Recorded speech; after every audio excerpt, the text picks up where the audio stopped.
рад, а то, что случилось,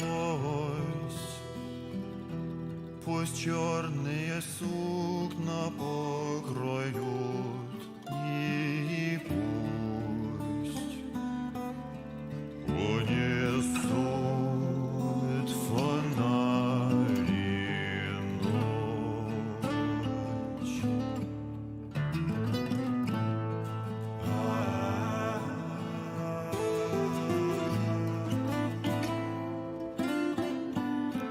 Уже безумие крылом души накрыло половину и поет огненным вином и манит в вечерную долину.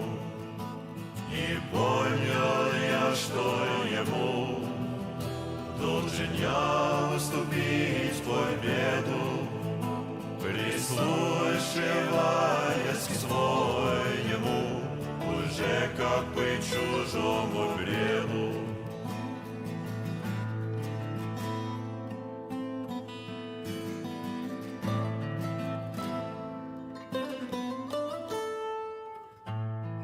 И только пыльные цветы и звон кадильный, и следы куда-то в никуда.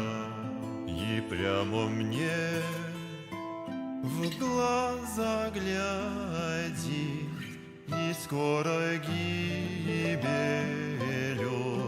грозит огромная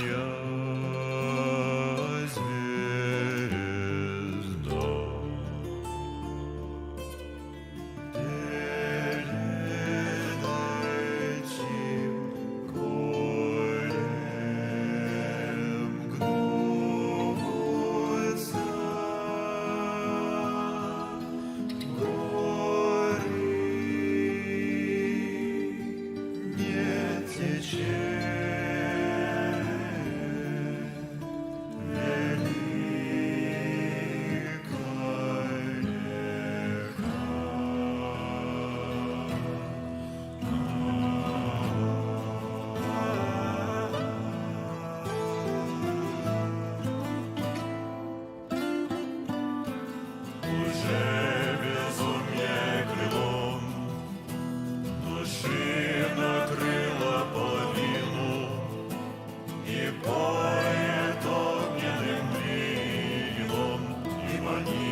вечерную долину. И понял я, что ему должен я уступить победу, прислушиваясь к своему, уже как бы чужому бреду.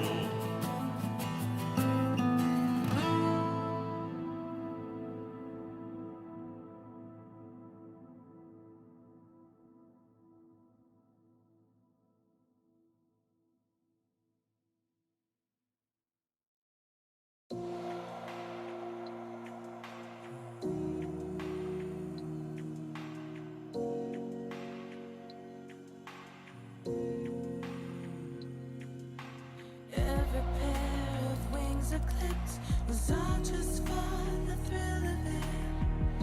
The thrill of watching them go down, down. But the taste of my own medicine got me thinking clearly now. It's time for me to right my wrongs. You still think everything I touch falls to pieces. You still think I refuse to hear the voice of reason. I like it that way, and I'm never gonna change.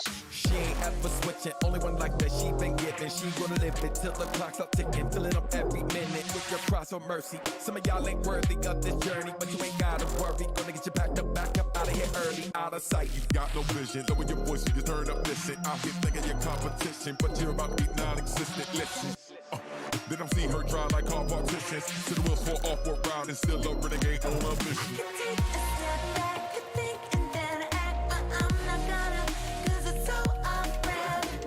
Yeah, I live for watching them go down, down. I'm a super big fan, my favorite track is your SOS. That's my jam. Yeah, I live for watching you go down, down, down. I stopped asking where I find my peace when I smash your dreams into smithereens. I love when everything seems pieces. I love when I refuse to resign. You better know that I do what it takes, and I'm not gonna stop till everything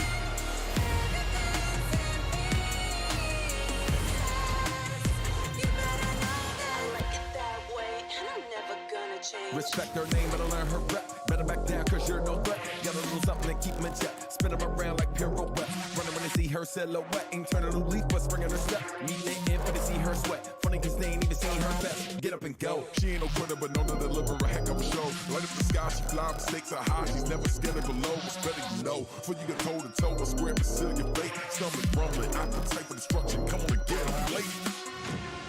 I stopped asking where I find my peace when I smash your dreams into smithereens.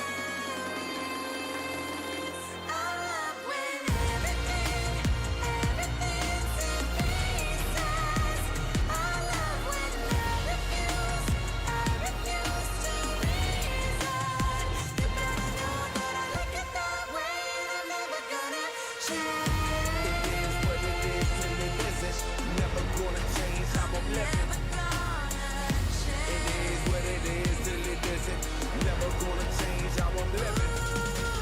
Never gonna change, never gonna change, never. Never gonna change, never gonna change, ever. Never gonna change, never gonna change, never. Never gonna change, never gonna change, ever. Every pair of wings I clip is all just for the thrill of it. The thrill of watching them go down.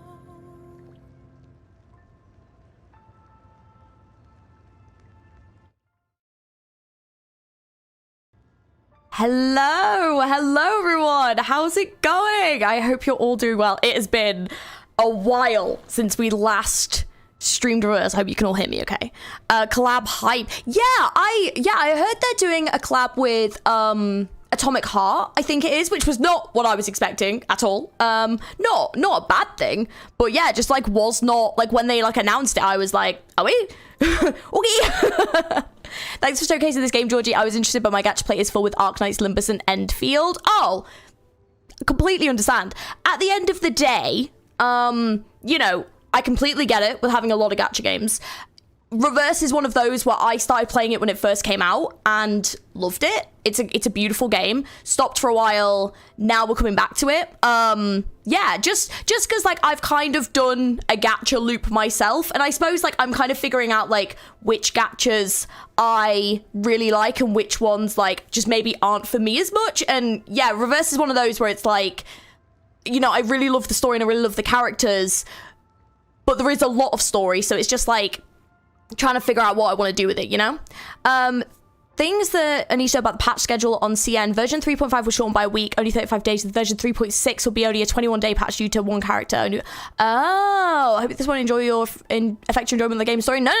I mean, I know they were trying to, like, reduce patches to get, like, to catch Global up. So I'm presuming Global still hasn't caught up then, like, is my guess. I'm guessing Global still has not caught up. I think you should focus on the main story first. Oh, no. Completely. Yeah, we need to catch up with the main story. I've got so much to catch up on because we ended on 2.6, like, and I didn't even finish it. I was like halfway through. That's the last point we've been at. So the main focus is going to be catching up on the main story, and then when I'm caught up, then I can start getting back into bits and pieces. But yeah, I need to catch up with the main story. It's been 10 months. It's been a while since I've played any of the story, so Has been a second.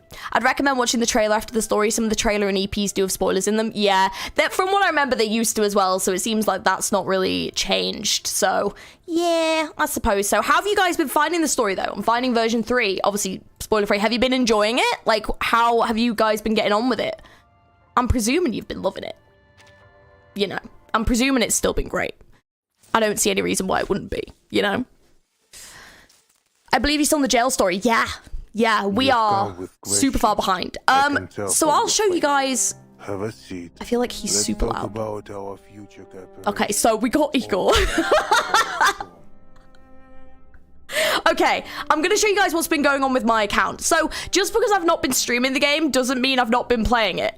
So I've been doing my dailies. I kind of stopped for a couple of months and then I picked back up. Mostly when I saw that he became playable, I was like, well, let me back in there. So yeah, so we've been working hard. I've been building my characters. I did get Ezio from the collab. Unfortunately, I was away at the time, so I didn't get the other characters from that collab, which is a shame, but I did manage to get him. I got Ulrich. Love him. He's actually really fun to play. He's great. I mean, the story is great. I'm glad you've been enjoying it. Do you have any like new favorite characters? I'm excited to see where they've gone with the story. And then yeah, I'm not gonna lie to you, I've got a lot of characters. I got Igor. I finally got Marcus. Anyone who was around 10 months ago, you'll know that I was trying to get Marcus for the longest time. I recently got Marcus. Finally! It only took me nearly 2 fucking years. Ridiculous how long it took me to get Marcus. I don't even care if Marcus is a good character anymore or not. I was like, I'm getting them. I have to get Marcus. I just had to. So we finally got Marcus. I love this Horrorpedia skin that we got recently. Incredible. Love this. There are any other characters that I got? There probably are. I love this name day. Like their design is super cool. I think if there's like anyone else that like. Not really. I think. Oh, I did manage to get this new Paper Heron character, and I got Sentinel as well, who I've not really tried yet. So yeah, I've been working at it. Obviously we need to start. Yeah, holy shit, you're back. I am. Oh my god, hi Georgie, hi. We're back. Reverse is back. How you doing, guys? She got the old Chad, of course. I just got Float Page now. I still have Regulus for 3 years. No, I don't have Regulus actually. Regulus is one of the ones I don't have. I know. Oh my god, you're back to Reverse, but there's been issues with the game. Oh no. Why? What? Do not tell me it's going to be something really sad. Oh no. Did you know that Marcus's AC collab skin has Greta in her? Oh, no, I don't know that. Oh my god, what? Does it? Oh no. Wait, Georgie, unbuilt Flutter page is crazy. I know. To be fair, I actually only got Flutter page recently. So I got them quite recently. So because I was working on building Igor and Marcus and because obviously I got him, and then Ulrich, I was working on building them. So Flutter page I will build because she is pretty fun to play. But yeah, I'm working out. Look at the amount I've built. Like, I've been working hard, and these are like resonance built up. Actually, the lock opens to... Okay. The reason why I bought the Assassin's Creed AC skin. Oh, I'm gonna have to see that though. Damn, I also got Marcus from the free temples, but yes, that was how I got Marcus as well, was from the free temples. I was like, I have to. Issues are with like rampant power creep and character shilling, especially in the end game. Oh no.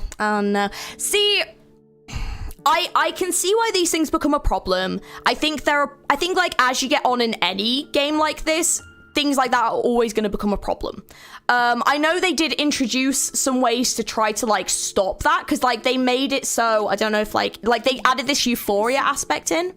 You'll always feel at ease in my room. Oh my god, I forgot how incredible. Oh my god, I actually forgot how incredible the voice acting is. Like, yeah, so for me, I'm not necessarily playing it for the end game aspects. I just play it because I like story and I like character development, and the characters in this game are gorgeous. So yeah, you might not play 2.4 as well. It's important to the main story. Yeah, I think when I get a chance, I'll try to play the ones in between. But yeah, anyway, let me explain a little bit. So basically, obviously I was streaming reverse and I've stopped for 10 months and now we're back.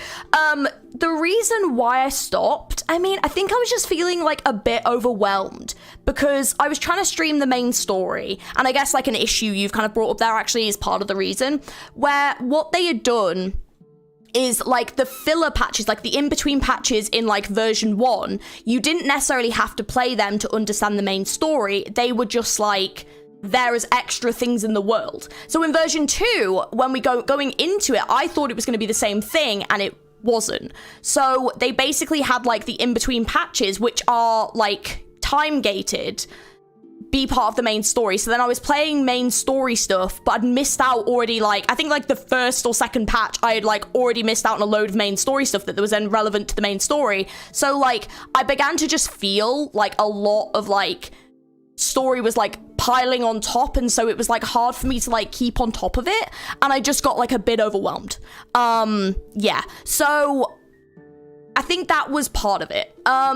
Yeah, so I basically decided I'm just gonna play what I can, get as much of the story as I can, and we'll just go from there, because I really enjoy this game and I think it's a shame. I hope in version 3 that stopped. I did hear potentially that has stopped, but yeah, I think I can't, like, I think I just have to play what I can and just get as much story as I can, but obviously this is a game with a lot of lore, so we're just gonna do what we can. I have the same problem in Arknights, but yeah, but I don't want to let it stop me from playing a game I enjoy.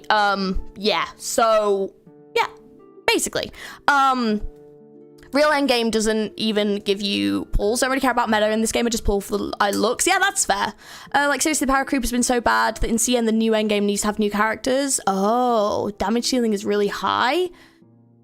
I love in version 3 they kind of balance it now. Some event patches are connected to main story, some aren't. Oh, okay, well that's good. Yeah, that like they've found that balance. Yeah, because I think it was very overwhelming, and like because obviously they were shortening the amount of time you had to play because they were trying to catch up with CN. It kind of made it even worse. For me, I was just like, just don't time gate it. Like that's my thing, is just don't. If it's main story related, just don't time gate. That's all they need to do. Yeah, there's been 0 events tied to main story after 2.5. Oh, fab. Okay, good. Yeah. So I think, yeah, I was just getting very, like, overwhelmed, but awesome. Great. So when things come out, I'll try and play them. But yeah, I think we just need to focus on catching with main story now, because, yeah, I'm on, like, 2.6, and I don't know what Global's on now. It sounds like CN's on, like, 3.5, so we are, like, massively behind. They also added a huge amount of pulls to the new endgame mode in CN. Oh, I see. So that's why, like, the end games become really important. Got ya. Power creep is tame, but the new endgame they're releasing is the problem. Quite difficult to complete if you don't have a premium team of an archetype. Okay. I guess it depends on how much that really matters to you. I can definitely see why for some people that would matter more, especially if it's got a load of pulls in it, because obviously that's a big motivator to be completing it. But, like, if you don't have certain characters, then you obviously can't do it. So I definitely understand why, yeah. Yeah, there's just, like, references. Hey, cool dog, how's it going? Oh, 3.7. Enigma is a sustained character. I'm so excited that he's playable. I haven't seen a trailer or anything. I've not seen any footage. I just saw, like, an image on Twitter and someone was like, he's playable. And I was like, I knew he was going to be playable. I knew it. I believed the whole time. Same with this man. I was like, look how hot he is. There's no way he's not playable. I'm sorry, but come on. There's no way. There's no freaking way they make someone this gorgeous and they don't make them playable. There's not a chance on this planet. There's not a chance. But yeah. What about the event stories is Matilda, though, because during version 2, Matilda literally became a secondary main character. Yes, yeah, she is in bits and pieces, yeah. Oh, I see. Interesting. He's a really good sustainer. Oh, that's so exciting. I feel like they keep adding more and more meta teams. It's hard to keep up with, honestly. I think just, like, the way I would say is just play the characters that you like. You know? Just play the teams that you like, play the characters that you like. If you need a bit of help, just look it up. But, like, try not to get too bogged down with it, because it's a game and it's meant to be fun at the end of the day. But I also understand, like, that frustration of, like, these meta teams that are, like, really good. Because I've had a look to see, like, who my best characters would be with. And, like, for example, for Igor, I don't think I've got any of the recommended characters that, like, you're meant to use with him. For, like, Ulrich, I think Lucy, and then there's, like, other characters that I don't have. So I'm just like, you know what? I'm just going to play the teams that I like, and we'll see how we get on. And if I can't do it, then I'll just try something else, you know? But you just have to make it work for you, you know? I wish they could add more free pulls for the free-to-play players. I mean, I do think they get quite a few, but I think it is a gacha game at the end of the day, and they do have to make money somehow, so I think they do have to have that balance in there. But I would always say, I always felt like Reverse was quite generous, but I will say I do feel like the pull rates have gotten slightly worse. So, I don't know, but obviously that's just from, like, the few pulls that I've done, like, in the recent couple of months. There's also a patch that focuses on Matilda's mother. Yes, because she did appear. You're right. Yeah. Oh, yeah, because she appeared in, like, this, didn't she? Because she actually is, like, probably an antagonist. I do remember that. I don't remember loads, but I do remember that. Help, you guys are talking about that image. What image? What? Wait. I wonder if you saw that sussy image. What image? Should I be concerned? What image are we talking here? Have you seen the Atomic Heart collab? I've seen that they're doing one. I haven't seen anything about it. Like, I've not seen a trailer. I've not, like, watched anything. But so I know that they are doing it, but I don't know, like, what it's going to be about. Oh, he's going to be on the Ulrich Lucy team. Oh, fabulous. Okay, so actually great. Perfect, because I'll definitely be getting him. So cool, sick. And then I'll probably just chuck a healer on there. Amazing. Amazing. Not going to complain. You don't have to, Georgie. I don't have to watch the collab or look at the sus image. Which one? I feel like Reverse 99 is generous compared to other gacha. I always felt like it was quite generous as well, but I don't know. I guess I'm not playing a mass amount of gacha games these days. Like, I play Arknights, I play Reverse, and I play Limbus. And then I've just started dabbling in Endfield. That's about it. But I've come from gacha games where, like, they're really not generous at all. So, yeah, I don't know. I feel like those games are pretty generous, so I don't know. The Crow one. The image blew up so big, it escaped the Reverse 999 fandom, but it's all over Twitter. You don't have to know the sussy image, please. I mean, now I kind of want to see the image, but I'm also scared. What crow? Is there a crow in the story? I don't know. Well, I mean, there might be, I guess, in the future stuff that I've not played yet. Well, I can see anniversary patches just then focusing on the story endgame of the current season, while Chinese New Year and half anniversary is the real anniversary. Do you tell me freebies? Oh, I see. Okay. It's funny though, because that sus image is the introduction of Reverse 999 for many people. Oh no. But then, if it gets people into the game, I guess, is it like a good, is it, right. Okay. When we say sus image, are we talking like a sus image, or are we talking like a fucking weird image? Like, what are we talking here? Like, are we talking like sus or weird? I can look in the Discord. Do I dare? Oh no. Is it the sus picture that involves Lucy? Oh, it's definitely goonery if it involves Lucy. 100%. Right, hang on. Let me put us on just chatting so you guys can get my full where have you put it? Where is it? Where was it in the Discord? Is it in the reverse bit in the Discord? I'm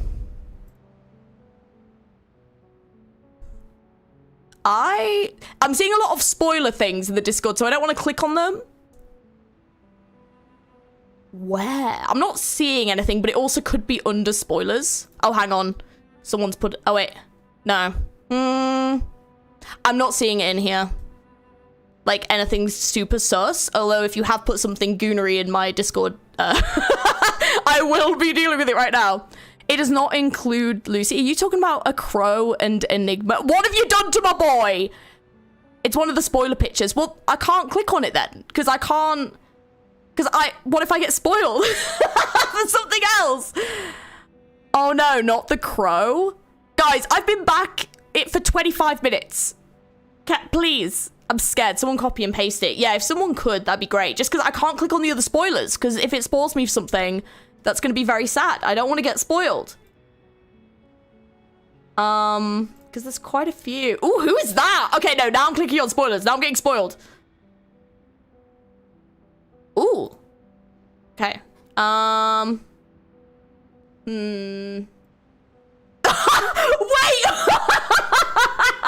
What the fuck is that? Hang on. I found it. What in the ever-loving fuck is that? Are you kidding me? Guys! Guys! You're out of control. What is that? What is that? Are you... Why? Look, Ulrich in the background is like, what are you doing to my boo? You feral people. What is is that a playable, like, is this crow a playable? Who are they? The same thoughts I just saw in the Discord. They're the Ulrich in the background. Oh my god. And he's there like, what is that crow? Is that the crow from Fear and Hunger? Is that it only spawns a new NPC and stop it. No, I'm not gonna be able to play this because I'm gonna be too busy thinking about this fucking cursed image now. Are you kidding me? Look at the sequel image. No. 5 million views. That's so embarrassing. Oh no. No. And also my poor boy. Why? Do not click on, okay, I won't click on anything else. I'm mentioned by name only. That is so embarrassing. Oh my god, there's one with Ulrich and the oh no, is it the sequel? I hope that it's, wait, there's one with Ulrich and the no, this crow needs to leave them alone. I'm not here for a love triangle, people. I'm not here for it. No. That's so embarrassing. I've been back for 25 minutes. I might, guys, we're quitting reverse. Even Norga's VA, that's so embarrassing. No, we're so embarrassing. You have to be joking. Oh my god. Oh, that. Yeah, usually the Reverse 99 community is chill with a few bad eggs, but this is such an infamous moment. I can't believe that exists. Like, in a way, is that worse? Is it goonery, first of all? Do we class that as being goonery? Because, like, I feel like the Reverse fandom isn't really goonery, like, you know, like, on a whole. Like, I don't see a lot of gooning over characters from Reverse. So does that class, is it, or no? Just blank the stream from it to look at the other way. I don't want to look at anymore. I don't want to. I'm not going any more into that. That's enough. I want to delete this game. Oh my god. Oh man, that's, yeah, that is cursed. That is cursed. I feel like that's a collab with Fear and Hunger. If they announce a Fear and Hunger collab, I'm gonna be horrified now because it's gonna be because of that image. Oh my god. No, the Ulrich Crow one is more cursed with egg laying. What? What do you mean? What do you mean? No! Who's laying an egg? Who's laying an egg? Welcome back to Reverse! Oh my god! Wait, I would say yes because the artist actually ships those three. That might be one of the wildest ships I've ever heard of. And I've heard of some wild ships. God damn! That's wild. No way. No way. Look, people can ship what they want. But oh my god, I bet, to be fair, I bet they weren't expecting that to blow up like that. I bet they were not expecting that. Because that is shocking. I did not know about the sequel. I don't want to know anymore. Would consider it as like, yeah, it counts as goonery. Right, okay. So that's kind of okay. Yeah. Fair enough, yeah. At least Limbus wasn't the one with the egg laying anymore. No, Limbus gets real goon. Oh, some of the stuff I've seen about Limbus, like fan art for Limbus. Oh, it is insane. Like some of it's amazing. There's incredible fan art fan art out there. Some of it is awful. Oh my god, like genuinely, some of it I've been like, why would you ever draw that? Or like, I just don't get it. I don't get it. I'm not trying to shame anyone. People can like what they like, but like, you know, hello. You've come in at a great time. How's it going? I'll just focus on the game. Yep. I don't think they acknowledged that it blew up. They just drew more. Do do you know what? Honestly, fair enough. And do you know what? Like, obviously what's in the image is disturbing. The art itself, though, is actually quite good. Like, they've done a good job with the art. Like, I don't want to be, like, shaming them for that because, yeah, it's just, like, as someone who obviously loves Reverse, like, it's just quite a shocking image to see because I wasn't expecting it. But, like, the actual art style that they've done is very good. Like, they are clearly a talented artist, but I don't want to see egg laying. And, yeah, I think, yeah, but, oh, my God. Hello, Georgie, long time no see. Did you know Millie is going to perform on stage this year for Arknight's Ambience? Oh, my God. I did not know that. That's so sick. Oh, I'm so jealous. I want to go so bad. Oh, that's going to be amazing, though. But that is going to get copyrighted to hell. Oh, yeah. Anything Millie just gets claimed so hard on YouTube. It's unreal. Like, if there's just like the breath of the singer from Millie, it's like claimed. It's unbelievable. So, yeah. Yeah, that's going to be fun to react to. Is ENIGMA coming next update? No, not yet. I don't think. I think it's not for a few. But how you doing, though? How you doing? Either you'll see the most divine fan art in the community or the most hellish curse in the bloodline. Yeah. Yeah, like the detail. Oh, yeah, like the detail work is great. Like, I would love to see some of that other artwork that isn't that or the egg laying. But, like, yeah, they seem like a very talented artist. Like, yeah. What about a Discord stream of of the egg laying? Like, of what? Oh, man. Yeah, Millie and Crywolf as well. Oh, that's gonna be awesome. Oh, I'm very, very, very jealous. In like 2 patches. Oh, yeah, apparently it's in like 2 patches. Yeah, for the ENIGMA stuff. I'm so excited, though. I'm so excited. Do you guys have any like favorite characters from Reverse? Have any of your favorites become playable? Let me know. No, thank you. I know. In regards to where we're up to in the story, so I don't 100% remember what's going on, if I'm being perfectly honest with you. We're going to just pick it up as we go along, because I don't super remember, but we're going to put focus in to try and catch up with the story. So I'm going to try and finish this today if I can. I remember that they were in a prison. Any thoughts on Reverse so far? How are you liking it? So I played this when it first came out. Like, I was like streaming it and everything. I got up to this point.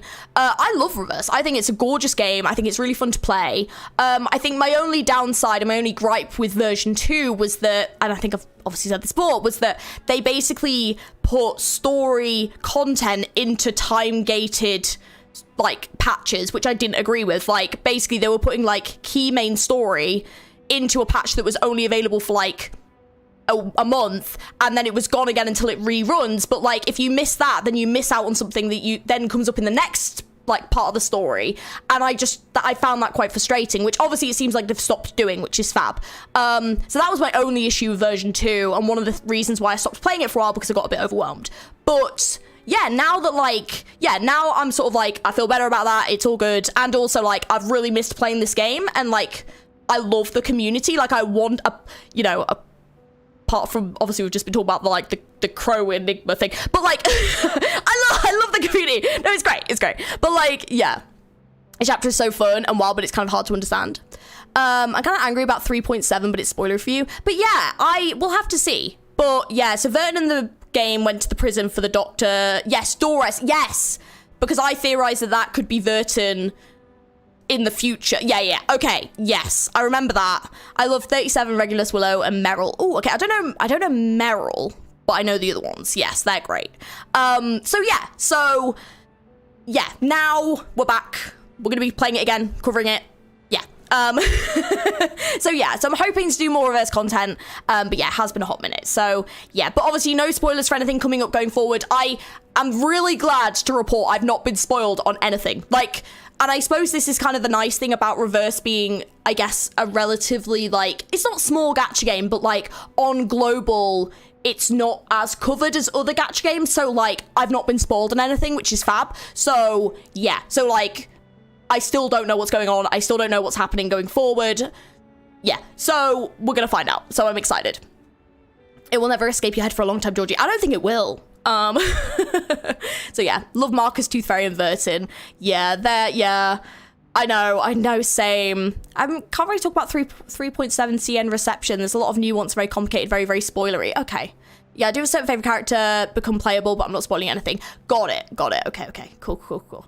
Yeah, I'm excited. Like, how has like the story been holding up for you guys? Are you still loving it? Are you like, have any of you guys had like a similar issue like that I've had with it? Like, how have we been getting on with it? I'm just really curious, like, how the community's been doing and everything. And like, are you guys excited for like the next collab and stuff like that? Because like, wasn't there something saying that Reverse was going to end after 3 versions? Like, I remember that was like a discussion, because obviously there's only so much the story that there is to tell, and then they were going to end the game. Is that still the case, or like, are they getting ready for version 4? Like, is the story coming to an end, you know? I don't think anyone's going to forget that image anytime soon. I'm a day 1 player still playing. Oh, good. Excited for the 4 series. Nice. Mama bird feeling... It could have been that. It could have just been a mama bird feeding him. Don't know why. But yeah. Main story is not that bad. I'm freaking scared. 4 verting or off verting? That's about it. 3.6 is the best written stories. Ooh, interesting. 8.5. Like, out of 10? Interesting. Okay. Vertin is... Road. Ooh, okay. Interesting. Yeah, I feel like there's going to be a lot of character development going on, so I'm excited to see, like, where they go with things. Yeah. Because, like, yeah, I think they could definitely take the story in some really interesting places. Right, we're going to dive in to this. I'll, you know, keep looking over at comments stuff. But yeah, we're going to dive in. We're just going to play story level mode and just go through the story and just play. Yeah, it has been a while. Passion and Delirium. So if you want to catch up, 10 months ago was the previous part of the stream. So we'll be catching up at the same time. Because, yeah.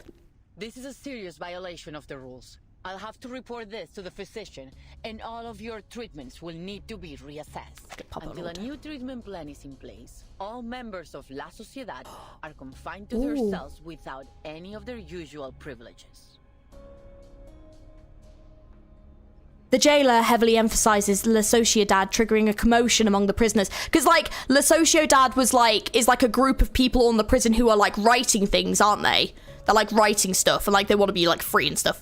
He also sees that the 4.0 will tackle British myth and legend. Oh, are you serious? I freaking love British myths and legends. Oh, my... Hang on. They could do, like, Arthurian legend. Oh, my God. Please! I'm so here for that. Okay, if they are, I've come back at the right time. Is the game audio fine for you guys? Is it a bit quiet? It might be a little bit quiet. I can turn it up. Let me know. Do you think it's a little bit low? No, perfect. Thank you for letting me... It's better to let me know than to not let me know. So, yeah, perfect. Yeah, let's do Sociedad, yeah. Yeah, let me know if there's any issues.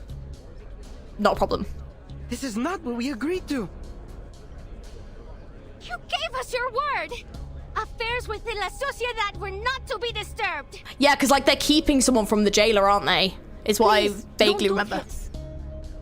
Is it sounding okay now? Please, he doesn't deserve this. No one does. We don't want to lose our friend. The previously convulsing prisoner struggles to his feet. Please, Senora. I swear it won't happen again. I'll take the medicine on time as instructed. I forgot how, like, gorgeous the NPC designs in this game are. Like, I'm so used to just seeing, like, undesigned NPC. I forgot how incredible they do it in this game. Is it good now? Yeah, let me know. I promise I won't hurt anyone. I'm sorry, Mr. Pablo, but rules are rules. Before you take this poor man from his friends, may I ask you something? Do you know where these inmates go after they see the physician? Yeah, because the physician's, like, a bad man, right? I think so. Coming back to this chapter, it was crazy. My duty is to keep order here. What happens beyond these walls is not my concern. Perhaps they've recovered from the physician's treatment and were returned to society. I don't think they were. I'm getting kind of like an Outlast vibe. The jailer's expression relaxes. Within these walls, the only truth we know is this. No one returns from the clinic of the physician of Kamala. I'm kind of surprised the jailer never became playable. Are you so certain cool. this treatment they received is really a cure? Probably not, let's be honest. Let's be fair. Pablo is harmless. He's just a writer who has a talent for finding words in poems. That's all. Please, let him stay. We'll look after him. He can have our share of the medicine. We'll keep him in check. Oh, they really want him to stay. Just let him stay. But this doesn't conform to our regulations. Oh, she's so cute.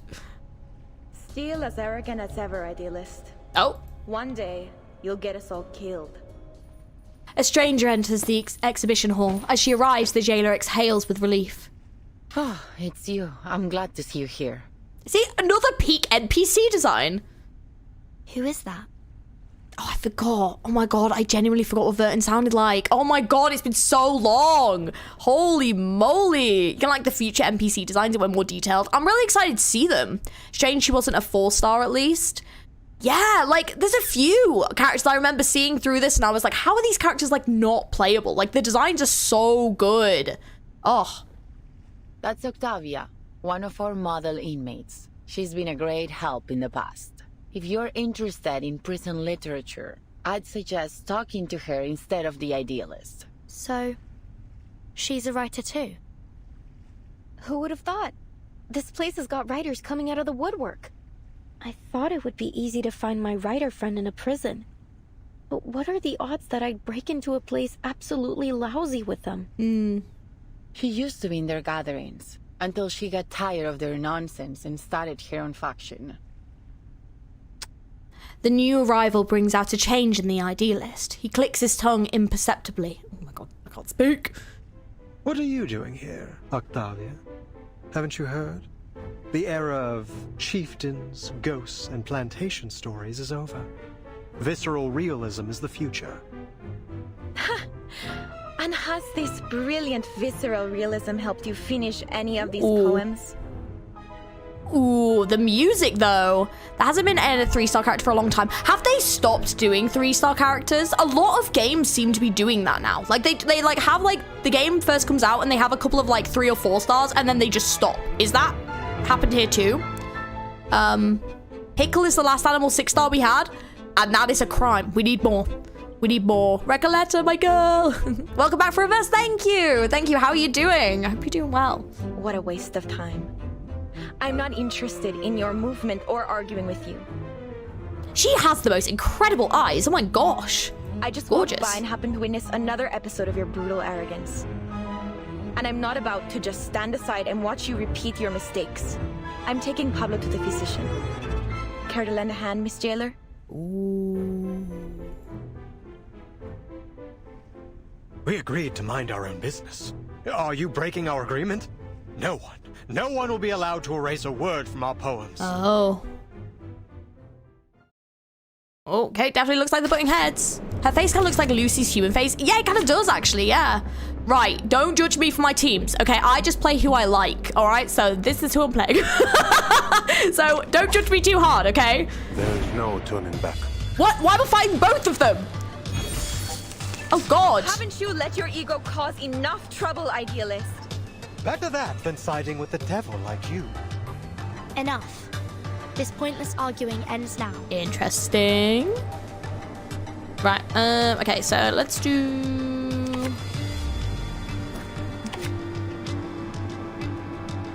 I'll handle the tech support. Oh, hang on. All right, time to crack some codes. Никогда не забывай. Don't judge me, okay? We're just playing for fun. According to my calculations. Freaking love Argus. Still one of my favorite characters today. Oh, this is gonna be loud as hell.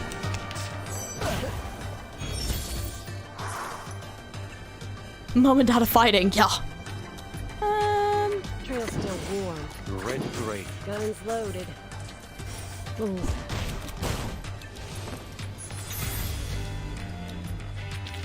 Another perfect combination of reason and passion. I feel like that was super loud. Was that super duper loud?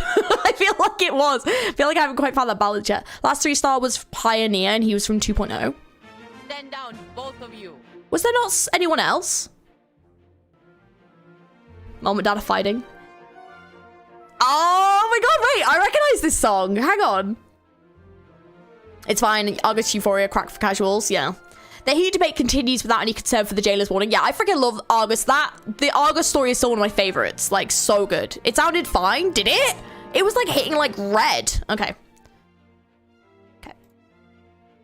Hi, Dutch. How's it going? I pity your followers. To be led by such a reckless megalomaniac. Do you even think about the consequences of your actions? We fought hard to earn the freedom to discuss literature under their watch. Your impulsive ego threatens to destroy everything we've built here. I recognize this. I feel like I recognize, like, I feel like it's like a dance. Like, I recognize, like, the music's like a dance or something. Spare me the lecture, Octavia. We don't need permission to do as we please. You're just another puppet of power, kneeling to the eyes behind those glass walls. They've trained you to believe it was your own decision, to be good and conform. Who could have done a better job? When I look at you, all I see is a sheep, docile and obedient, just the way the tower wants. What kind of work could someone like you create? Literature isn't defended by those lounging in cozy rooms, scribbling to soothing music. Holy shit, Rosai 99 Peak. Hey, Mr. House, how's it going? Welcome in. Can't tell because I'm on speaker. No, fair enough, fair enough. For anyone who's late to the stream, G saw the image. I freaking did. I'll make a short of it. I'll post after stream. So you have to go hunting for it. I just can't. I can't believe it. Have you looked in the mirror, idealist? You've become a pathetic windmill-tilting fool. A monster tearing down everything around you. Oh my gosh. A beast of prey, you mean? Naturally, a sheep would be appalled by the mere thought of such a creature. A fearful sheep caught in a vine, confusing the blade that would set it free with the jaws of a tiger. Such a master of metaphor.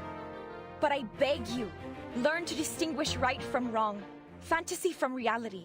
Only then can you truly lead our people toward what's right. Oh, this is interesting. Seeing, like, the debate between the two of them. I just feel like they're watching them just, like, play tennis. Don't make me laugh. Is that the limit of your vision? You... Oh, she pissed. The impassioned leader jumps onto a nearby bench, striking a dramatic pose before the crowd. He raises his arms and launches into a speech. Friends, listen to me. There is no truer home to literature than a prison. Oh! Oh! A blast of deafening sound and all words fall from the air. Holy tits! Okay.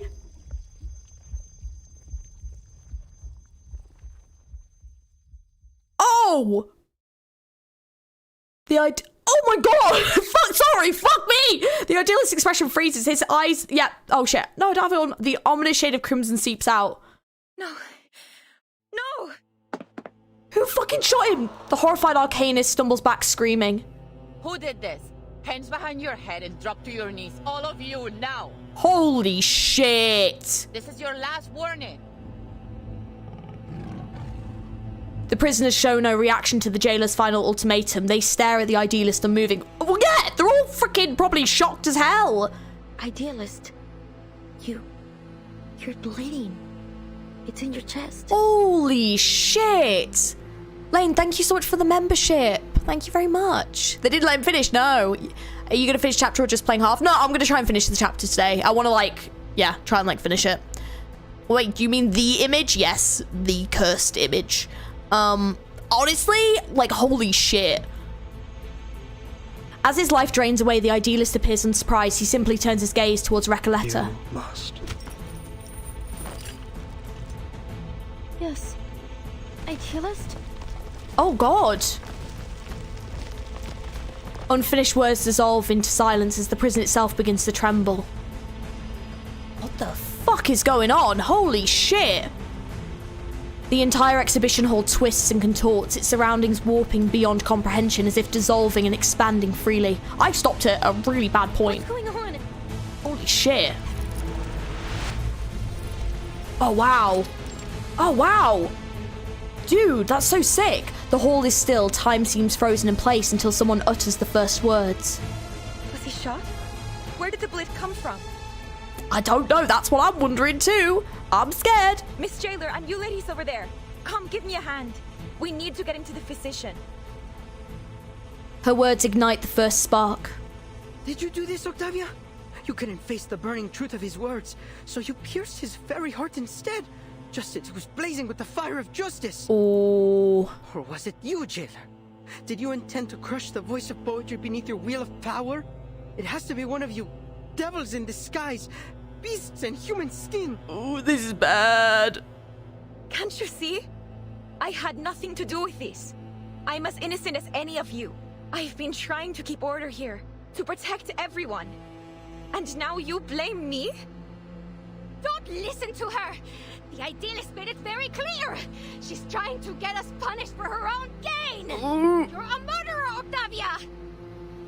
The prisoner's fury erupts. In the chaos, Sonetto blocks an arcane skill that pierces the air. This is mad. You're accusing me without proof. It wasn't me. This is crazy. This has gone from 0 to 100. Holy shit. This is getting out of hand. I suggest you ladies leave now. No, wait. What do you mean, no? It all happened too fast. What happened to the idealist? Is he all right? I didn't even get a chance to ask about Aleph. As the tide of people surges around them, the line between life and death blurs beyond recognition. I agree with the jailer. Timekeeper, Miss Recoleta, let's get out of here. If you can leave. Because, like, where are they? Like, what? Oh, God. The violent conflict rages on and everything else becomes meaningless. The illusion of time dissolves, its flow unknown. Under the Guardian's influence, the frenzy of prisoners begins to resemble an unreadable, chaotic epic. At this moment, an unidentifiable figure enters the midst, although no one takes notice. The newcomer scrutinizes the motionless corpse. Oh, he's dead. Okay. His vitals are gone. At last, some peace and quiet.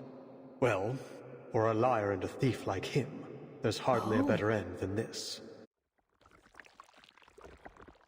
He reaches into the idealist's coat pocket and pulls out a die. Oh, that's very gooey. It's like a little D&D one. It's an artifact marked by patterns veiled in smoke, an object seemingly not meant to exist in this world. A 20-sided die known only through an omniscient perspective. And now it is stained in an utterly corrupted blackness. Just as I thought. You had it all along. Oh. Ooh. So he was like after the dice? Imagine being in prison for someone for several years, possibly decades. When they die, they don't even address you, but instead talk to some visitor they saw for the first time today. Although I wonder, though, it must be because he knew something. Like, I'm guessing. Goop oil. Yeah. We're going to play D&D. I wonder whose voice this is. Pioneer was the last 3-star. Right, okay. Reverse 1999 and Limbus Company having backroom environments. Very fitting. Movie's coming out. Roll your dice. I do actually have some dice. I don't know where they are, though. But yeah, I do have some. I wonder who it is. I wonder who. I don't know. Yeah, that was freaking wild. I was not expecting that. Holy shit. Fate is like a mirror. Its strongest reflections are shaped by time. Yeah, I remember the like side things that weren't... Yes, because we were seeing what happened with Doris. Up to this point, I have participated firsthand in several sessions of La Sociedad de Potes de la Americas. Those literary experiments treated language as an advanced game, weaving reality and fiction into an invisible web, ensnaring everyone present in a maze of words. Sorry, I don't remember what she sounds like. I'm just going to do a voice. Never before had I been so intimate with literature or thought about it so deeply. I was amazed by how words could so vividly express both playfulness and values. Until that ordinary afternoon when a poet named Eduardo was reciting his new piece with refined rhythm, and Miss Octavia was discussing the state of Sao Paulo with me. No one noticed anything unusual about Mr. Giulio's condition. Doris! Just like you wrote in The Tin Soldiers of Sao Paulo. The greatness of Latin America lies in its richness, and from that richness comes misfortune, gnawed by insatiable greed. One man's poverty is another's feast. Suffering nourishes joy. They are like river banks clearly divided. This duality, this paradox, isn't it precisely the kind of question we should be posing through literature? The thud of bone against hard surface interrupts her. Giulio is banging his head against the wall. Not enough, not enough. Not like this, you can't grasp space and time. I'm still missing some essential language frameworks and thought patterns. With our current language system, I cannot catch the ghost of time. I can only let it slip away from the tip of my pen. Mr. Giulio, what's wrong with you? Unlike the panicked Octavia, the other inmates around Giulio seemed unfazed. That wall is unscalable, Giulio. I told you already. I can lend you some of my bandages from last week if you need them. For a permanently silent object, any form of narration is futile. In the end, you're just wrestling with your own shadow. Freaking love Octavia's design. Agreed. What are you all standing around for? Can't you see Giulio's hurting himself? Octavia is clearly flustered. Doris knows that she must first eliminate any outside interference that might obstruct her ability to help. Miss Octavia, please calm down. Tell me, what do you see? It's Mr. Giulio. He's hurt, bleeding. He tried to break through the mirror of language with his head, but it was actually a wall. By now, Doris has learned how to filter out surreal establishments typical of La Sociedad members in order to correctly assess the situation. Mirror or wall, it doesn't matter. Please take a closer look and describe what you see, clearly and without embellishment. What is Mr. Giulio's condition? His muscles are spasming uncontrollably, as if jolted by a cold electric current. His face is tightening, twisting, like he's struggling against a silent force. His fingers are curling in unnatural shapes. His expression keeps changing.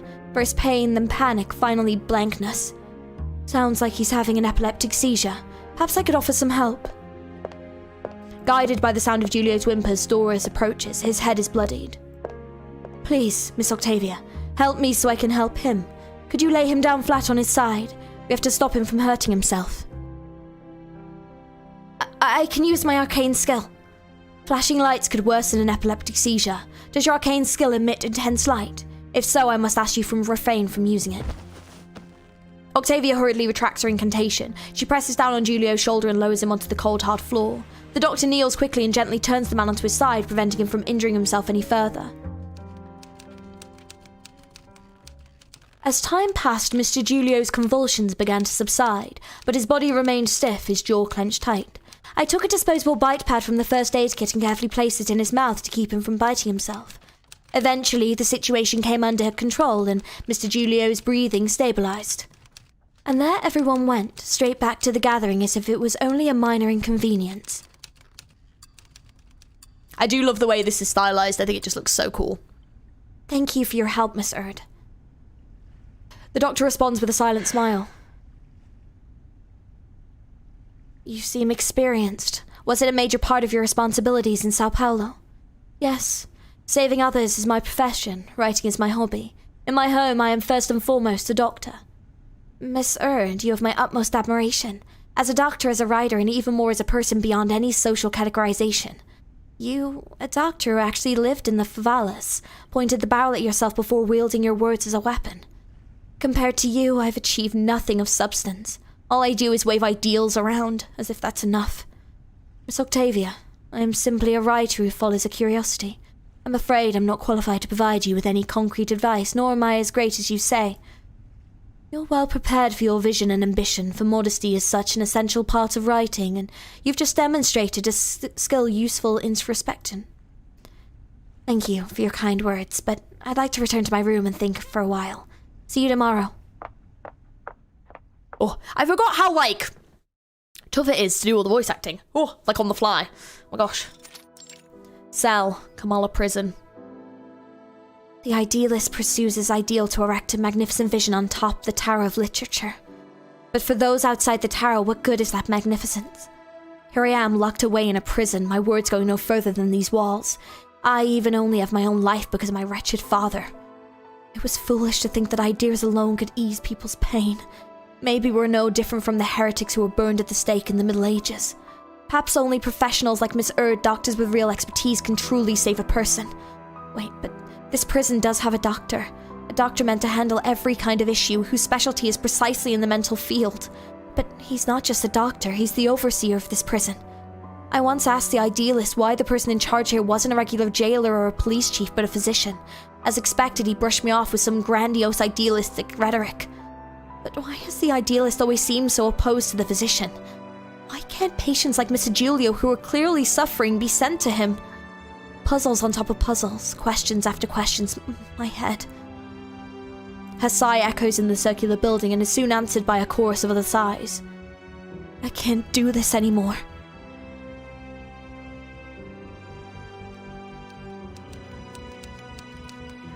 Miss Octavia turned and walked away. Though she looked disheartened, I could still see the power of the unwavering force that drove her forward. What would that force be for me? Looking back, I too began to reflect on myself, to contemplate fate, that grand and irreversible force. Hello Malik, how's it going? Good to see you back in reverse. Thank you. I'm glad to be back. Hope to see you back in Wuru as well. Oh man, dude, I would love to. The problem is the game is just getting too advanced. Like, I have nothing I can play it on. Like, I like, I need to get like a PlayStation or something, because like, it's just, my PC just can't run it anymore. It's too powerful is probably the way to say it. They really gave up styling up their prison outfits, yeah? All the Kamala prison designs back. Yeah, honestly, the prison designs are great. How many nodes does this have, by the way? I'm guessing, like, probably around 20. I'm presuming. The spider's web. Okay. Yo, reverse stream. Hello. How's it going? It is a reverse stream. I must apologize for what happened back there. Dude, that was crazy. That was crazy. I stopped at imagine if I'd stopped after that node and then stopped for 10 months. I actually probably did stop at quite a good point. We were caught off guard. There has never been a commotion of that scale before. I must report this to the physician. Don't worry, Miss Jailer. We made it out in one piece. Thank you for your understanding. Ordinarily, I would arrange to escort you to a safer location. But I'm afraid at this hour you'll have missed the last train. And the roads are icy at night. That was a train? I do not remember a train. But also, to be fair, love to play Woo, but my phone unfortunately can't handle the storage and graphics of the game. Yeah, like, my PC's got the same problem. Like, I would love to, but it's just, like, too gorgeous a game, I suppose, is the way to say it. Okay, but, like, hear me out on the Jailer, though.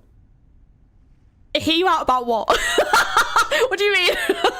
Okay. I mean, as playable, yes. Jailer playable would be great. Yeah, around 20. Awesome. Thank you. Hearing this, Recoleta exchanges a quick but meaningful expression with her companions. Vernon, we can't leave like this. Yeah, because we're looking for a left. I actually forgot we were looking for a left. We appreciate your kind consideration, Miss Jailer. But we still have some unfinished business here. I see. I'll arrange a clean room in a safer section for you. We'll do our best to ensure your safety tonight.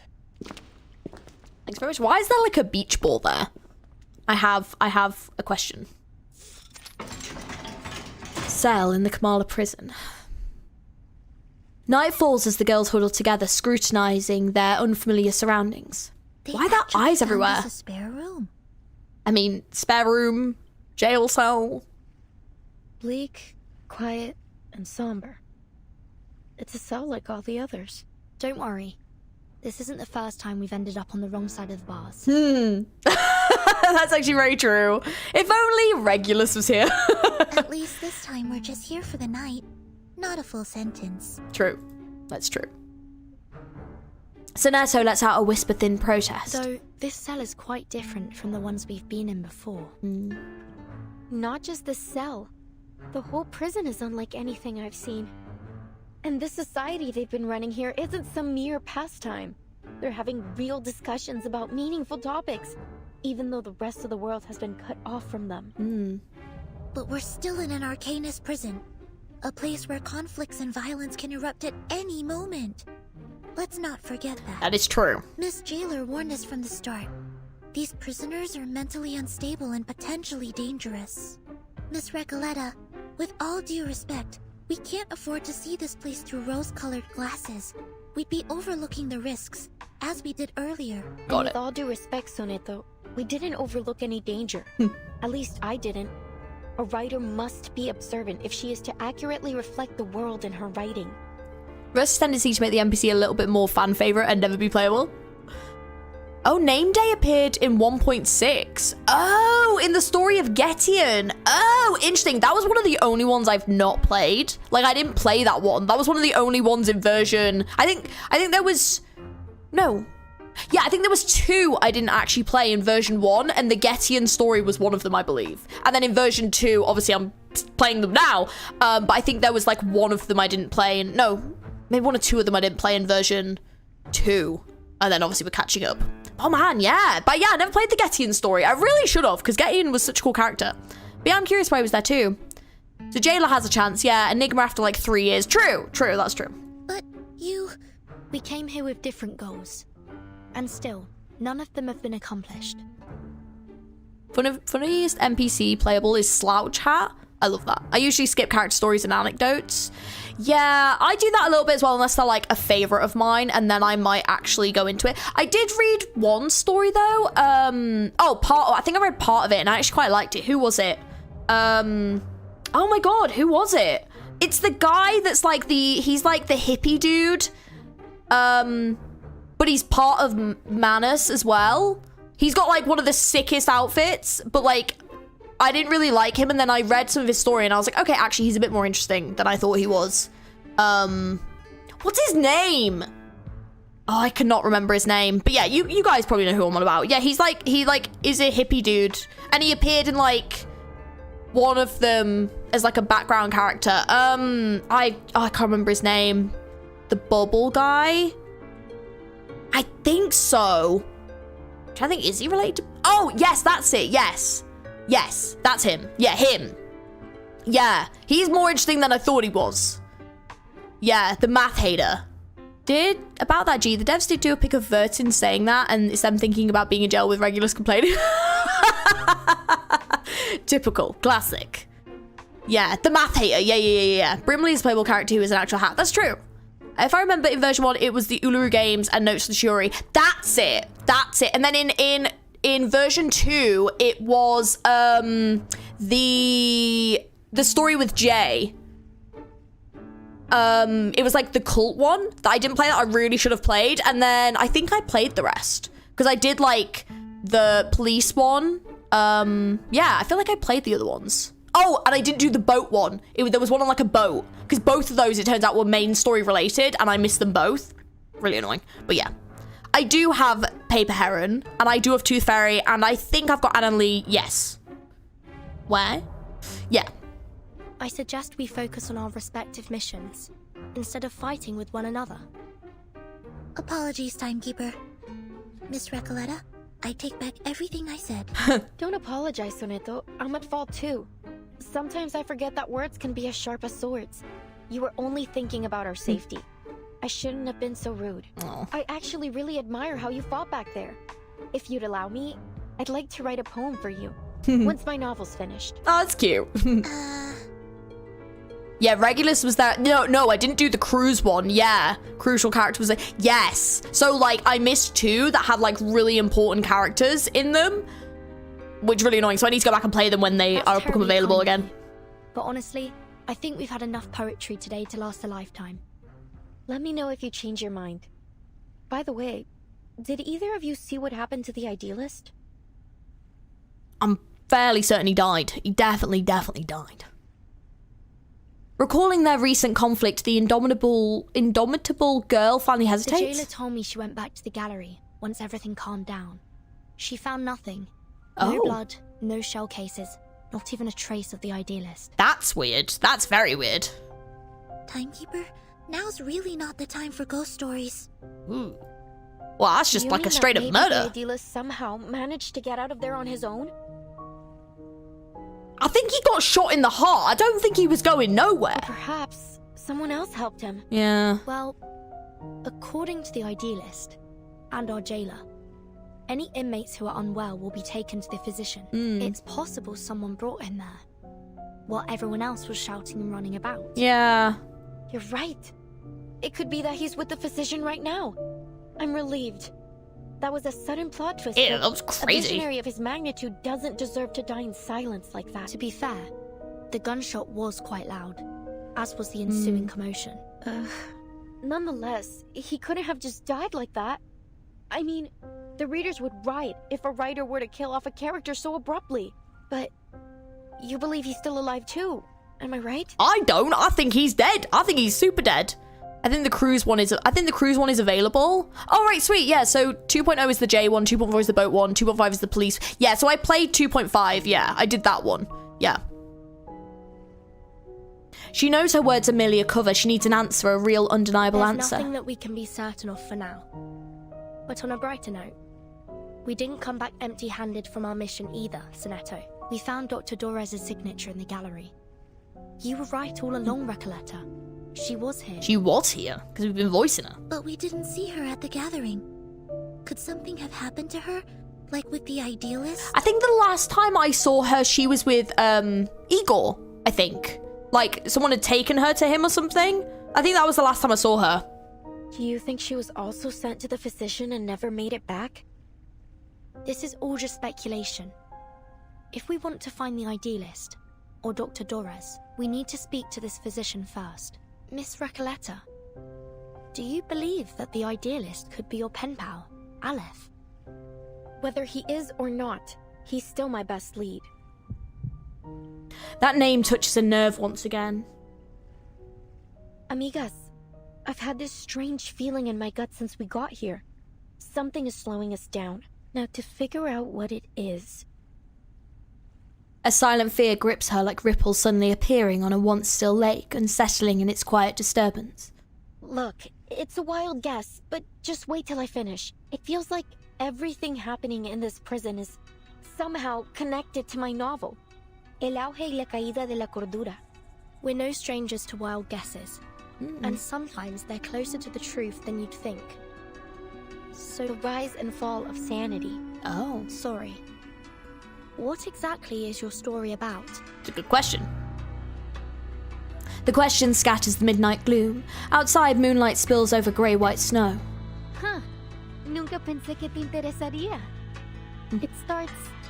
Sorry, it's been a while since I told it from the beginning. A few years ago, I worked as a forest ranger. It happened in a desert town called Amalfitano, in Sonora, back in 1975. Two patient listeners watched as the stammering girl waiting for the next part of her story. You know what? Most people say the beginning's a bit hard to get into, except for Aleph. I'm thinking of rewriting it, but if you like the sound of it so far, maybe I could read you the latest part I just finished? She studies her reader's expression, guessing madly at their responses. Please. I love the music there. Oh my gosh, stunning. Todo empezó con los datos de frecuencia de las cintas. El patrón general parecía haber cambiado. Al principio, la investigadora de paracausalidad lo atribuyó a un error estadístico.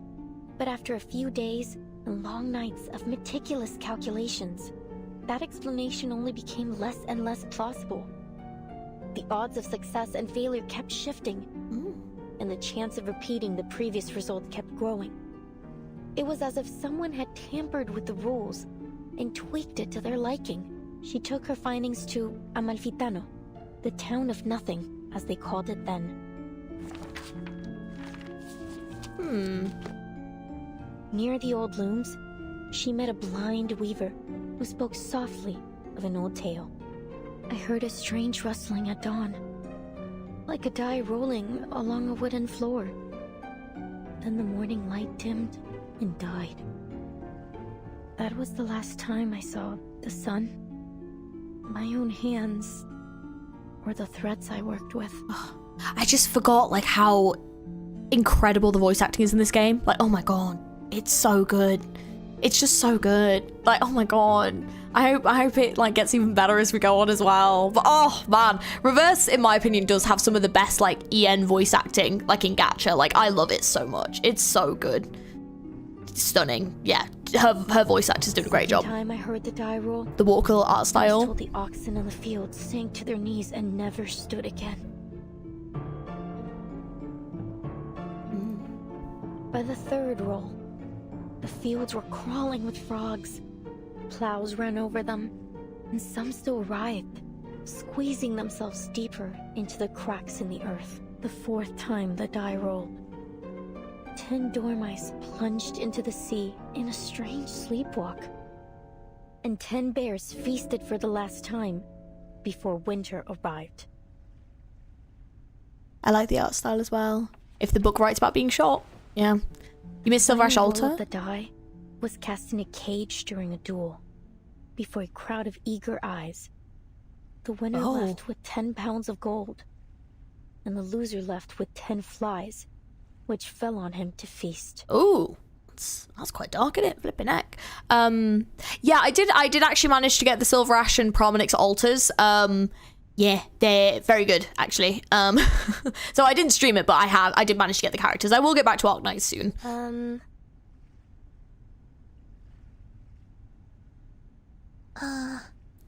Fun fact, the game originally only had EN voice acting. This is the intended voiceover. Yes, I remember that, because when it first came out, it was all EN voice acting. But I remember when it first, I remember being super impressed by the voice acting, because I think for me, it feels really real. Like, it makes the characters feel real because because the voice acting's so real.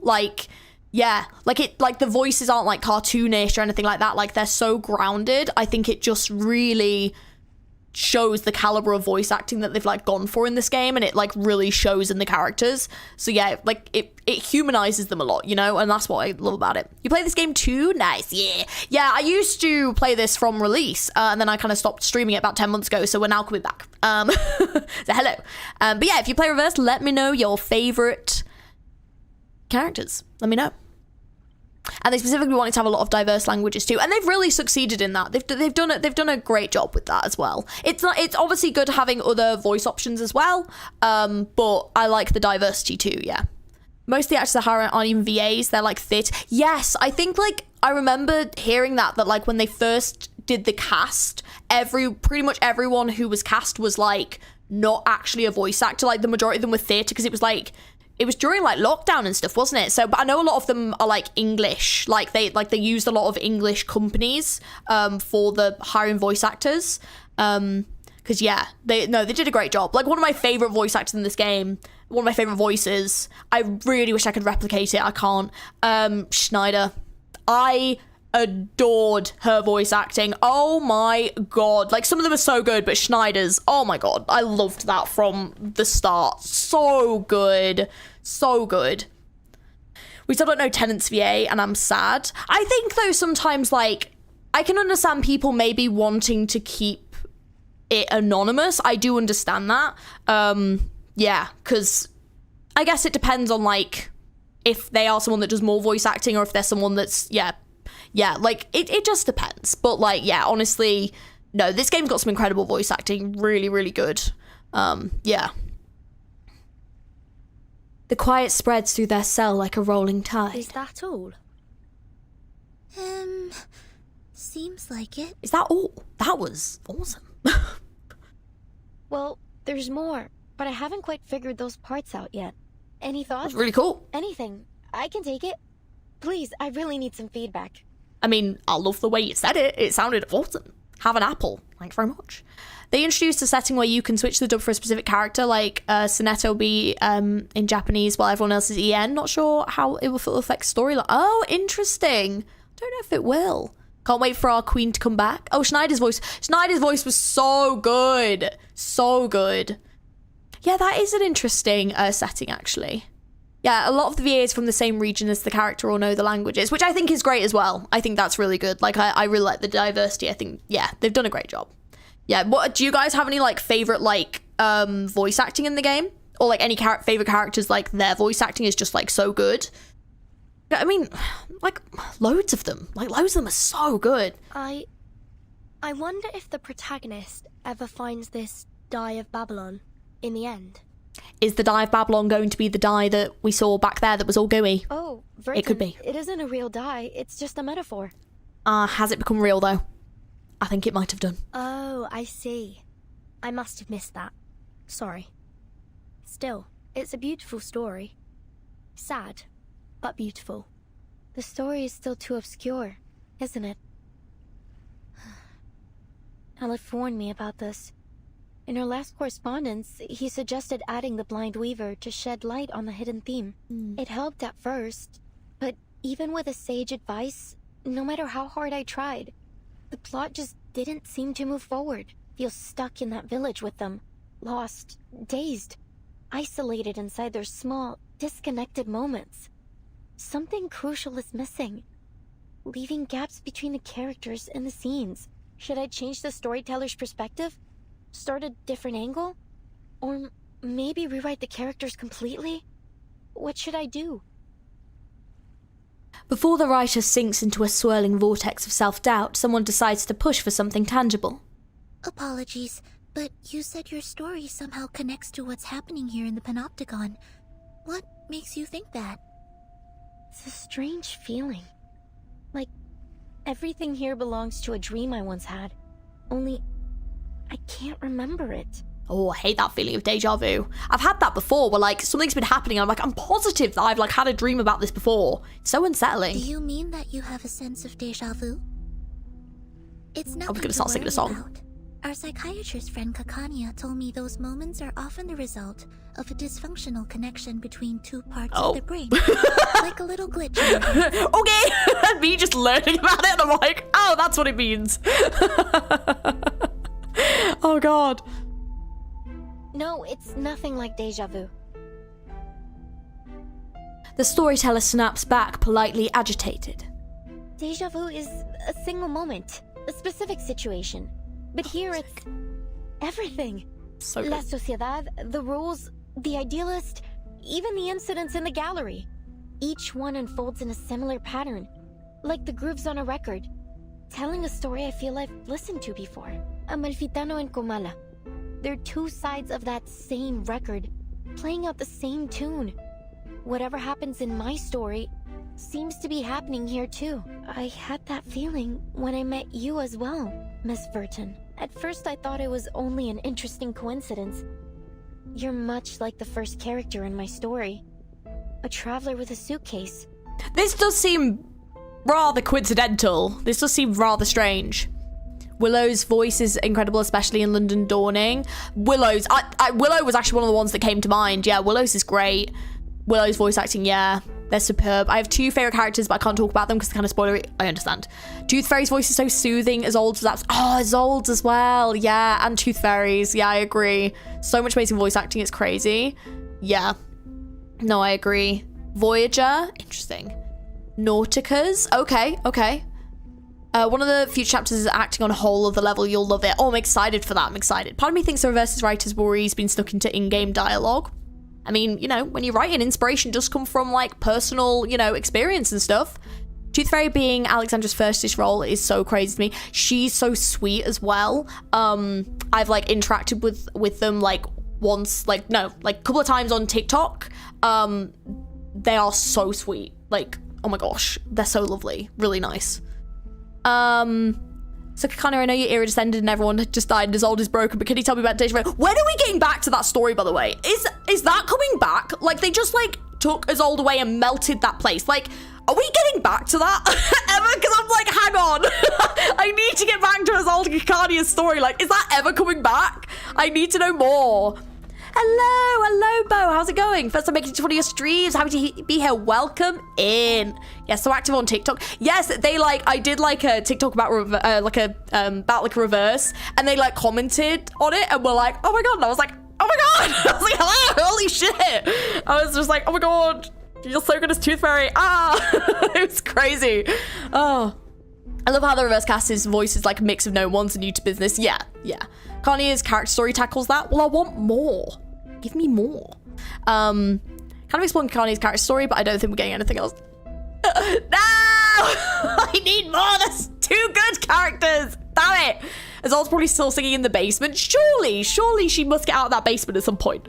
Come on, she's too good a character. Like, come on. I need her, like, fully joining Manus and, like, getting a whole new outfit. Like, come on. I need it, please. We need it, dude. The girl rambles on, desperately relating to her characters. But then I realized, the doctor, your Doris, she's like the blind weaver who lost her sight to the dye despite having always been faithful to it. And the jailer, she's the bank clerk who assisted the corporation in taking over the town in order to escape her past. And the idealist, he's the murdered donkey driver and the dye of Babylon. Now, mis queridos amigos ficticios, ¿qué rayos les está pasando? Wait. Are you saying that everyone we've met here matches a character from your story? Like some kind of archetype? That sounds unbelievable. But then again, maybe you're onto something. You see the world through a different lens that none of us share. Not just the characters. The events here are mirroring my story too. A bit disconcerting. Oh no. Wait, have you seen Isolde's Manus drop it through? But no, wait, really? No, but I want to see that. Oh my god. I want to see that. I love like Manus outfits. Oh, I'm so excited. Okay. Aleph. Oh, damn it. The only one who truly understood my story. If things are playing out just like my novel, then... Okay, that's a bit strange. Maybe Aleph is in fact still here. Is he the one doing this? Because he obviously knows the book? Are you suggesting that someone is controlling the Panopticon in order to make it follow the same plot as your story? Maybe. That they've set the rules, started the poetry group, planned the attack on the idealist, and tried to prevent us from finding Dr. Dores? Yes, I think we are suggesting that, actually. If that's true, Miss Recoleta, it's very likely that the one acting against us is in fact Aleph himself. Yeah. Recoleta never expected the chain of reasoning to unravel this way. But No. How could that be possible? She interrupts only for a confusion to creep onto her face moments later. Why? Why would he do this? I don't see any reason why he'd be connected. He's an intelligent, cultured, and profound person, not a common killer. No, none of this adds up. This is all rather strange. Remember, Dr. Dores was brought to Ushuaia by the Xeno rebels, and we know they're connected to Manus Vindicte. If this Aleph really is hiding Dores from us, he may be working with them. Oh. Recoleta stares blankly for a time before clumsily shifting the topic. Oh, my... Soneto. I didn't know you had such a flair for stories. Maybe you should join us and become a visceral realist too. Not physically, mentally. Both Isolde and Carnia's stories have ended. They've reached the point of no return, so I doubt they'll have any new stories about them. Okay. I sent the whole Isolde Manus strip in Discord if you're interested. Ooh, okay. She even sings the Lacrimosa in her game. That sounds so good. Why? For the love of the game. Just why? The 3.2 garments are like a what if AU if characters are part Manus. Oh no. Oh no. Okay. I think you're only my wallet's in danger. Things. Perhaps you were inspired by this strange prison? Perhaps we all need to start writing our own stories. Come out now. Whoever's out there, speak up. How can we help you? Who's there? Who are you? Oh, fight apparently is who they are. Ooh. Oh, okay. Let me swap. Actually, who's thingy? No, not you. You can stay. You. Oh, do you know what? Let's bring Jay. And it was by choosing Jay that they began. Easier to fight here than a back alley. Let's by the way, anyone who has just come in, do not judge me for my teams. I just play. I just realized I've got a full guy squad. Oh my god. Just realized. But yeah, don't judge me for my teams, okay? I don't play meta. I just play who I like. I'm very similar in Limbus. Jay, that was not good. All right, time to crack some codes. Red great. Encryption complete. Атакуйте флангами. He's just so strong. It's unreal. He's so powerful. Damn, you already got Igor? Yeah. I literally downloaded the game again. Like, I stopped playing for a while, and then I saw he became playable, and I legitimately started playing again. And then now that I found out that Enigma is playable, I've now started streaming it. Oh, it kind of works. It'll do. It'll do. It's not the best. I probably should put a healer on there. But of course I did. Of course I did. There's Anjo Nala's tarot card. Oh, that sounds cool. The internet start writing fanfiction, just derail the whole chapter. That'd be so funny. You can view the garments in the atlas. Ooh, okay, we might have a look. If it works, it works. That's, you know what? I'm glad you guys think that, because yeah, I'm not gonna lie to you. That does not, people do not say that in Limbus. People are like, no, and I'm like, am I winning the fights? Yes, then it's better. Okay, it works. Easy. It's me, Garcia. We met at the gallery earlier. Oh my god, yes, I remember this dude, because I was like, playable when? Like, he's stunning. Oh my god. And she is as well. Playable, guys, playable when? Playable when, please. He's playable in 3.6. I know. I can't wait. We'll have to come back to start getting funds together. Otherwise, I'm not going to be able to get him. I come in peace. Recoleta pays no mind to the young man's explanations. Her focus holds on the woman beside him. It's you, Octavia. The murderer herself. Oh, hang on a minute. How do you know that? Same, Igor is the reason I'm playing again. Like, I was always like, I genuinely was like, I hope for a fact that he is playable one day, and then I found out he was, and I was like, I'm on my way. I was like, oh my god, yes. Yisang, he does look a bit like Yisang, yeah. Igor is the reason I'm playing again. We are that meta slave. Question, is there like a channel on Discord for R99 so I can show you some fun facts and comments? Yes, there is a reverse 99 section. Absolutely. If it's spoilery, I'd probably recommend just trying to do it with the slash spoilers, just in case other people aren't caught up and don't get spoiled. But you can always ask in there as well and just check if people are okay with you posting stuff, as in like, you know. Igor won't ult spam often as in a full beast team mode, but Ulrich has always been an ult burst support. I'll take it then. I'll take it. I've clearly done okay then. Sick. But yeah, no spoilers for like main stuff, because I've been really lucky and I've stayed clear, so yay. Please, calm yourself, Miss Recoleta. Yeah, like, give her a minute. Where would she have even got a gun from? The jailer has already confirmed that she wasn't the one to fire at the idealist. Yeah. The shot came from somewhere else in the room. Recoleta bites her lip, giving up a little more space to the intruders. Miss Octavia, what brings you here at this hour? Good question. I come here out of goodwill. Believe me, I didn't want any bloodshed either. I understand you just arrived today. There's something you need to know about the inmates here. Okay. Their visitor's expression is weary and low.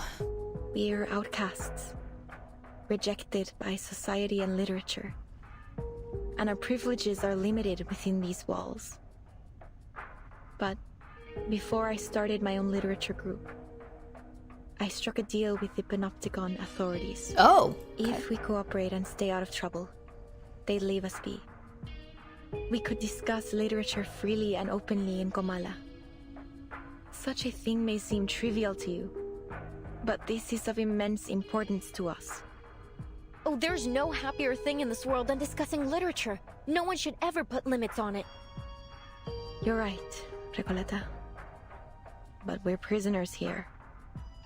There are certain rules we have to follow, except the idealist didn't see it our way.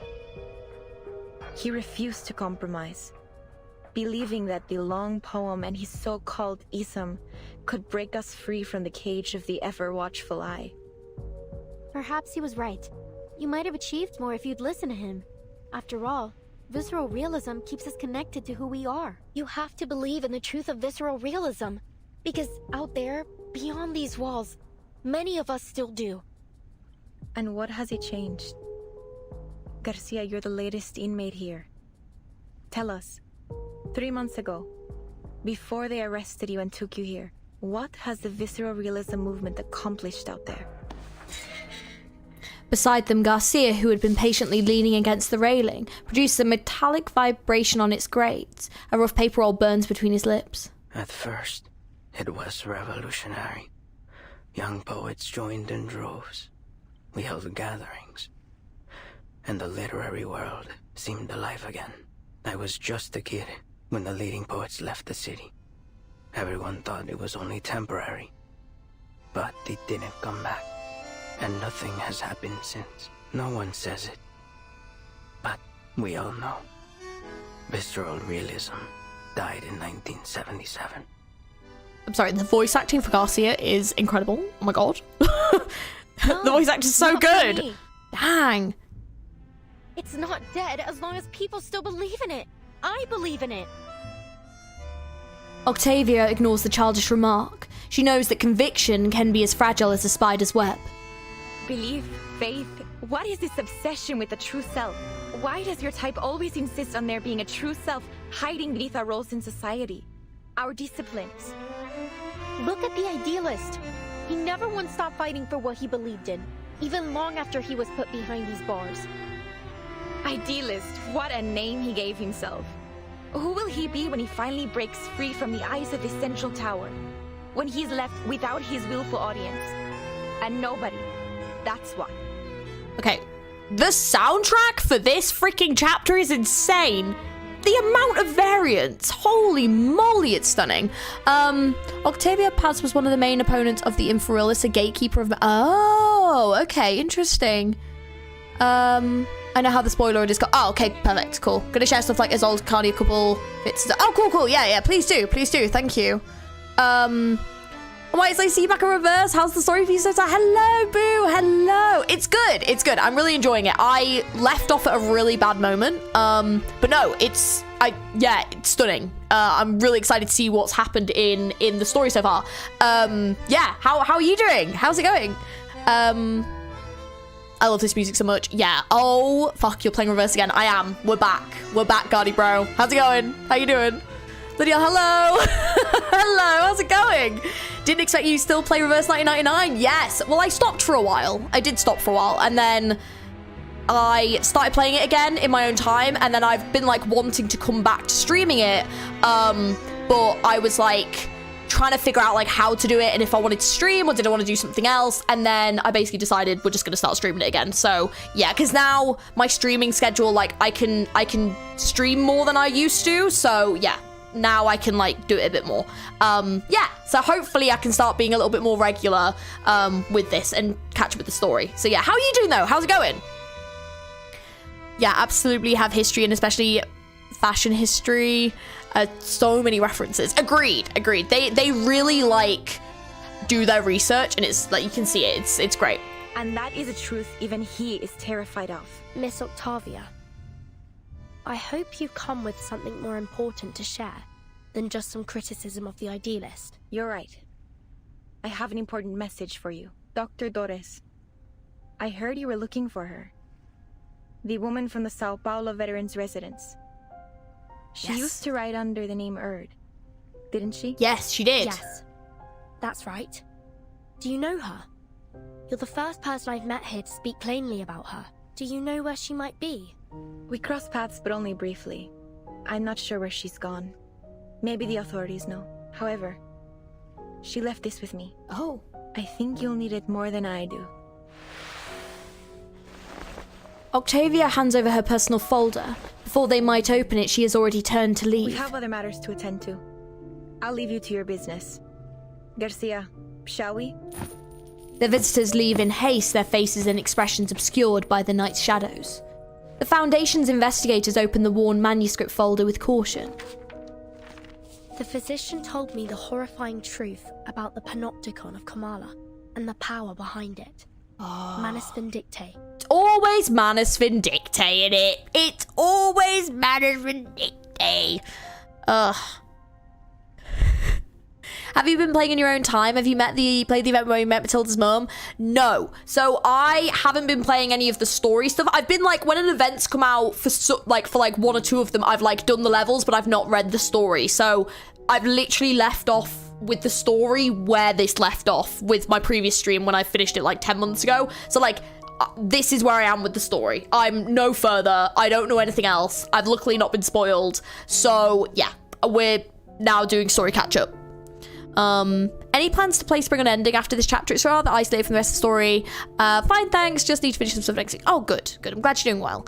I think my plan currently is going to be to catch up on main story. So my plan for the next stream will be then to play, I think this is 2.6, 2.7, I believe, if that's main story, and then 2.8. I don't know if it's 2.8 is like the finale, but basically my plan is to try and catch up with main story, and just like play what I can, and then I might go back and fill in the gaps. So like once I've finished the main story, I don't know if I'll stream because I think it's 2.0 and 2.4 I think are the 2 that I didn't play. So for those 2, I don't know whether or not I'll do them offline or whether or not you guys want to see me stream those.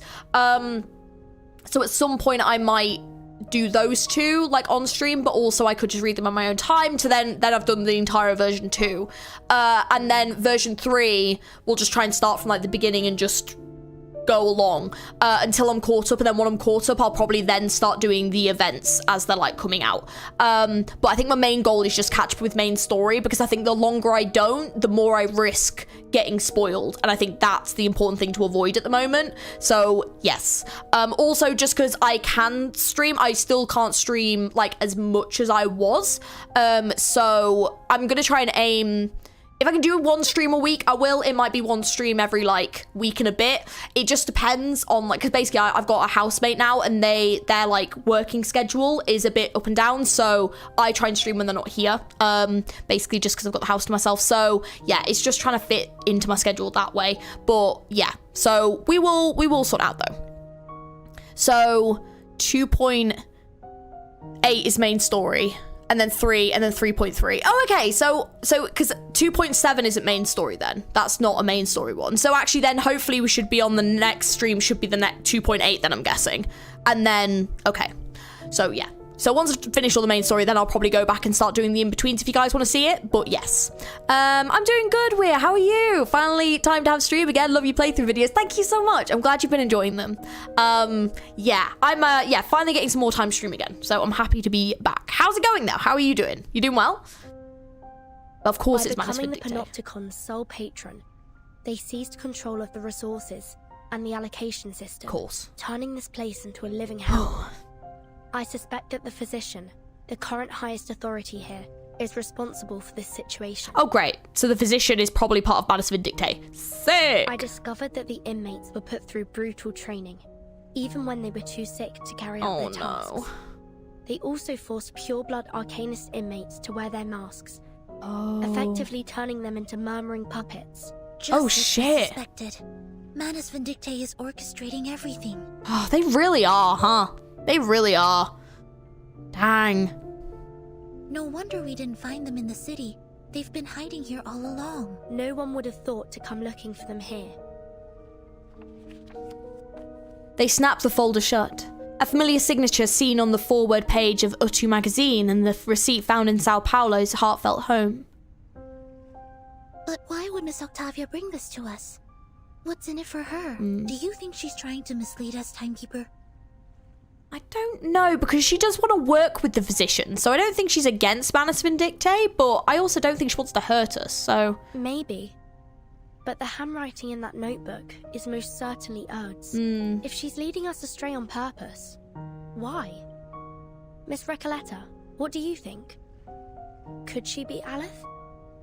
Not a chance. Haven't you seen how she denies everything beautiful in the world?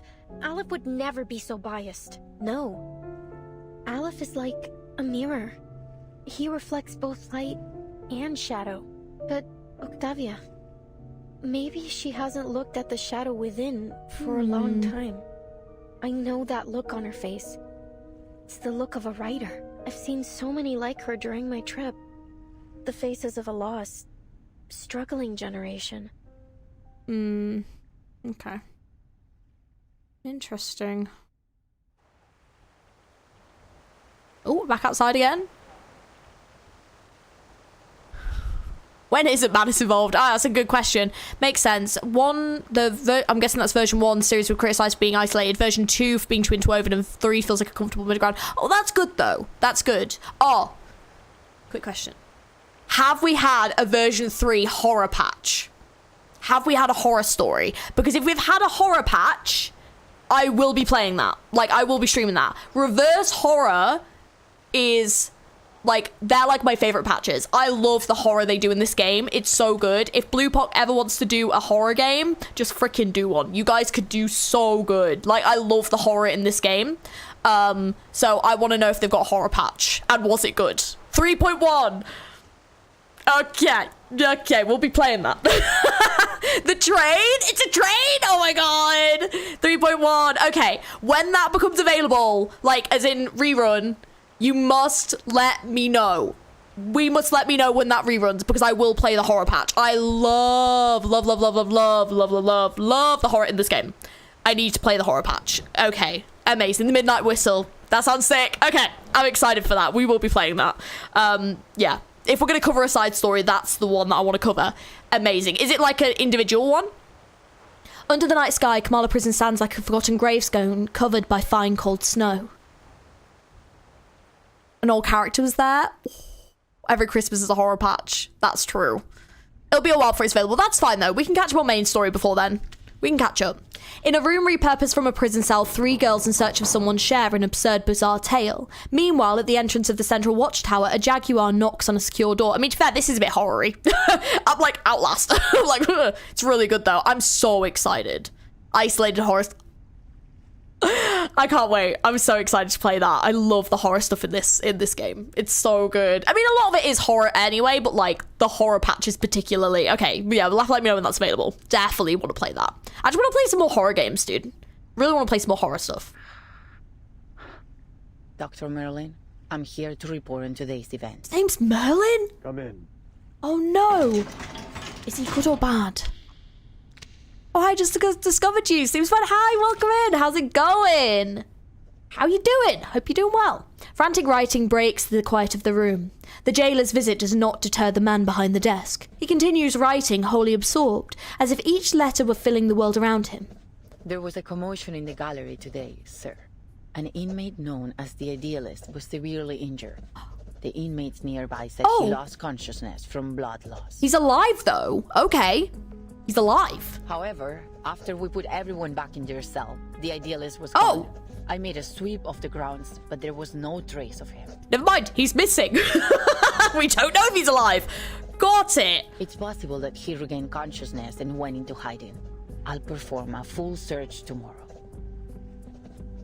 The Jaguar finds herself quite unexpectedly concealing the truth about Pablo. No need.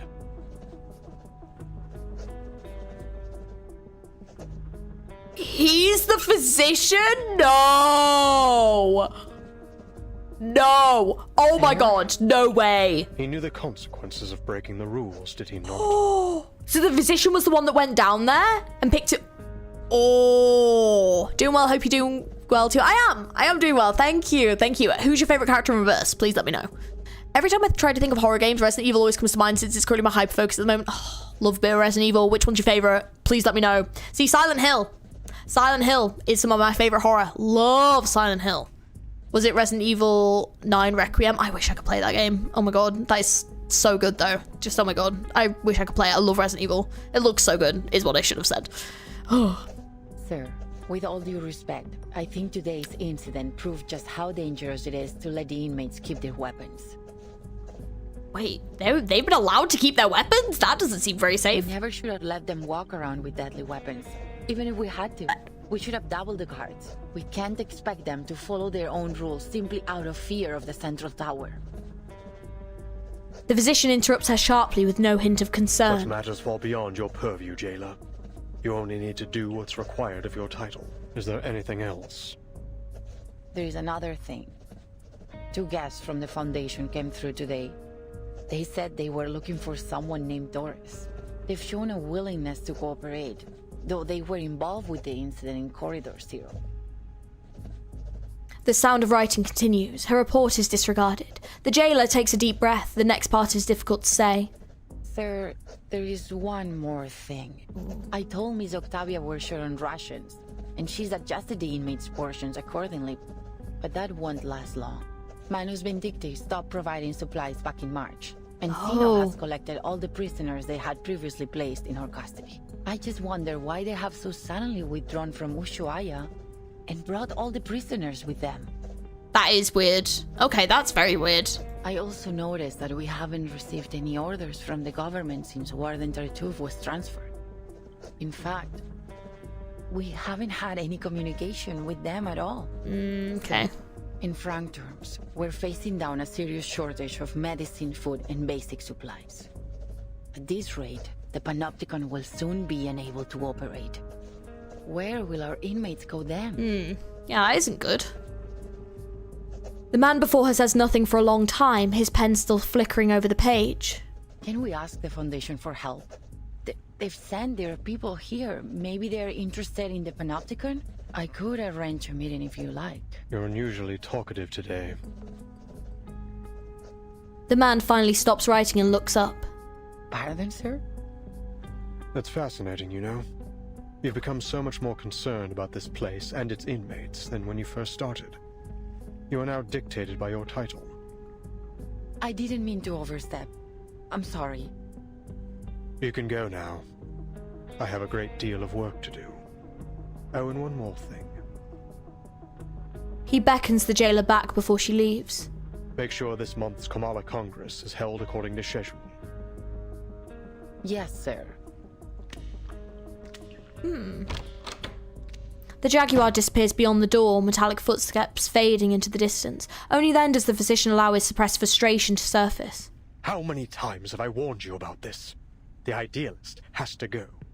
He's nothing but trouble for us. You're too soft on him, Aleph. Look at the mess he has us in now. Wait, what? Calm down.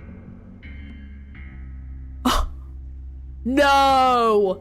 Wait, they're the same? Wait, but like, wait, what? He's a rabble-rousing thief. Oh! A destructive maniac. A snake in the grass. Oh! He even stole the tea of Kamala from me. He's nearly ruined everything we've worked for. There it is, yeah, the coin. Oh! Oh, damn! It's been a while. Hello, how's it going? My current favourite is Beryl, Matilda's mum, carrying me through the game. Never underestimated the power of a French single mother. Oh, that's... Okay, so that's who Matilda's mum is. Exciting. Amazing. That's exciting. Well, we haven't had a reverse stream in a while. How are you, G? I'm good, Sparkle. How are you? How's it going? Yeah, Karen is like a walking writer in a burning house meme. Oh my god, I just got Karen in this patch selector banner. Ooh, okay. That's exciting. You should probably listen to the voice Nocturnal Sweeping, because Don Quixote in episode 2 VA can rap faster than Eminem. Oh my god, that's amazing. Wait, Don or Mersalt? Who's faster? Everyone love Karen, so real. No horror game matches it for me. Georgie, you're gonna love Karen. I'm excited. Reverse with Resident Evil. Well, did Resident Evil do a collab with Nikkei? They did a collab with Nikkei, right? Because I was like, you what? So... never rule it out. I feel like if a gacha game was going to, this one could. Like, maybe. I'd be down. Like, Arcanist versus zombies? Sign me up. Sign me up. My favorite is still 37. I think you can tell by my UFT. Understandable. 37's a good character. 37's a really good character. The Knight is my favorite. Managed to get him to be 5. Damn. That's sick. I actually still don't have the Knight. Doing great. Good to hear you're doing well as well. Oh, good. Have you still been playing Reverse Sparkle? How are you getting on? But yeah, holy shit. I was not expecting this. The man angrily raises the once lost and now found die. In the dim room, it flickers with a comforting glow. It's only a die, Merlin. It does nothing more than a die can do. Oh, I see. You were there today. You saw what he did. Damn. He managed to change the Panopticon with this die, even if only for a second. He'll ruin my work, Aleph. He's a slave to his passion. His head is filled with impulsive thoughts. I don't trust him. We can't trust him. I've done everything you've asked. Now it's time to do your part. Aleph responds with indifference to the physician's frustration, continuing his writing without pause. Time's ticking down. I can't afford any further mistakes. No one can be permitted to stop my experiment in the Panopticon. This is such an interesting twist, I'll prove okay. it to them that we have found the path to the ultimate answer. Interesting and creepy. We had Assassin's Creed Discovery Channel. True. So who knows who we're going to have next? I have a Patreon-related question I wanted to ask if I could. Of course. Is it to do with Witch Hat Atelier? Because if it is, the answer is Monday. If you're wondering. If it's not to do with that, then feel free to ask. I mean, ask anyway, but yeah. Resident Evil 9, RE9, Reverse 99, 999, RE times... Yeah! I mean, I'm not gonna lie, if they did do a RE9 and Reverse 999 collab, that would be insane. Oh my god, that'd be so good. Haven't touched a game in a while, need to catch up one day. That's what I'm doing now. I understand. You know, Igor playable, and then Enigma becoming play... Oh my god, I couldn't resist. Could not resist. How you been getting on in your other catchers? The physician is voiced by Sephiroth. Are you serious? That's amazing. Oh my god. Oh, that's actually really funny. Mother Miranda meeting Arcana is going to be a different kind of end of the world situation. That would be so funny. We do know who's next. It's Atomic Heart, yes. So, yeah. I want Marcus and Grace Ashcroft to meet my anxious babies. Aww. Oh, that'd be cool. That'd be so cool, though. That is a lot of nines. But yeah, I feel like Resident Evil isn't the craze. Like, for this, I feel like it's actually something that could kind of, like, work. I could kind of see them doing it, yeah. I think so. Like, if they're gonna do it. But yeah, crossover with Nikkei, if you haven't seen. Yeah, I think it was, like, Jill and Claire and Ada became playable. Yeah, I see, I've never played Atomic Heart. Have any of you guys played Atomic Heart? Like, is it, like, good? Like, I've not played it. I just know there's, like, the like, sexy robot ladies. Because I was like, did not see this coming. La cabaña con el techo azul estaba silenciosa como siempre. En un sueño fugaz, la investigadora de paracausalidad descubrió la verdad detrás del dado de Babilonia. Oh. Examinó cuidadosamente los patrones ocultos, como un astuto astrólogo rastrea los movimientos de las estrellas. Lo que pueda parecer errores o accidentes no niega las verdades del destino. Por el contrario, afirman su existencia. Solo pregúntale al gran Heráclito. En un universo no observado, el dado de Babilonia gira perpetuamente, dictando el destino de todos en un tiempo que es tanto infinitamente largo como infinitamente corto. Mira, cerró los ojos. Respetaba la aleatoriedad de los números y el destino. Respetaba el juicio del dado. De lo contrario, se habría perdido sumisamente en los huecos del tiempo y bajaría para siempre como un fantasma en el olvido. Oh.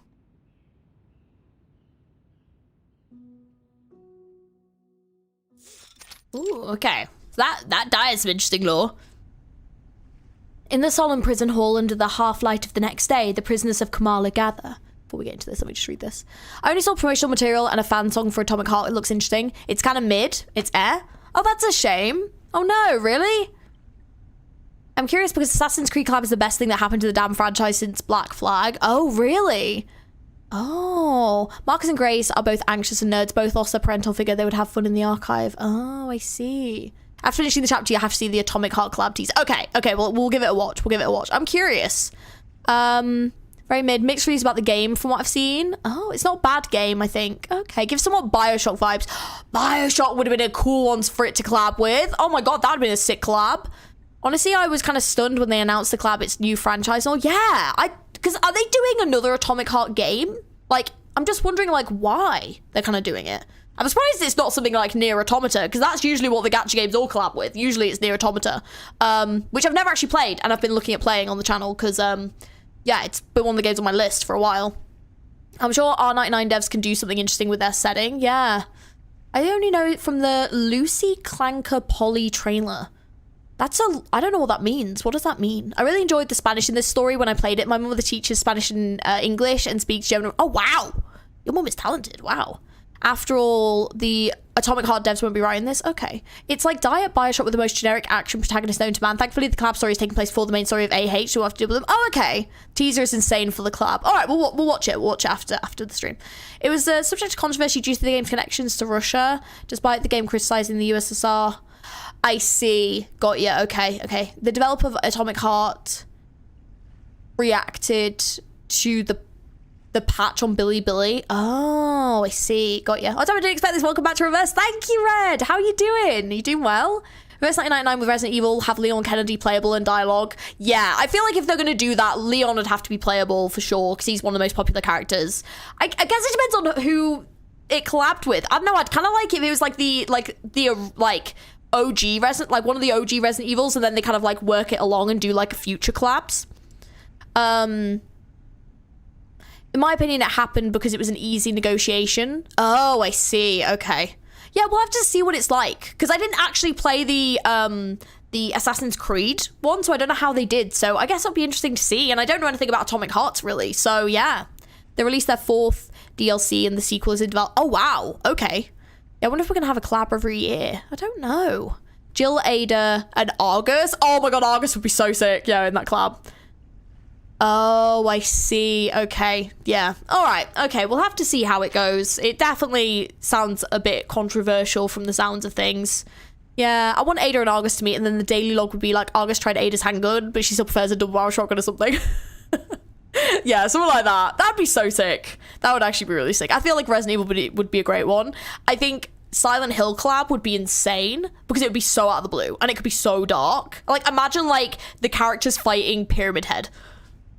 It would be so good. I would love that. Octavia steps onto the podium with a stern expression. First, allow me to make one thing clear. I had absolutely nothing to do with what happened to the Idealist yesterday.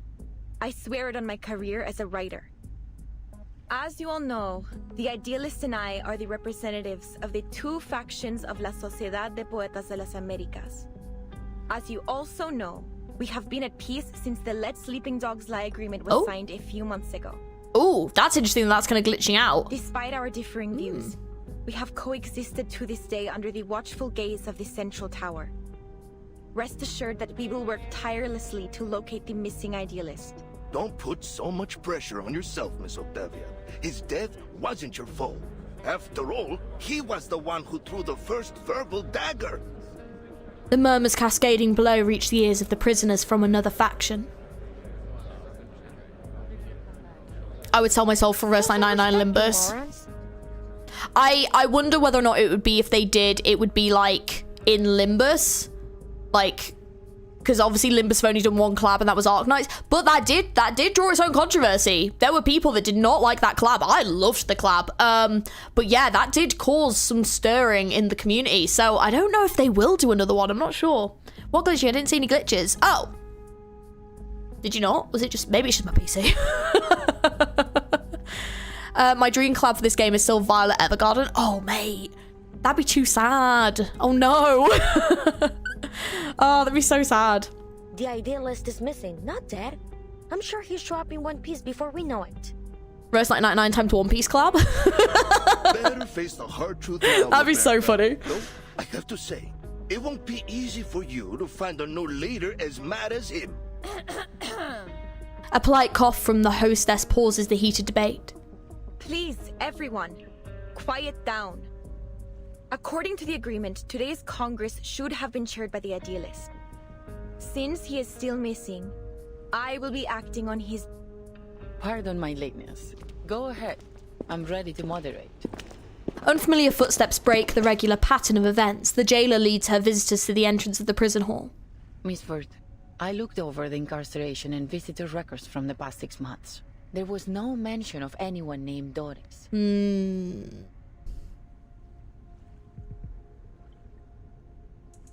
Have you also heard about the upcoming anime series of Laplace? That'd be like the Office series? No!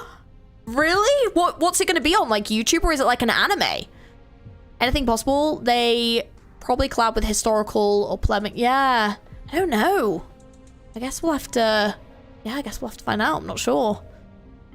Dang. Then it seems only the physician knows the whereabouts of Dr. Torres. Miss Jailer, we need to meet with the physician.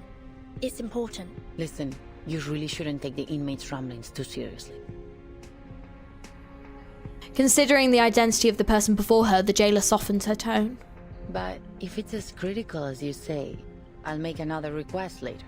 That said, I'm afraid the meeting won't happen for at least a few days. Understood. For now, please join us for today's Congress. Espectacular! Do you hold literary salons like this every day? This place is practically a writer's paradise. So, you're the host of the salon, Octavia? I say we set aside our differences and have a titillating literary discussion. You've come at the right time. You may serve as witnesses for the Congress alongside the jailer, like a citizen's jury in a court. Your suggestion aligns with the congressional rules. Very well. Huh? Congress? Witnesses? Isn't this a salon? Which topic are we discussing? Literary theories? Schools? Principles? Languages? Oh, narrative perspectives? None of those. Octavia lowers her head, giving her questioner a long and deep look. This Congress is about the randomness of fate, Miss Recoleta. Randomness of fate? As she sinks into confusion and bewilderment, the jailer's voice rises into a triumphant introduction. Dear visitors from the Foundation, allow me to introduce the Kamala Congress. What happened yesterday was merely a brief anomaly. In the Panopticon, spontaneous order among the inmates is the norm, and the Kamala Congress serves as its truest reflection. Spontaneous order? Yes. Through the Congress, the inmates assign and distribute medication, communal duties, and rest periods. They are entirely self-regulated. Her tone is filled with pride. I hereby announce the commencement of the 7th Kamala Congress. As her words fall, Octavia takes out a worn lottery box and a small trinket from her hand. The prisoners move in perfect order like a swarm of ants. Oh, there's a box and a dice. Okay. Interesting. Recoleta is also my favourite. Absolutely hilarious that Recoleta tries to break into prison for sheltering and writing. I think they said Marcus is the protagonist of the series. Oh, really? Oh my god, wait, that'll be so cute. Settings will be the Laplace Scientific and Computer Center, and I would assume Marcus will be the POV. Oh, that's so fun. Okay, we don't know yet. Oh, that's so exciting. Okay, that's really exciting. Okay, I'll have to keep an eye out for that. That sounds really fun. The series is called the 1999 Arcane Incident Department, just like production April, but that's all the info we've gotten. Okay, if it's in the next year, I hope we get a teaser or two along the way. Yes! Okay, I'll keep an eye out for that, because some of my favorite characters are in Laplace, so that's really exciting. Ooh, the music again. Oh my gosh. A cardboard box, and is that a paper die? It has 20 sides. Huh? Oh no. We carefully examine hidden patterns. Oh dear. Much like an astute Is this in the book astrologer again? tracks the movements of the stars. Isn't this... From somewhere in the audience, the girl unconsciously mumbles a revelation. This just like the Die of Babylon? Oh no. The MacGuffin that weaves through the entire plot? The infinite symbiote of fate? And the symbol that compresses time into a shriveled circle? Oh no. What may seem like errors or accidents doesn't negate the verities of destiny. On the contrary, they affirm its very existence. Just ask the great Heraclito. In an unobserved universe, the die spins in perpetuity, Dictating the fate of all in time that is both infinitely long and infinitely short? Look, I've closed my eyes. I respect the randomness Oh, no. of numbers and destiny.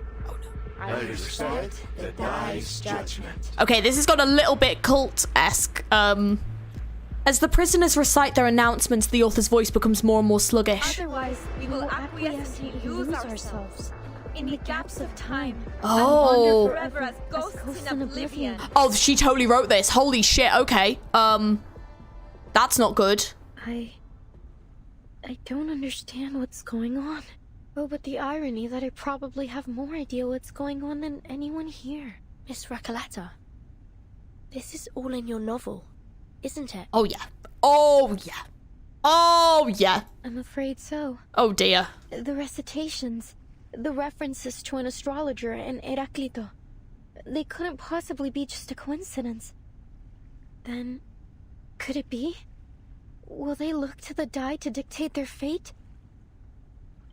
The girl's audible shock does not affect the proceeding on stage. The Congress continues. I shall perform the first roll. Its result will determine the subsequent roll order for this Congress. For what? Nat 20! Oh, I thought she just got a nat 20. I was like, holy moly! That's crazy. The result is 5. Oh. This check complies with the prerequisite conditions of the ruling of the die, and the standard roll order has been established. Inmate Jose, Wow. please come forth. I love the art style. You are the first in the initiative order. Therefore, fate's judgment shall fall upon you before all else. Me? Oh, okay. Oh no, is he gonna roll like a 1 and then just like explode? Like, what is happening? Are they gonna kill him? Oh god. The prisoner steps forward, taking the fragile box in his hands, shaking it to roll the die of absurd fate inside. The die stops, and just like that, a simple number decides his fate. 17! It's 17! Ah, what a wonderful number! 17! Like an oasis in an endless desert. The result is 17, and the score combination 6 plus 4 plus 4 plus 3. According to the ruling of the die, he shall receive 60 risperidone tablets, 40 clozapine tablets, and 40 diazepam tablets. Additionally, he will assume the role of cultural manager of the Comala Congress. Right, so are they like using this to so they're using this to determine, because obviously all those added together equals 17, so they're using this to determine like things that they get? Oh god, what if you roll a 1? Inmate Jose must clean the first restroom for the next 7 days. Wonderful! I'll gladly clean the toilet.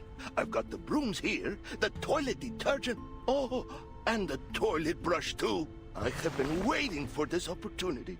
As cultural manager, I will speak with every inmate and complete the Comala memoir, finally capturing the moments when literary sparks ignite and explode. This is so strange. This is so strange. Next is inmate Eduardo. Please come forth. I give them a month for at most before this goes. See, I was saying this is like reminding me of Outlast. This is giving me Outlasty vibes. The man in question is a nervous mess. His eyes flicker, his eyebrows fight for space on his forehead, and his teeth clash against each other in turmoil. But I can't remember the ruling of the die. I can't remember anything. Damn it.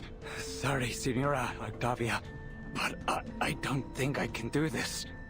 I didn't get any medication in the last Congress. I've had multiple episodes. It's like my brain's jammed or something. This is so strange. It's all right, inmate Eduardo. It's easy. You don't need to know the rules to roll the die. Give me your hand. I'll help you. The prisoner follows suit, hands trembling as he shakes the box, the only thing he can do. Oh my god, he rolled a 1! Apologies, inmate Eduardo. The die dictates that you must voluntarily descend into the sewers and write the thematic keyword that currently causes you the most anxiety on the walls. Oh, that sucks! I mean, I guess at least he didn't die, but like, he got like screwed over on the last Congress, and then he got screwed over on this one too? Thank you very much, Miss Octavia. I think my head's about to split in half. I need a moment to rest before I head down there and fulfill my destiny. Clutching his head, the prisoner leaves, his steps heavy, his hands empty, but his brow finally falling at ease. Jailer, are you really letting them make every decision with the roll of a die? Eduardo is clearly in a much more dire condition than Jose. The medication should have been given to him. Yeah. As I said, this is how the inmates of the Panopticon maintain order. The physician periodically provides medication, food, and other necessities, and the inmates distribute them in this spontaneous and efficient manner.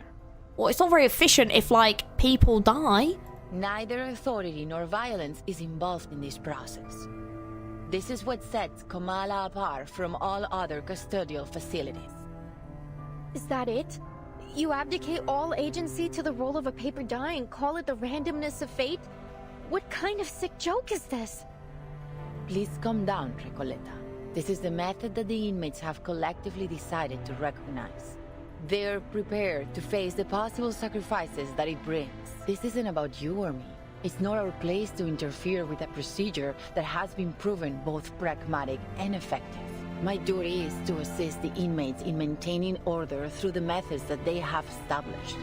And yours is to witness their self-governance, not judge it. The jailer takes a deep breath. Her words clearly meant to convince herself as much as anyone listening. If everything somehow unfolds as it does in my novel, then every role is already predetermined. Verton, do you remember the story I told you last night? The odds of both success and failure were consecutively multiplied. I remember. As soon as a character experiences a failure, they continue to suffer failures in an endless chain reaction. None of Eduardo's future dice rolls will ever result in a number higher than 10. Damn. At this rate, this system, this sociedad, ruled by the dice of Babylon, is bound to collapse. She looks around, realizing that her words, weighty as they seem to her, have garnered no attention. Eduardo will never receive any medication. Oh, fuck. Pragmatic, huh? How cruel it is, yeah. It's like accumulating advantage in turn-based games. Advantages compound, but so do disadvantages, yeah. And like, obviously these disadvantages are building up over time, and then... he writes the keyword on the wall could very well be the moment he spells out his own death. No. I can't let this happen. I have to do something. But this clearly seems to be part of, like, the physician's experiment. Recoleta rushes to the stage. Wait, Miss Recoleta, what are you doing?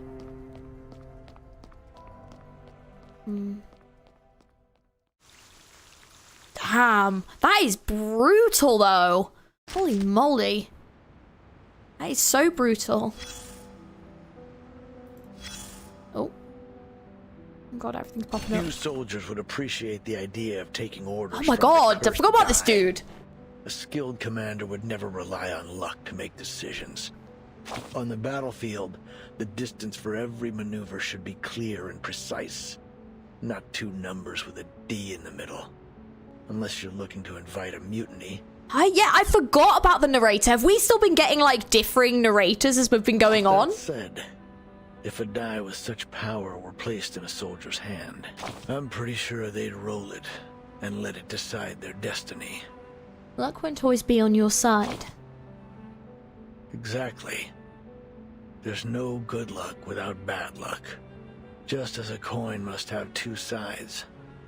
Luck essentially defines one's entire life. And whether it's make or break, life or death, the die will keep on rolling. Still change. The Panopticon is literally designed so that a single guard can monitor and put the prisoners on constant surveillance at all times, so you won't know if you're being watched or not.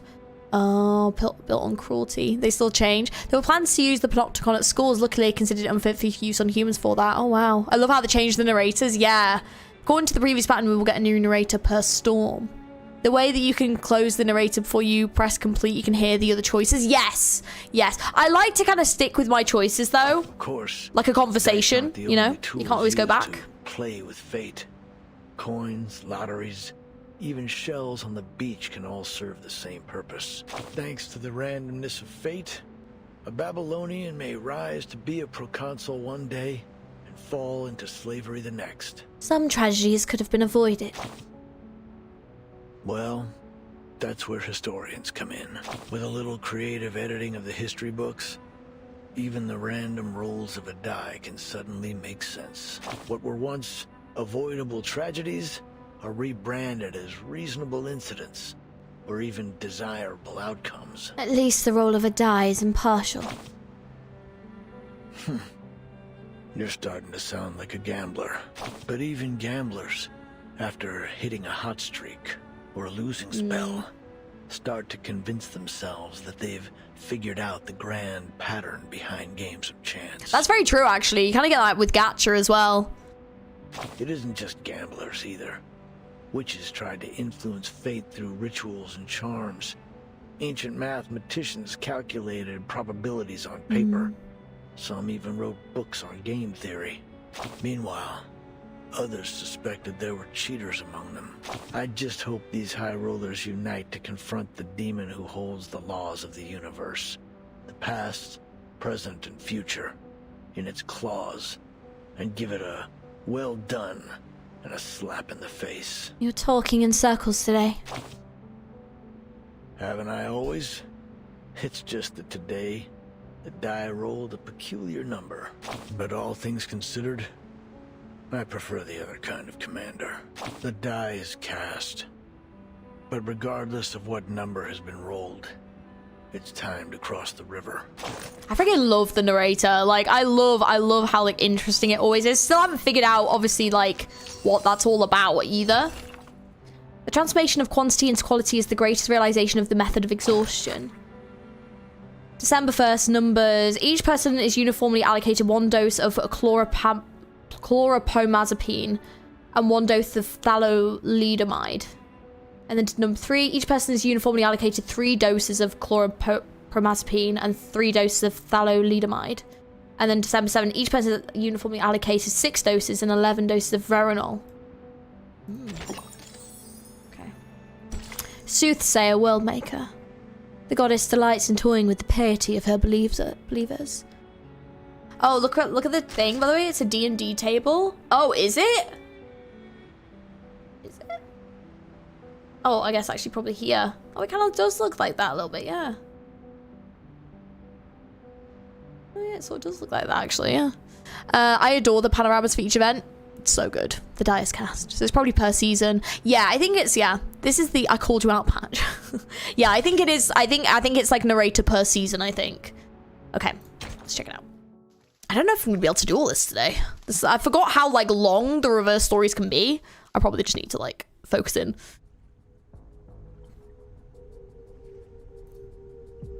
On the stage, Octavia remains the picture of serenity as she orchestrates the Congress. Miss Recoleta, as a witness to the Congress, you have the right to express your doubts calmly. Listen, you... She recalls the complaints of her 2 former companions, the jailer's dismissals, and the confused expression of every editor she has ever faced. If she were to lay out every detail of her novel here and now, she would only get the same response.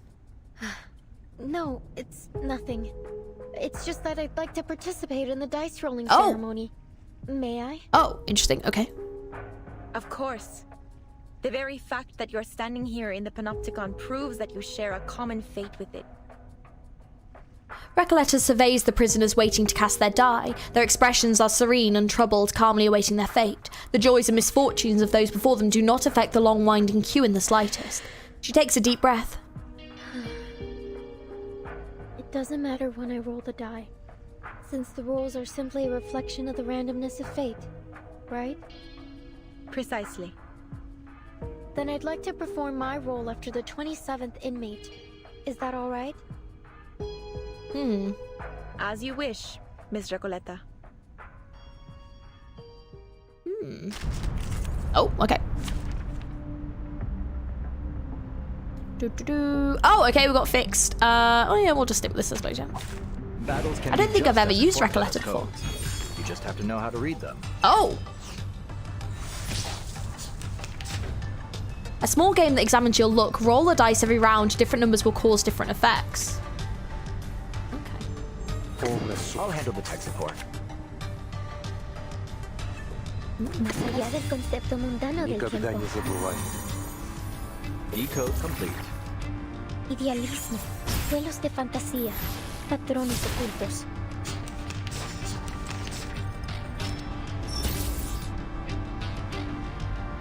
Interesting. Ready to All right, time to crack. En todos los momentos. Огонь на прикрытие. Encryption complete. Nuestro aliado es la verdad.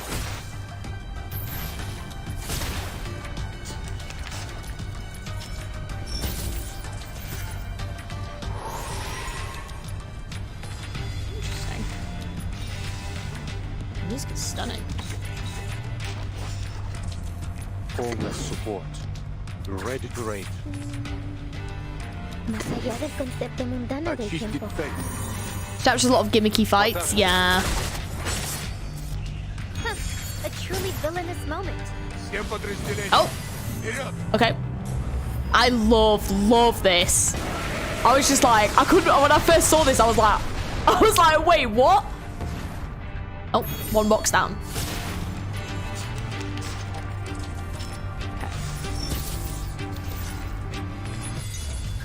Oh. Okay, we've got a single box left. All right. Yeah,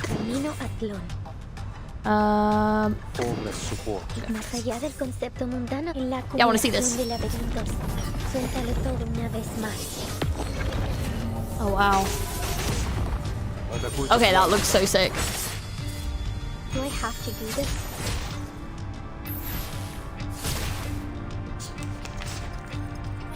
Okay. Oh! Come on, we got it. Another perfect combination of reason and passion. Okay. Sick. Nice. The sound effect of his ult is amazing. Yeah. Things should be fine. Yeah, it's fine. We handled it. I probably should have read it a little bit more, but it's fine. We handled it. Oh! Here are your supplies. Oh, she got loads of stuff. Please be sure to follow the distribution rules of the Congress.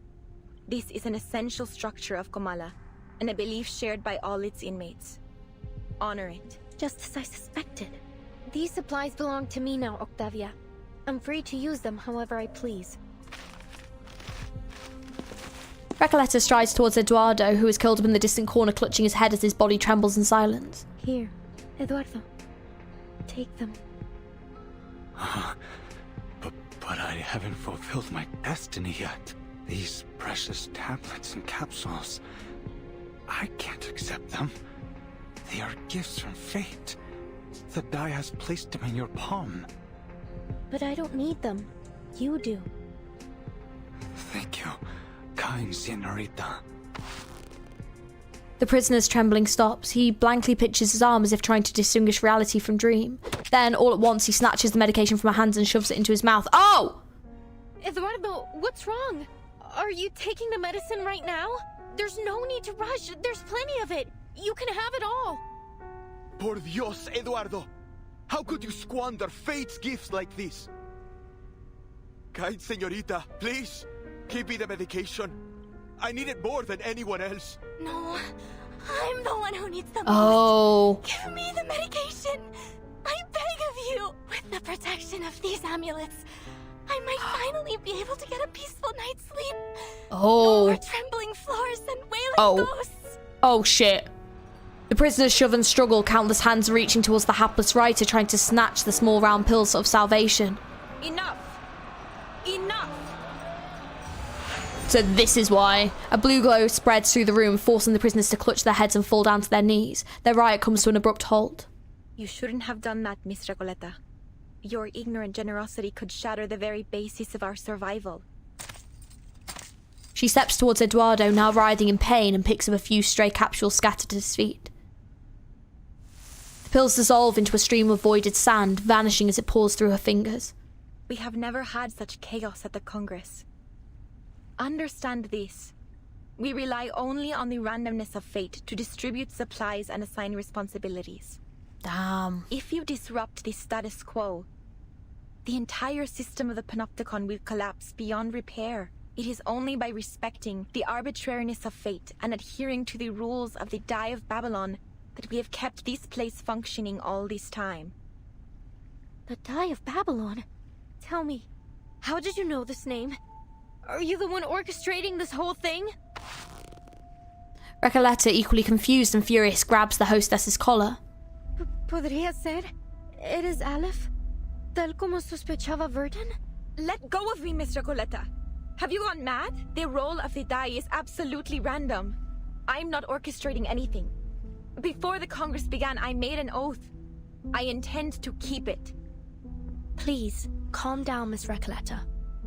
I think she's telling the truth. She lets go of her grip as the reality of their situation dawns on her. Sorry, Octavia, but please, you have to tell me how you learned about the Die of Babylon. I must know. Only my pen pal and I should have any knowledge about this die. I heard about it from the physician. He described it as a symbol of collective consciousness that we could harness to maintain immaculate order in the Panopticon. Yeah, so it's definitely a left that has, there's done this. Oh no. The Comala Congress was coined, iterated, and perfected by the physician based on this concept. The physician again. Everything eventually leads back to him. Yeah. Just as we suspected. I see. Recoleta casts her eyes over to the silent jaguar who has remained wordless from the beginning to end, watching it all unfold. Jailer, we have to meet with the physician in person. Now. As I've told you many times, Dr. Merlin is too busy at the moment. I couldn't possibly trouble him over a novel and a pen pal. They are just fantasies. Couldn't you make an exception? What if they're not just fantasies?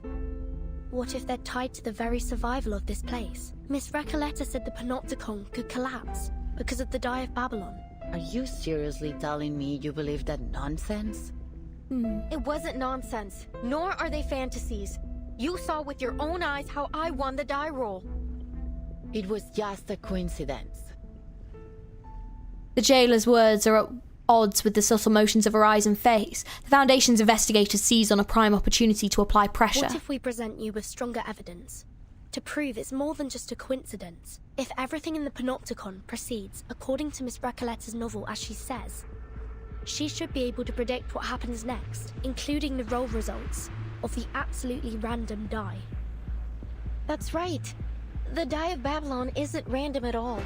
It's nothing but a supercilious fraud veiled under the guise of fate, and an actor of the inescapable loop of history. And not one of you is paying attention to me whatsoever. Ugh, to hell with this era of ignoring unknown writers. Miss Recoleta, please make your prediction for the next inmate's die roll. This way, you can prove to Miss Jailer the irrefutable connection between Kamala and your novel, The Rise and Fall of Sanity. You finally remembered its name! Oh, what sweet balm to my spirit. Miss Octavia, please continue the Congress and let the next inmate perform their role. Then Miss Recoleta's statement will be proven true. The hostess of the Congress remains non-committal. I appreciate the reminder. No matter the interruption, the Comala Congress must go on. Though not for Miss Recoleta's sake, of course. Next inmate, please. Following the die's designated order, the next prisoner steps forward to roll. Hello, inmate Garcia.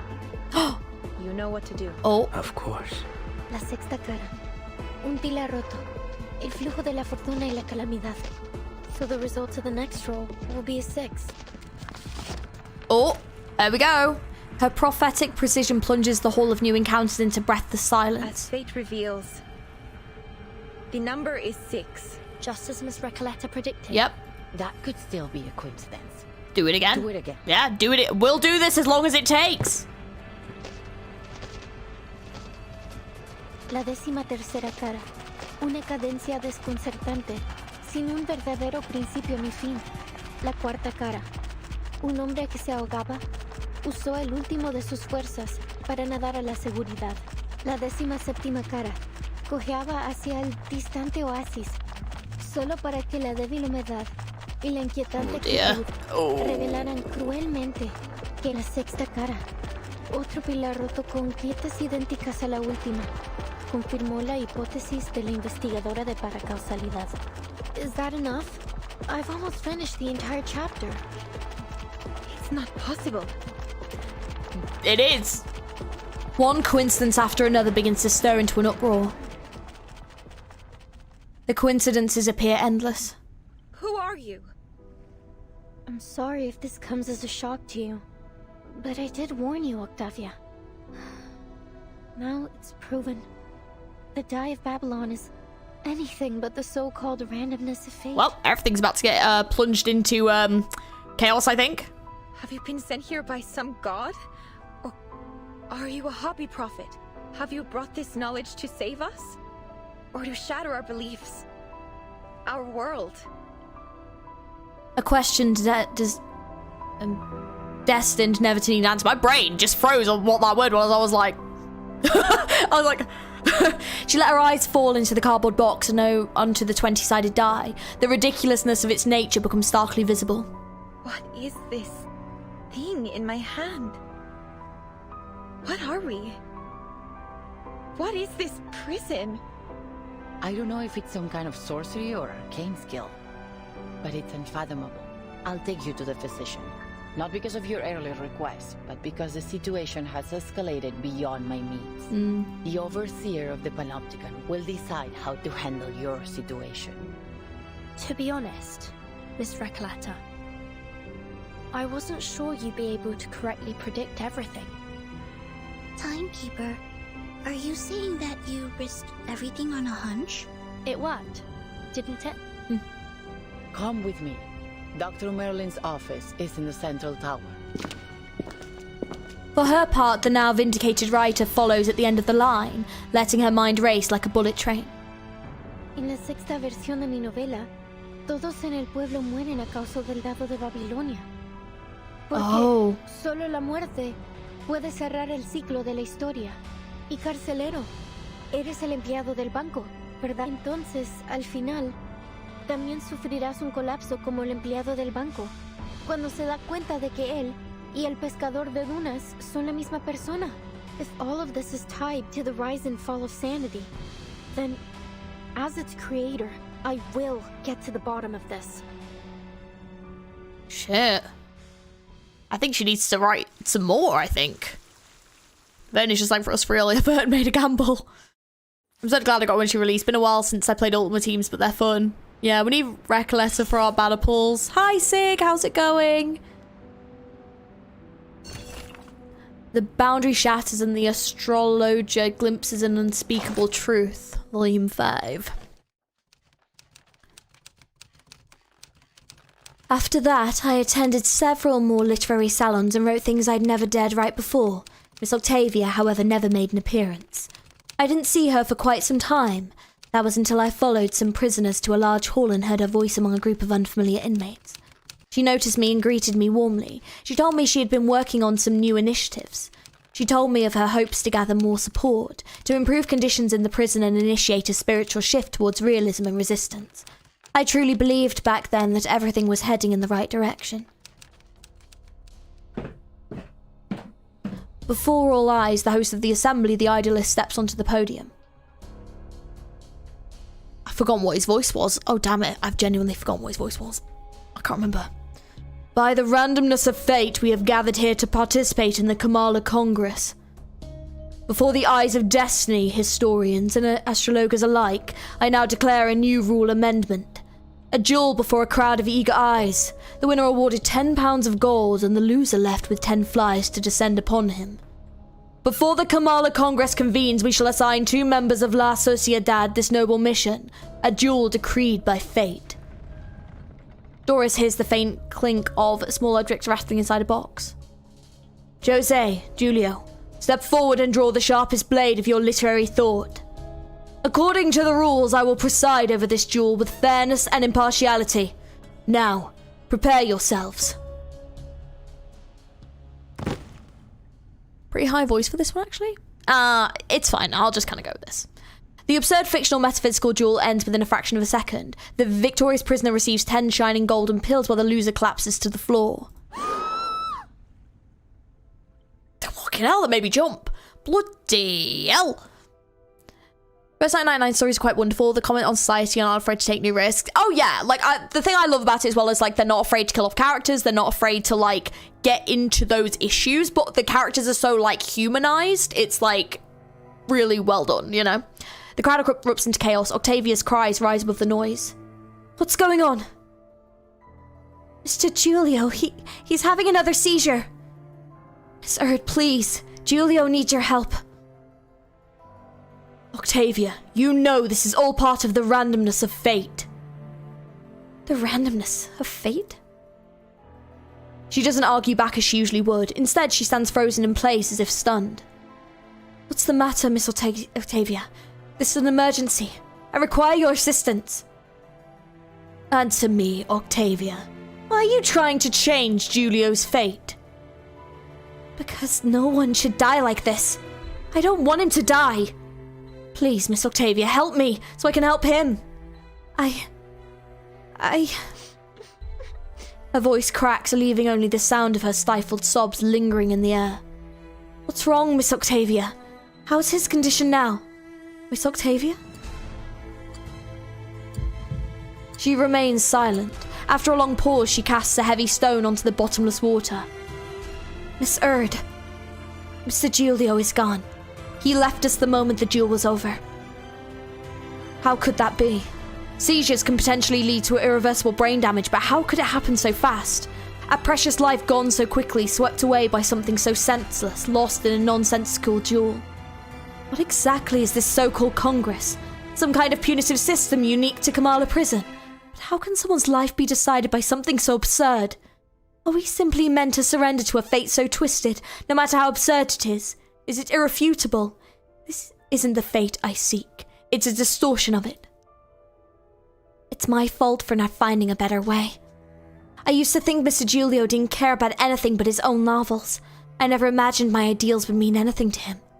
But he was the first person in La Sociedad to support me. But that really was an irreversible fate. A fate granted by Mr. Giulio by the Die of Babylon. The Die of Babylon. Her question is left unanswered. The host of the salon goes on. Giulio has stepped off the endless staircase and reached the silent water. He has become as calm water, dissolved in his own pond. Let us offer our blessings, our silence, our farewell to this martyr of fate. To let us imagine that Giulio's literary career was a happy one. The hall remains deathly silent. No applause, no response. A life was taken, and that's all you have to say? You really don't care whether we live or die, do you, idealist? And all of you, don't you have anything to say? Why are you all just standing there? If we hadn't kept rejecting the physician's treatment, maybe Mr. Giulio wouldn't have... Rejecting? How ridiculous. You have no clue what that demon in human skin is capable of. How he'll reach into your mind and mold it like clay, reshaping it until it becomes your prison. In the realm of fiction, fate, unreality, the dissolution of the ego is inevitable and irreversible. Therefore, we must not resist the ending dealt to us by the Die of Babylon. Do you even know what you're talking about? I've never truly understood you, idealist. I will find a better way. I must rewrite this tragic tale. If you disagree, then leave La Sociedad. I will not have our great poem disrupted by the offbeat syllable. Besides, your tedious talk of social responsibility should have been purged long ago. Modern Latin America belongs to visceral realism, and you're too ignorant to even attempt to seek it out. What a ridiculous, laughable man you are. Yes, I see it clearly now. It's your tyranny that has driven everyone to ruin. Well, let me tell you something. I'm not leaving. I will establish a new literary movement right here in Kamala, right here in La Sociedad de Protest Las Americas. I really cannot struggle to say it. Love your voice acting. Thank you. Sorry, I'm so embarrassed. Sorry. It's obviously not as good, but I like to have fun with it. That music really helped though. It's like, it really gets you in like the mood. It's just like, oh my god. That music was so good. Holy shit. And we will use our literature to rescue the inmates who suffer all around us. I've had enough of your condescending stone-hearted ego and your pompous sophistry. You only bring misfortune upon us with this constant rambling about that visceral realism. I hope I never see you again. Miss Erd, we have to get you out of here. Another second around, this maniac might just doom us all. Damn. You're Octavia's special grade? Thank you. I really wish I could get the accent right, but unfortunately I don't quite have the skills, but thank you. Only the physician, the true overseer of this prison, can save us from this situation. Please join the society, Miss Doris. Help us rebuild a renewed Sociedad de Protest together. I've already spoken with the jailer. As long as we follow the rules and help them manage Kamala, we'll be free to discuss literature. Forgive me, Miss Octavia. While I truly appreciate your kind offer, I'm afraid my conversation with the physician must remain private. Why? Please answer me this question first.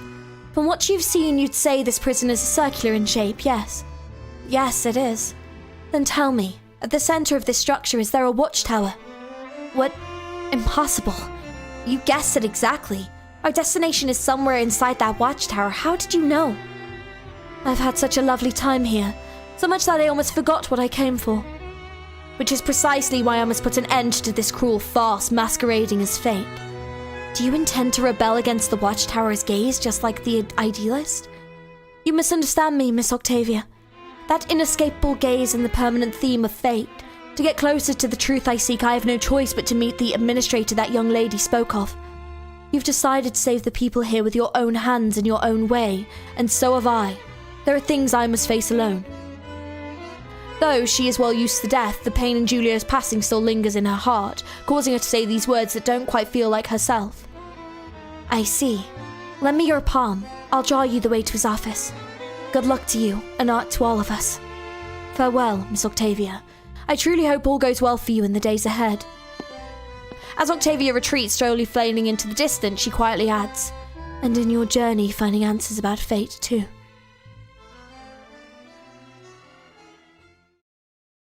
Gee, after catching on story, I ever thought about doing an anecdote, because damn good VA. Oh, thank you. I have thought about doing some of the anecdotes before, but I guess it just depends like on the character and like the voice acting and stuff, because I can do impressions of some, but not all of them. So it just depends on like the voice acting. Because I can do like English, and then like American, like a few different tones, and then like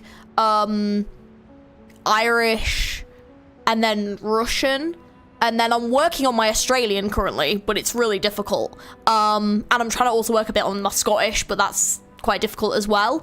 But yeah, so, and I do want to try and get more European accents down, but yeah, it's a case of like hearing and trying to like imitate and trying to like pick up the specific pronunciations and stuff. But yeah, I am getting there. Never misses the music. So good. So good. That theme song was incredible. Oh my god. Yeah, so good. 1.7 is one of their hallmark stories that's highly criticized. The Findus-Cecily society with both Isolde and Kakani's victims and Semmelweis the truly modern woman. What does the Findus-Cecilical society mean? I don't think I've heard that term before. Behind the operating curtain. Okay, I'm now a bit scared. I'm gonna miss your Reverse Night streams and content. Peak. Hello, how's it going? Even though I missed the Yakuza Mountain, I'm still a bit of completionist for this game, still missing Eagle and Eric's anecdotes. Oh, okay. I see. All good. Also, Aussie here. Oh, nice. I actually had someone leave me a comment recently, not because they were like, I thought you were Australian. Like, they thought my voice, like, they were like, I was really shocked to learn that you were British. And I'm like, do I sound Australian? I was like, hang on. I was like, since when? And then I was like, I think I do say a couple of words that I think sometimes, like, bottle of water. Like, I say it like that, which I think sounds a little Australian. But yeah, someone, like, left me a comment and they were like, I was really shocked. I genuinely thought you were Australian. And I'm like, no. And I'm like, I can't even do an accent very well. I was like, I'm working on it. An otherwise tidy room is covered in fine scratches and small unidentifiable stains. The smell of disinfectant lingers in the air mixed with mildew. Oh, by the way, if you haven't already, don't forget to like the stream. And also if you haven't subscribed and check out like the socials and Discord and stuff, I probably should say. We're quite far in at this point. But yeah, if you haven't, please do. Help support the channel and we'll hopefully get you more reverse streams too. So, woo. I get that too. Yeah.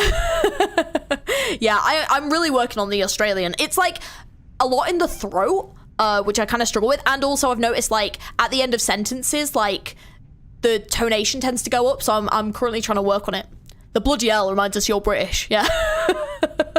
Well, I can be quite northern. So like I can go like proper northern British. And then I just kind of speak like this normally. So I'm a kind of mix, but I am more northern, yeah. And otherwise, oh yeah, right, that's it. Okay. Wait here a moment. Time to meet the physician, who seems like a super fun man. I'll report the situation and your request to Dr. Merlin. However, since he's always busy, I can't guarantee he'll agree to meet you. But I'll do my best to persuade him. I think we should just kick the door down and go in anyway, to be honest. The Jaguar's figure slinks through the inner door. Now's our chance, Sinetto. Just kick the door down. Our chance? What do you mean, Timekeeper? It's unlikely that the jailer will let us search the central tower, even in this situation. We should take the initiative and look for clues while Oh, true. I see, Timekeeper. I will do my best. Zenetto swiftly conducts a thoroughly unauthorized search. Thank you for your assistance, Miss Recoleta. Without your precise predictions, we wouldn't be standing here now. I haven't yet grasped the connection between the die, your novel, and what's happening in this place. But by process of elimination, it's almost certain that your pen pal, Aleph, is right behind this door. Yeah. Sometimes I envy your decisiveness, Vertin. I'm sure many people have praised this special talent of yours. Are you alright? You don't seem as excited as when we first entered Kamala. Or no, because he might have been using this to, you know, like, twist these people. I don't know. You know. Do you love the game? Yeah, this is a great game. It's definitely a gacha I would recommend people. Like, it's really good. It's really, really good. What about you? And how are you? I'm doing good. How are you? How are you doing? I really recommend X and Eagle's anecdotes. They're really, really good. Yeah, I do need to read more of the anecdotes. I really do. I've read some of them. Yeah, I need to read more. I do need to read more. I really liked Argus's. That's one of the ones I read that I really enjoyed. Recoleta holds her gaze on the tightly shut door, uncertain whether she hopes it will be open now or ever again. The all-seeing sentinel of the Panopticon, veiled within the central tower. If it truly is Aleph, I don't know how to face such terrifying and increasingly plausible reality. Sorry to interrupt, but... Timekeeper, I think you'll want to see these. Oh. Signed Erd. Oh. This is a letter from Dr. Dorez. The delicate signature matches the one in the manuscript folder. Her handwriting. It's as beautiful as I'd imagined. Who is it addressed to? Dear Mr. Aleph. Aleph? Oh! Looks like Dorez and Aleph are acquaintances. Or at least, they've had some correspondence. Dear Mr. Aleph, my apologies if this reaches you at an inconvenient time. I am Dorez, pen name Erd, an ordinary inmate of the Panopticon of Kamala. I write seeking your guidance, if you wouldn't mind offering it to me. I heard from the physician, Dr. Merlin, that you have the answer to every question. A statement which has been echoed by the idealist and the other inmates. I have something I wish to ask you. What exactly is your role at the prison? Chief Warden? A secret backer? An observer who dominates the prison? Are you truly the supreme ruler of the Panopticon of Kamala? They tear open the next letter, eager to read on. Dear Erd, I do indeed have answers for every question, including yours. I'm afraid every one of your speculations is off the mark. I am merely an inmate who chose to imprison himself here. And allow me to point out that your identity isn't as ordinary as you claim. Why is it that you, my fellow inmate and guest of Manus Vindictae, are so interested in Kamala? Okay. Interesting. Dr. Dorez, a guest of Manus Vindictae. Yeah. Yeah, what the fuck? A muffled shattering of glass interrupts their reading. It came from inside the room. Oh! Do you think they're okay? Oh no. What? The jailer and the physician. What happened? Oh god. What did happen? The door defies any attempt to answer, sealing all the events from view. I'm not sure, but it could be bad. Oh shit! Come on. Hang on. Let's go in and see if they're all right. I'm scared. Oh no. Oh no, is this why the jailer's not playable? Oh my god, are they dead? I'm afraid. The unlocked door leads to another room, more decrepit and oppressive than last. A cold operating table lies in the centre, surrounded by scattered bottles and medical instruments. It seems we've stumbled upon the physician's... The physician's office. I should have known. I'm scared. Is this an operating room? Oh god. It's been a while since playing this. Yeah, it has been 10 months since we last streamed this. How's it going? Hi Echo, welcome in. How you doing? I remember when I did the Matilda intro and I was like, what do you mean there's QT? What do you mean? They like keeping you on your toes in this game. Guys, I'm scared. I'm sweating a little bit. This is reminding me too much of Outlast. I'm uncomfortable. Oh! As if this prison wasn't bizarre enough already. I'm afraid. Who's everyone's favorite character from this story? Including NPC. Inside the narrow operating room, the Jaguar reacts badly to their intrusion. Oh dear. Didn't I tell you to wait outside? What do you think you're doing barging in like this? I thought you were being murdered or something. We had to come and check. I'm sorry. We were just worried about your safety, jailer. Yeah. We heard smashing of things. Enough. Get out of... Quiet. Oh my god. Here we go. The reptilian complex governs all our fundamental functions. Okay. Our heartbeat, breathing, fight or flight responses, and our territory and hierarchy awareness. Our primitive ancestors, like reptiles and birds, followed such instincts to survive. Through millions of years of evolution, we developed the limbic system. Okay. This processes emotions and forms memories. It allows us to feel fear, sadness, anger, joy. Our behaviors are given meaning. Now it's the neocortex that makes up more than 2/3 of our total brain volume. Language, perception, logical reasoning, abstract thought. This is what forms the complexity of human nature. We read, create, perceive. We try to understand both the world and ourselves. We are forever setting goals, one after another. And all this, these multitudes, happens within the confines of the skull, in the tight folds of the crowded cerebral cortex. Is he performing surgery? I mean, I'm not gonna lie to you.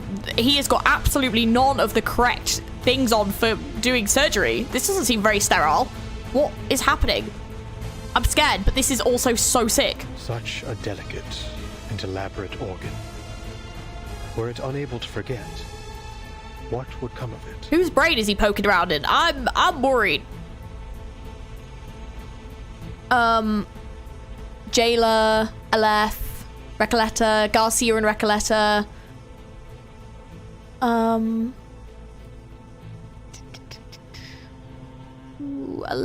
and Recoleta. I got used to anecdote, to sitting down chilling, and then the new anecdotes have stuff like different endings and quick time events. It just caught me off guard. Yeah, they do. I don't know how to get the other endings. I've been like doing a few of them and I'm like, how do I go back?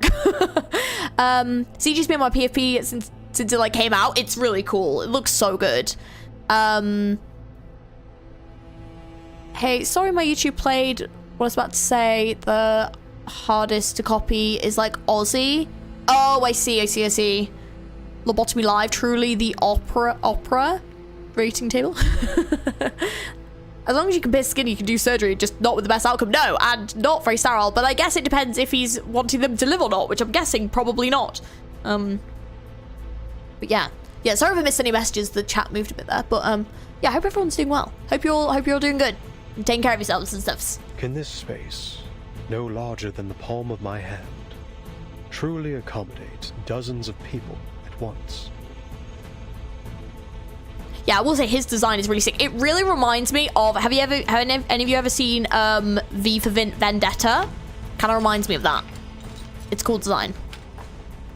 At last, the physician sets down his operating scissors and needle, signaling the end of surgery. Yet at the same time, the old machine issues an alarm, signaling that the patient's vital signs are wavering. What's happened to the patient? It looks like he's dying. It doesn't look like he's dying. That's not good. Her anxiety rises as the question goes unanswered. On the screen, the last waveform disappears, leaving only a constant flat tone. ¿Fracasó la cirugía? Nonsense. The surgery was a tremendous success. I have erased his debilitating hysteria and restored order to the panopticon. By killing him? Question mark? What are you trying to achieve by barging in here? The man behind the operating table stares at the uninvited guests expectantly, but does not give them a chance to respond. What the f... Forget it. The next operation requires my attention. Okay. This dude is just, yeah, this dude is terrifying. A for a lab. That's what it is. Dang. I'm pretty sure there's A's version of V's speech. Others. Oh, there must be, surely, right? That's one way to cure hysteria. There's no problem if the problem is dead. Yep, that seems to be the way that he sees it. Jailer, show them out. Bring me the next patient in 15 minutes. Ah, oh, the head tilt is creepy. I'm sorry, Miss Burton. I'm afraid you have to leave now. What the fuck? Recoletta steps forward, blocking their path. There's a hint of pleading in her voice. Please, just let us speak with you. It'll only take a moment. I have something very important I need to ask. Her question is not given time to take shape. Important. Nothing is of greater importance than my experiments in the Panopticon, outsiders. To ensure they continue, the stability of time and schedule is absolutely paramount. Experiments in the Panopticon? So you really are the controller of the prison, then? Controller? What an outdated notion. Superficial, really. The Panopticon has no need for such power, regardless of who occupies the central tower, or even if no one's there at all. Every inmate is both the observer and the observed, both wielders and subjects of power. Achieving such a state requires no physical or violent measures. The structure of the Panopticon itself is the mechanism which sustains it. Kamala is simply a manifestation of this model. Once I confirm its feasibility and adaptability, this model can be applied to any functional setting with only minor modifications. So far, it has proven to be far superior to any current system of governance in our world. Transcendental even. Curse it. Why am I wasting time explaining this to you? Time is running out. The investigator keenly senses the key within his words. Dr. Merlin, you keep mentioning time. What exactly do you mean by that? Good question. Really? You need to ask? Even those oily-headed lunatics know it. The end of this era is imminent, is it not? Ooh. Indeed, the word that was so close to being spoken. You know about the storm? That's what you call it, is it? A storm that washes everything away. Oh. You employees of the St. Pavlov Foundation should know better than I. Soon, this era and everything in it will cease to exist. I wonder if that's why he's not bothering with, like, the food or, like, getting help from, like, the Foundation or anything like that. And also, like, why he knows why the Manus Vindictae have, like, essentially pulled everyone out. Because he knows that a storm's coming. I must prove the feasibility of the Panopticon model before this place is turned to ruins. Or something even more unrecognizable. Oh. A storm that washes everything away? Burton, what on earth are you two talking about? The conversation extends beyond even the most imaginative creations of the aspiring writer. No one can predict the era to which we will be reversed. I have seen the eras change time and time again. The transformation of this place, over and over. But no matter which era each of these 9 storms, as you call them, has taken us back to, Cordeismo continues to plague this. Oh. Dependency theorists, martyred revolutionists. I've seen them all. You, young writer, are no different from those intellectuals who were swept away in the rain. So he's seen 9? Is that what he's saying? He's seen 9 storms? Which era of these 9 storms, as you call them, has taken us back to? So has he been surviving these storms? His voice acting is insane. Agreed. Merlin is just amazingly terrifying. Does she know? I don't think so. Is he's not meant to be like Merlin the Wizard Merlin, like as in like actually Merlin, is he? Or is it just like a name? I'm just curious. Just curious. There is no romance in this era. Only the repeated cycles of madness and brutality. An endless, meaningless struggle. Damn, okay. He definitely knows there were 9. Yeah, he's definitely been, like, he's seen these storms. Like, he's absolutely seen these storms. Which, just the name, okay. But he's from before the first storm. Oh, that's so freaking interesting. Only in this forgotten corner can we momentarily escape the plundering of the marauders and the chaos they unleash. So it kind of makes sense then why he would want to try and find something that could bring some form of order. I guess he's probably been like affected by the storms. Like, he's probably not of the sanest of minds, I'm guessing. Although it won't be long before this place is looted by those oily-headed lunatics. But it doesn't seem like he's on the side of Manus Vindicte. Like, he definitely doesn't seem, yeah. I think he's called Merlin because he lives in a tower. Got it. Someone is grumpy. Hello, detective. How's it going?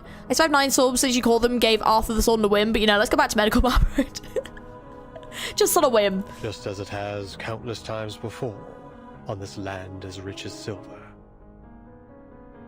He mutters to himself. But there is still hope. Even in a wasteland, we may still be saved. This is so interesting. Holy shit. Yeah, some answer will be given in time, yeah. As long as I uncover the path to transcendentality, I will find the ultimate answer.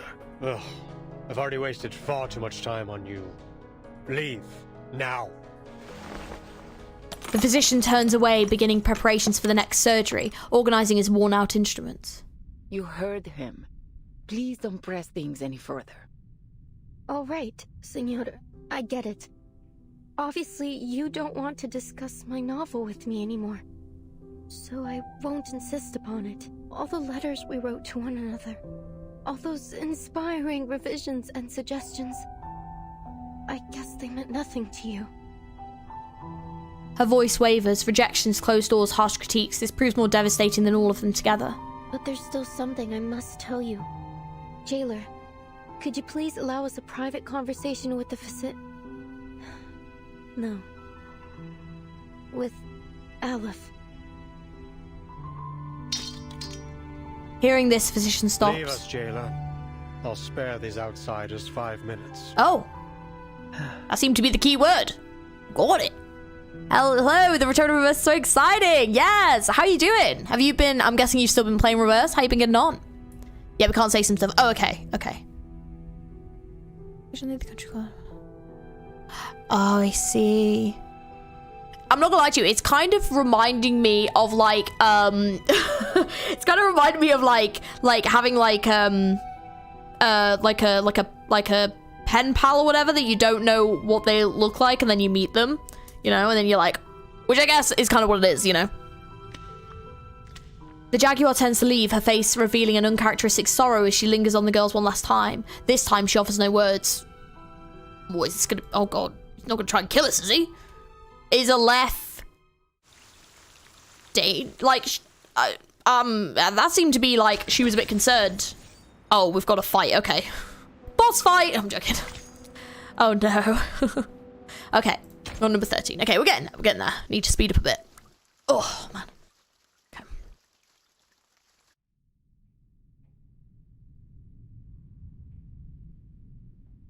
Only the steady beeping of the heart monitor keeps the eerie silence at bay. Dr. Merlin, or should I say Aleph, I don't know why you're using my novel to manipulate the Panopticon, but you need to know that it won't serve your purpose, whether in fiction or reality. Oh, I love this song. I love this song. It's been good. The story is so mind trippy sometimes, as you'll find out. Okay. Yeah, I mean, it always has been to an extent, but yeah, I'm really looking forward to finding out, like, where things are going. How you get on with your characters? Do you have any new favorites? Missed Thingy. Oh, shit, sorry. I'll get afterwards. You claim that the inmates are both the observer and the observed, and both wielders and subjects of power. How could you be so blind as to not see the true state of the Panopticon? The inmates haven't achieved any perfect order. No, they've devolved into pitiful caricatures of themselves, performers in some endless pantomime to be watched from the central tower. Even their medication has become a prop to demonstrate the so-called randomness of fate in the theater that is the Panopticon. This farce hasn't made the Panopticon a better place. No, it has warped it into a twisted theater of cruelty, where the sick are denied treatment and left to quietly perish in the dark corners of its halls. And literature has died alongside them. This prison is a monster, born under the gaze of this all-seeing power. Aleph, Is this truly the ultimate answer you've been searching for? The physician suddenly seems startled, stepping back and accidentally knocking over his tools. What? Are you suggesting that this is the answer I've reached? Oh. That my experiment has been a failure all along, and I've been too blind to see it? No. Impossible. Foucault's theory is flawless. Having his life work denied is something he cannot tolerate. The man searches the tabletop with feigned composure, but in doing so, he unintentionally sweeps all the surgical tools onto the floor. I have removed every obstacle to the running of this prison. It is pure, sacrosanct. I have constantly re-evaluated the system, adjusting my instructions to my subordinates to ensure the most efficient maintenance of the established order. And now, you stand here and tell me that everything I've done has been meaningless from the very beginning? I think this is gonna be not going down very well. That the power model I have implemented has already been replaced by an alternative? No, outsiders. The perfect order of the Panopticon shall not be disrupted. I will not be swayed by your lies. This facility is superior to all others. Nothing here escapes my notice. At last, in a barely noticeable corner, he finds the 20-sided die wreathed in black mist. That said, it isn't easy to work a miracle, as we all know. I shall personally verify it all myself. Oh, well, that seems like a good thing that we're seeing happen. Okay. Oh, all his emotions dissolve as he grips the die. Oh, no. The narrow operating room shakes as if responding to him, emitting a distorted screech. What's happening? Who the fuck knows? This is freaking terrifying. And also super cool, I'm not gonna lie to you. I've missed Visitors this from another era. kind of thing. Oh my god. You have come here with plagued ideologies in an attempt to break the subtle balance of the Panopticon. But did you not notice the tiles beneath your feet? The cracks and water stains on the walls, constantly changing right before your eyes. This room, the previous room, every room, you have blindly wandered through them, seeing them as nothing more than the building blocks of a monotonous labyrinth. Oh, wow. But this place was not born from the chaotic imaginings of a madman. No. Every inch has been crafted through the meticulous harnessing of order and power. Every wisp of spider silk drifting in the wind. Every speck of rust on the gallery rail. Every detail of the Panopticon has been built by my own hands. With this ever-shifting die, concepts may be transformed into reality, and ideals into substance. I observe the movement of every entity, the passage of every second. The moment you entered this realm, you too became subjects of my experiment. Oh, wait, are we inside that dice? Is that what he's saying? We're inside the die? Sorry for... No, it's fine. No one mentioned that, actually. No. So what is the book about? I haven't personally done it, but apparently the literature reference in this chapter is very interesting. I can imagine so. I bet. Right, we're gonna bring... Ooh, who shall I bring? I do enjoy Windsong. It depends on the budget. But I feel like this is very risky not having a healer. So I think what I'm going to do is put a healer in here in case. So if someone dies, we can bring some healing in. Who shall we bring? I mean, Tooth Fairy. Tooth Fairy's always... I'm here for a worn tooth. Do I not have... Oh, interesting. Okay. Okay. Let's bring you for now. Okay. Alright, let's go for it. Keep the sample. This looks so sick. Admit it. This is all getting out of hand. Impossible! All is under the die's control. Oh. So that's probably a left, and then this is the physician. Okay. What may appear to be chaos got it. Is nothing more than a temporary deviation. Formless support. That's fine. It didn't adjust the difficulty to The perfect solution. like match the. No other study could show you this. Yeah, it didn't like change the difficulty to like match. I don't think this is the final boss, so I think we're okay. What have you just done?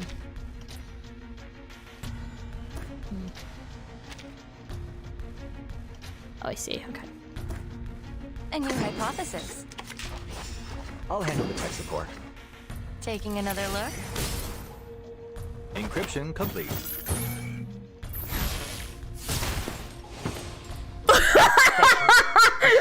Holy fuck! I did not expect him to just like. Yeah, they didn't like do the balance mode. So it is far from perfect. You know that as well as I. Because they were doing it from this point, weren't they? Because I remember doing one of the fights in one of the previous chapters, and it was well odd. Why else would we be conducting this experiment? We worked on this collaboration together. I love how you can hear the difference in the voices as well, which is really cool. Yeah, when it does balance mode, I start worrying a bit. Yes, yeah. When it does the balance mode, I'm like, I need to make sure I've got a good squad. Oh. To think we've been trapped in a prison fabricated by a die all this time. That's cool. That's a cool twist. Did the physician really build all this with such a small, simple object? The distortion is getting worse. Prepare yourselves to fight or flee. The situation begins to spiral out of control. Now everything in the room screeches and twists until they become a mess of meaningless black and white lines. Please, Dr. Merlin, stop this. No. You're asking for the impossible. Power model of the Panopticon is destined to permeate all of society. Such insignificant interferences could never plunge it into chaos. But it already has, Merlin. You failed. I have not failed. As long as I keep the prison running. The physician fiddles with the die, muttering baffled and incoherent words to himself. It isn't your power model running the prison. It's the die. It's simply a form of magic, unrelated to the microphysics of power you seek. It provides no aid in your experimentation with power. It's a false hope. A castle in the sky given to you by the military junta and Manus Vindicte. Oh, there they are again. Manus Vindicte? Of course. So you really are working with them. What exactly do you intend to do?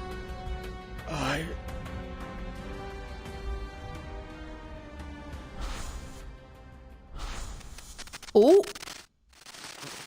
Then I've also failed. See, I would swear there was words glitching earlier. So I feel like that actually might have been happening. A pathetic fool, lost in the chaos of reality. Just like the idealist chasing visceral realism. Paracelsus seeking the fountain of youth. And Zahir obsessing over the one-sided coin. When did it all start falling apart, Alice? When the doorknob loosened? When the prisoner's wounds started to fester? Or when the daily disinfectant concentration reached 28 milligrams? Or the crack in the second gray brick on the wall expanded to 6 millimeters? Yep, good catch. Now you might be tripping. Those are glitching. No, there was glitching. I swear there was. It was on like very specific words, and I was like, this is really weird. Why am I seeing glitching? And people put, I don't see anything. And I was like, oh, maybe it's just my PC. But no, I was right. I did see it. So Madness and Civilization, the history of insanity in the Age of Reason, folie et dérision, pistolet de la folie à l'âge classique, probably. In 1961 book about the examination of the evolution of madness in the cultures and laws of politics and philosophy, medicine of Europe, from the Middle Ages until the end of the 18th century, a critique of the idea of history and the historical oh, taken from Wikipedia. Thank you. That's really interesting. Okay. I don't see any glitches. There were. Well, what glitching? I can't see it. There was. I haven't seen you in so long, and then suddenly you pop into my feed. Hello, Timid. How's it going? It's the storm syndrome. I think you're getting stormed. Oh my god, you're back on reverse. Let's go. We are back. How's it going? Or was it when Warden Tartuffe? How are you all doing? You doing well? With news of the Foucault. It's only been 10 months. place should have been the ideal ground for psychoanalytic practice. Why did they halt all research, all discussion? We've been abandoned, haven't we? By eras old and new, he designed and have maintained everything in Kamala, right down to the smallest detail. But it is these details that trap you. And as the bars close around you, you are losing your name, Merlin. And you're becoming a physician. A man forever imprisoned within these walls. I don't understand. All these false eras are like a dreadful novel with no conclusion. Trying to find answers within such things is, in itself, a mistake. Much like them, you are destined never to attain transcendentality. Tell me, Olive, does the ultimate answer even exist? The die becomes too heavy for him to hold any longer. It drops to the floor. Oh! Oh, there we go. The distortions and the tremors of the prison finally subside as if a pulse of massive heart had stopped for an instant. Amid the swirling dust, the girls help each other to stand but fail to notice the truth revealing itself before them. Oh no. Oh no. Wait. Are you alright? I'm scared. Yes. And you? And Miss Recoleta? Are you okay, Miss Recoleta? The smoke clears but no one responds. The named girl simply stares in shock at the figure before her. You're... Oh god, what? What? Oh no. The word utopia derives from Greek. It means no place. Oh, I see. That's actually so sick. So this is going to be Aleph. And then I love the fact they've got the silhouette of the physician in here as well. That's so sick. People cannot understand the structure wow. of the labyrinth, yet they continue that's cool. to follow its paths. I was not expecting like this from this character. They do not comprehend the mechanics of fate, yet they believe in its jurisdiction, as if by doing so, everything will naturally fall into place. Damn. Yeah, I love that they've still got like the silhouette in there too. And now, the polar night approaches. The voice work of this guy is insane. Yeah, I love the fact you can tell the difference between the two voices. Oh my gosh. Dude. This looks so sick. It's like, obviously I like have the character and stuff. I've actually not really used them, but like seeing it in game like this, like, oh my gosh, dang. Yeah, it did a really great job distinguishing them. Yeah. People say that 2.4 deserves to be a main story update, but as far as 2.0 goes, this is a second close for me compared to 2.8 Paradise Regained. Oh, is that the best one that you'd say? And here he is. Yeah, here he is. I'm a little bit bitter about Miss Recoleta because she's the first character I've tried and failed to pull in this game. Oh no, you didn't get her? Oh no, you have to try on a rerun. How good it is to see you, pen pal. Oh my gosh. Oh, that was a good one. That was good. Oh, he's a really interesting character. Damn, his design is really fucking good. Holy shit. So apparently I've missed something. I'm sure I heard it, but where? Are we sure? I'm not seeing anything. Apparently I missed something. Hang on, let me click back on this one. There it is. I'm an idiot. Does the Foundation actually require employees to clock in? Oh no. Oh no, it's time for my bad impressions. Oh dear. Okay, hang on. Sonetto. Have you ever heard of Foucault, Sonetto? Oh, I actually can't do a Sonetto voice at all. I can't do a Sonetto voice. Yes, he is a renowned French philosopher and social theorist. I read books about his theories at the SPDM. So, those are precisely the kind of books they'd never confiscate. Sorry, I don't understand. Never mind that. Could you explain what you read in detail? Alright. Foucault argues that madness isn't a natural phenomenon, but rather a cultural construct. In early times, punishment was a public spectacle, a display of power for the rulers. Nowadays, things are different. After the Enlightenment, punishment became a form of public education intended to primarily to deter crime. It's so hard. Oh. That's true. The phrase public execution has all but disappeared from everyday language. Discipline and punishment. By that logic, the SPDM aligns closely with the cult's ideals. But Deleuze believed in another model of power has replaced disciplinary power, the power of administration, a highly efficient yet indifferent system of management. The system holds control over the environments, and under such circumstances, the individual inner self ceases to matter. Timekeeper, is this discussion because of what the physician said? That's right. Initially, I just wanted to hear your perspective on this. Now, I'm starting to see how this model reduces people to little more than animals. Right, Timekeeper. I'm so bad! It's so bad! It's so bad! It's not close. It's so bad. It's so bad. It's not good. Neither one. I can only literally say Sonetto. That is the only thing I can say like Vernon. That is it. Decent try, Georgie. Thank you. Thank you. I think that's a fair comment. It's a decent try. It's nothing like it. I'm so bad at impersonating these two. It's actually Timekeeper. What do you mean that you can't do Sonetto voice? Thanks. Just make yours a little high pitch. Actually pretty good on your part.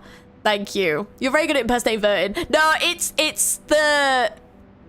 like I can say certain words, but both of them are quite tough to do impressions of. The other one I really struggle to do is Regulus, strangely enough. What's her like famous sentence? So you have a mother. Is that the one? That one. The Vernon one is close enough. Thank you. Thank you. Round of applause, thank you. But there's other ones I can definitely do better. Definitely. But yeah, my Sonetto and actually I think that's the first time I've ever done a flipping Sonetto. If I'm not gonna lie to you, that was rough. But yeah, but the Vernon one is I find that hard. Like strangely, I just find them kind of hard to do. I find American voices easier to imitate. Yeah, strangely. I don't know why. So you have a mother. Like, but yeah, I struggle to do hers. I really struggle with that Cockney accent. It's tough. There's a thing on node 12, was there? Oh, shit, there is. Sorry, missed that one as well. When he pulls out the ice pick, don't be afraid. Panic is proof that you're still lucid for now.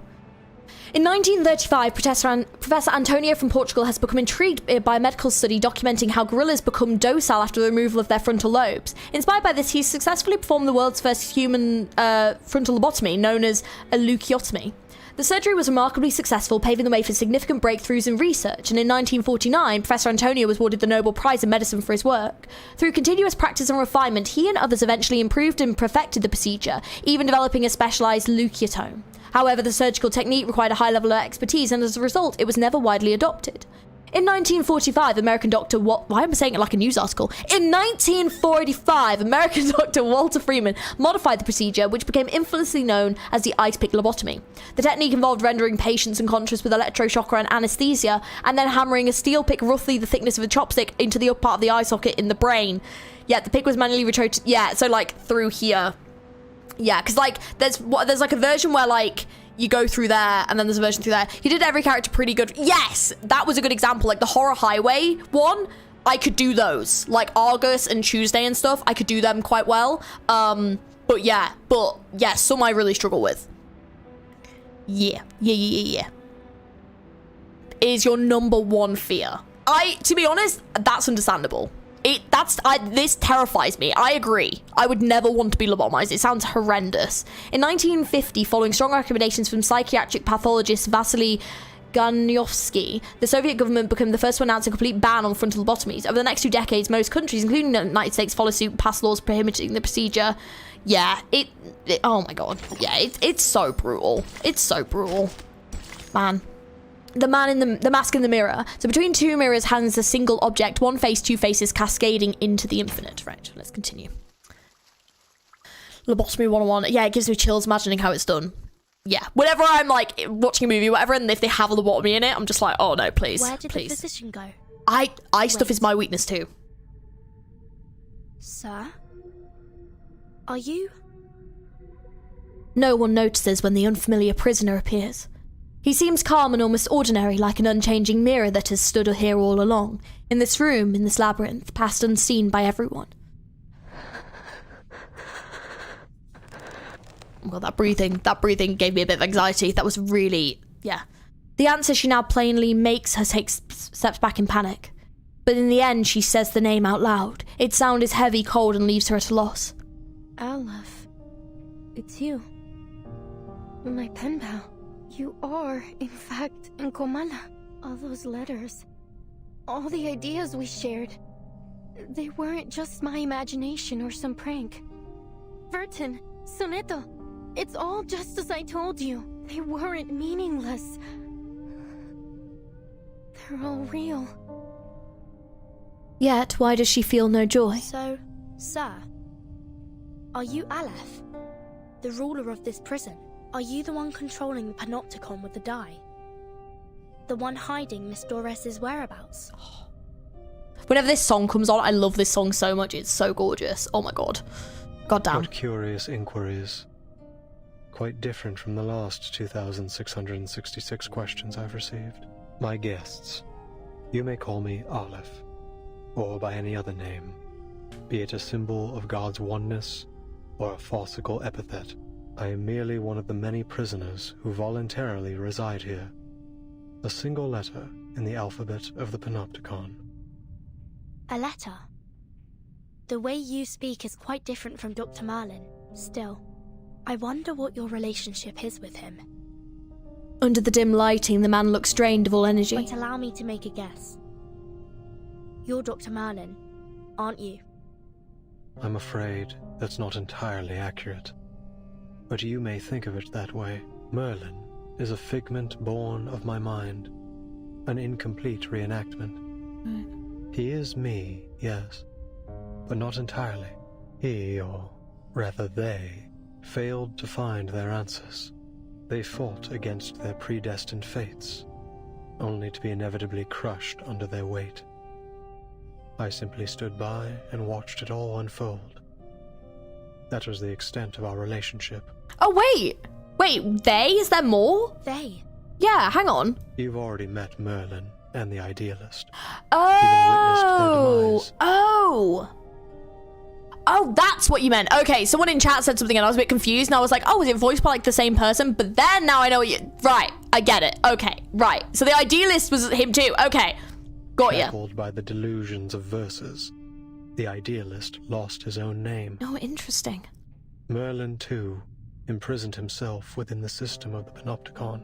I'm sure their desperate pursuits caused you some trouble. Please forgive them. After all, your fleeting encounters led to the demise of them both. Oh, so wait, are they both dead now? I think I understand now. The Idealist and the Physician are both parts of you. Or, to put it another way, yeah, they're your alter egos. It seems the jailer's diagnosis, that of the whole prison is mad, is shown to be more accurate than anyone could have imagined. The Physician mentioned Manus Vindictae. What's the relationship between this prison and the Manus? Visitors from the Foundation. We all witnessed those eras perish. In 1977, not long before the fourth storm, I arrived in Ushuaia. Shortly after, some members of the National Foucault Studies Association reached out to me. But it wasn't just them. An arcanist organization called Manus Vindictae also approached me. Each of them wanted answers. They named me their advisor. You acted as an advisor to the Manus? The two parties presented me with a concept and a parable, respectively. A concept and a parable? The Foucault Association sought to explore the feasibility of the Panopticon concept here, while Manus Vindictae showed me a parable of the past and future. Day and night, I wandered through endless texts, endless realities, as I searched for answers. And thus, Merlin was born. He was both an experiment and a price I paid. Right. A new concept, a new direction. Pursuing such things always leaves me confined by the limitations of human knowledge. Merlin spent his entire life exploring Foucault's theories in pursuit of that singular yet infinite answer. What about the Manus, Mr. Aleph? You didn't explain why you helped them. Explain why? Because they asked me to, just as you have. Right. I simply worked to answer their questions. So you're saying that, to you, we are no different from Manus Vindicte? And if we ask, you'll answer us, without holding anything back? Is that not precisely what is happening this very moment? Aleph picks up the fallen die. It flickers with a familiar comforting glow. This is what the Manus gave Merlin. A magical die named the Tear of Kamala. See? Right. Anyone who doesn't think they're seeing any glitching here. Glitching here. Everyone who says they can't see it, you need to look right now. Look at the Tear of Kamala. Look at the way it's glitching. That is the glitching I have been meaning. This is the one we're talking about. Does it count as killing if we destroy someone's alter ego? I don't know. I don't know if anyone's mentioned this or if it's just me, but you're much louder than the game. Oh.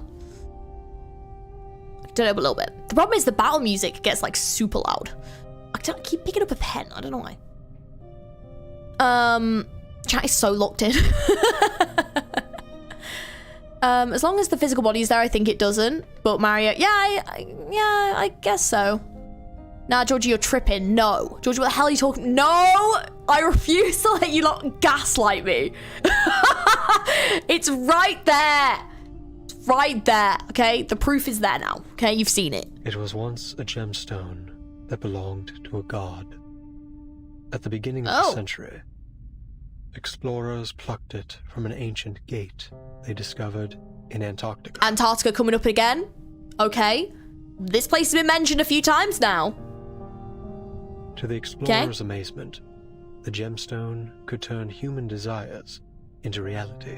So they cut it into a die, a symbol of fate, and used it to build a sanatorium, which was later transformed into the panopticon you are standing in right now. Right. His words are direct, and yet they leave the outsiders perplexed. Then, Aleph, you really are the mastermind behind the panopticon? The silent girl grips her notebook. Her knuckles turn white from the pressure. The draft of an unpublished novel with words that only she knows, the countless hours spent at her desk, the self-reflections, the meticulous questioning, revisions and scrutiny of every word. That book holds the life of its writer. You said Merlin used the panopticon to seek his answer. What does that have to do with my novel? I don't get it, Aleph. Why would you use my novel to manipulate this place? Roberta, Garcia, Octavia, Pablo, the jailer, everyone.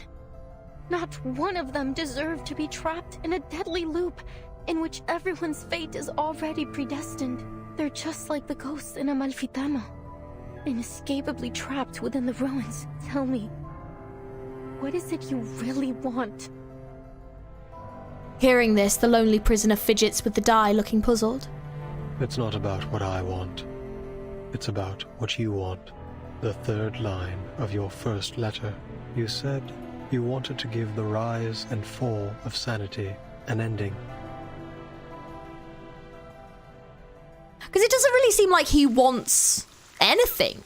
Like, Aleph doesn't. Obviously, Merlin did. And Merlin was definitely a lot more emotional than Aleph is. And then obviously on top of that, then obviously we had the idealist who was, you know, very different. So they have their wants and desires that we've kind of seen. But like, Aleph seems to be kind of like a bit of a blank slate. Like, the design almost reminds me, like, with the lack of face and stuff, it's almost a bit like mannequin-esque, where he's like quite a blank slate and kind of like this doll, you know, like kind of design. And then like when the different sort of like versions are kind of like taking over, he obviously changes and stuff. So it's kind of like giving me that, you know? Not gonna lie, if I had a gem that could turn science into reality, it'd be such a waste to turn it into a dice. Well, hey, the just checking this. Oh, here, yeah, I thought I heard some noises. The greatest arcane skills demand through preparation, every listed in the crystallization of countless insights. Regarding the Blurred by Warstain's ritual, a large number of arcanists, this should be easily achievable goal from Manus Vindictae. Young people capable of lifting bricks and setting sail are plentiful. Devotion remains the best catalyst. Roaring lion's tails, sacred scarab wings, Nucutieo shell. When combined with the foundation of immortality, it seems likely that the Manus Vindictae aims to achieve something extraordinary. Given the shell's properties, it could withstand the immense amount of energy, ensuring the ritual's success. This indeed is an incantation requiring considerable meticulous preparation. The location, Blurred by Warstains, remains an excellent choice, but for the ritual itself, timing is of paramount importance. The time referred here is not our traditional understanding, but time itself. A serpent brings an apple, but I already possess the wisdom. Dear Mr. Aleph, the National Faculty Studies Association extends a formal invitation for you to join our organisation. Our mission is to guide society and the world towards a more structured and enlightened future. We believe your exceptional abilities will be instrumental in achieving this vision. We eagerly await your response. Okay, so it looks like we've jumped over here. All right. Oh, this must be her, like, at home writing these letters as well. It's for Tutu's homeland mentioned in the 2.4 update. Right, yes, because that's one of the ones I didn't play. Yeah. I've seen people saying that Aleph is basically just chat GPT. I won't say anything, but Blue Pocket is definitely incorporating more horror elements into their stories recently. Yes, which I love. I love that. I love their horror writing. It's so good. So yeah, I completely agree. Yeah. Nucutiao. Oh, I see. Got it. Okay. Let's continue. Aleph. Okay, we're getting there. The stream has ended up being a lot longer than I thought. Forgot how long these stories are. Los históricos del Dado de Babilonia aún se pueden encontrar en la biblioteca de la Universidad Santa Teresa. No. Una apertura como esta haría la historia demasiado ambigua. En 1975, en el pueblo de Amalfitano, Sonora, México, ocurrió algo terrible y escalofriante en la cabaña con el techo azul.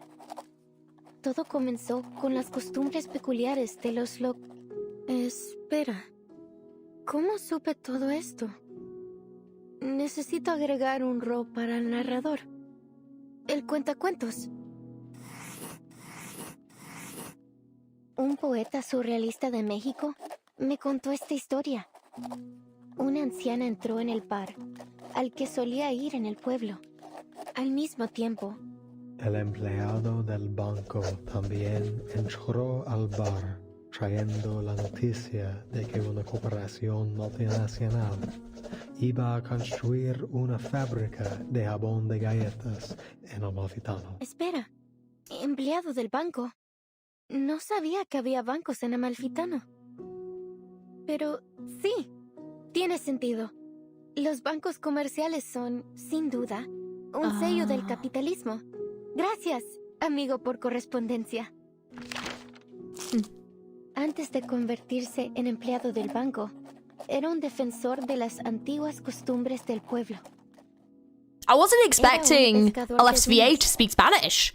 That's awesome. De aceptar el destino otorgado por el Dado de Babilonia, eligió dejar todo atrás.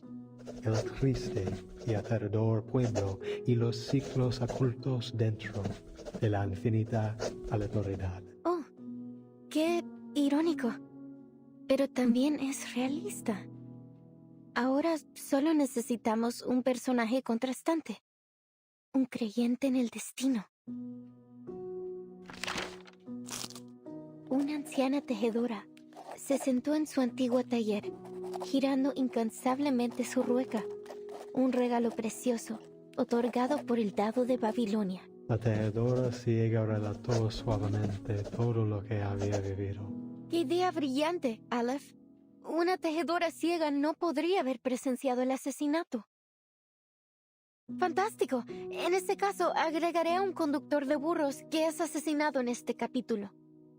Con cada una de tus sugerencias, la historia da un paso adelante. Gracias, Aleph.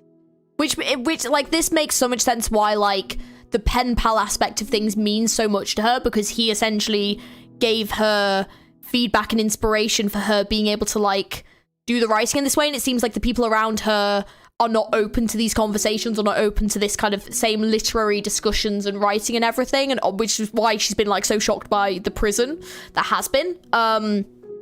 So it clearly makes sense why like it means so much to her, you know. I don't know, Georgie. Yes, I do. Yeah, I haven't streamed it for like 10 months. It has been a while. But yeah, I've played since release. So yeah, all the previous streams are on the channel. There are a couple of Reverse Light 9 videos as well. But yeah, I'm picking up and continuing the story now. So yay. But yeah. He's basically her co-writer. Yeah. So it makes sense, like, why this would mean so much to her, you know? And then for also, like, for the fact that he's inspired this story that she is kind of seeing as, like, this incredible thing that she's trying to write, and then he's taken that and twisted it and kind of is using it to, like, her to manipulate people. Like, that isn't what she ever wanted from this, you know? So, yeah, it's really freaking sad as well, you know? Chapter 10 gives a short summary. The last evenings on Earth was the very last main story relevant chapter for now. I see. Okay. His accent is pretty bad, but it's still decent enough. Oh, interesting. See, yeah, as someone who isn't Spanish speaking, and I'm not from anywhere that is Spanish speaking, to me, it sounds pretty good. But yeah, obviously, you know, I would definitely, yeah, like, people who obviously do speak Spanish can definitely tell better than me. It's not, like, Spanish is, I didn't even learn in school. Like, when I was in school, we only had, like, French and German as the two options. So I initially did French, and then I swapped to German. So, yeah, I've never learned Spanish at all. So, yeah. Which is unfortunate, because it's a beautiful language. It's a great opportunity to re-experience this. Yeah, hits a little close to home. My other current pursuits, I haven't really had any friends except from these live streams recently. Oh, bless. Yeah, it is hard. Like, when you find someone that clearly means a lot to you, and then they're not quite the person they turn out to be. That's a really hard thing to go through, especially when they've helped you with stuff like this. I can definitely relate in that sense to this character. Like, oh, bless. Pero todavía no veo ninguna señal del final. Es como si no importara cuántos personajes nuevos agreguemos. Todavía falta algo en el pueblo desértico. Aleph, ¿qué debo hacer? ¿Cómo le doy un final a esta historia?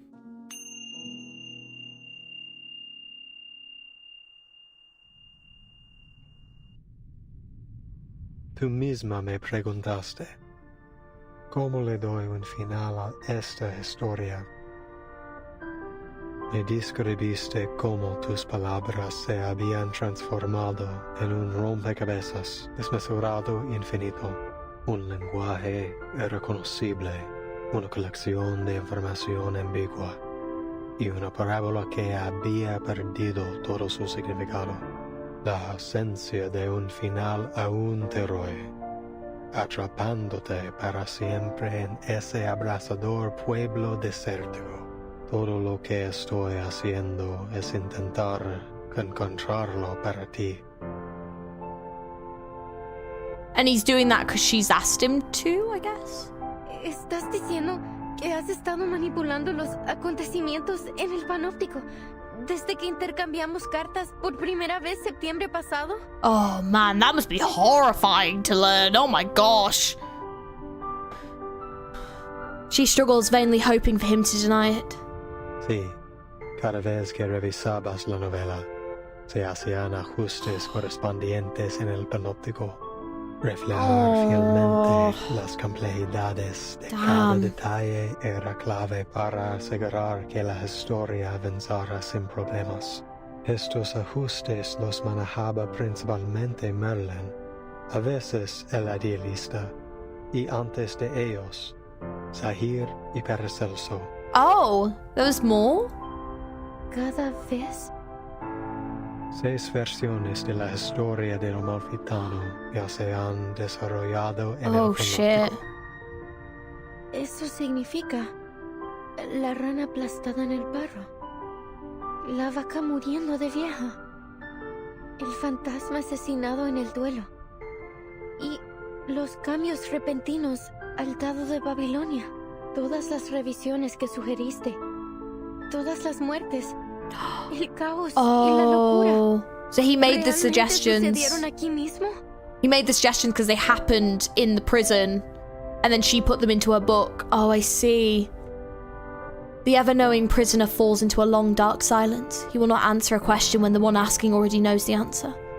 Incluso la eternidad tiene sus límites, o Recoleta. He's such an interesting character, but like, who is he? Like, where's he from? Why is he doing this? Like, what's his motivations? Yeah, this is so strange. Damn. Can't wait for you to read through the second anniversary story chapter. I'm excited. I'm excited.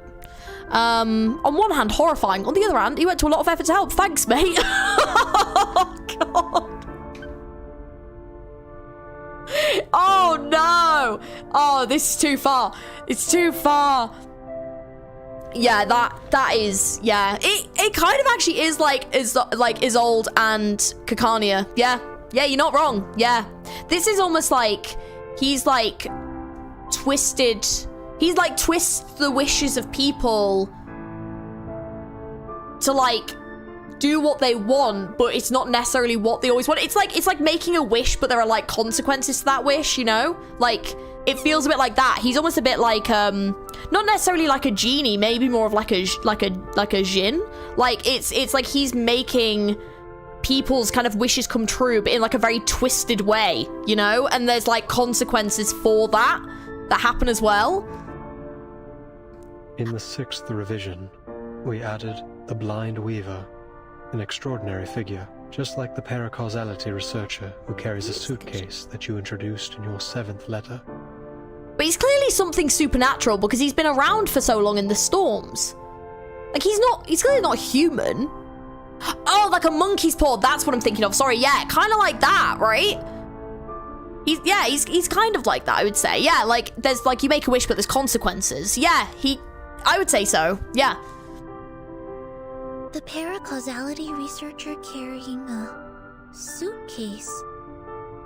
Miss Recoleta, is this character really based on the Timekeeper? What? Of course not. The paracausality researcher is an entirely different character. Don't you understand?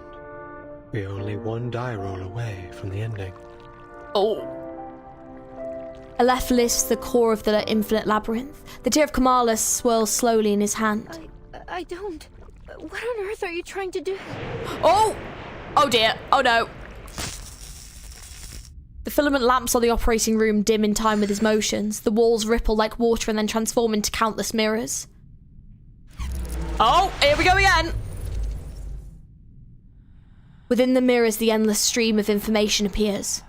A seemingly possessed telephone babbles, an old radio sings, a flickering slide projector whirls and cracks, the muted film projector spins, a timetable opens and dictionaries of countless languages flow past. A room without an exit, an internal predicament, a prisoner's dwelling. Recoleta, it is the cycle of fate that has brought you to the panopticon of Komala in Ushuaia. Now, return to the rise and fall of sanity. Return and become a character once more. You've been searching for its ending, but how could you possibly find it when you're no longer inside the story? I believe that this time you will witness the grand finale with your own 2 eyes.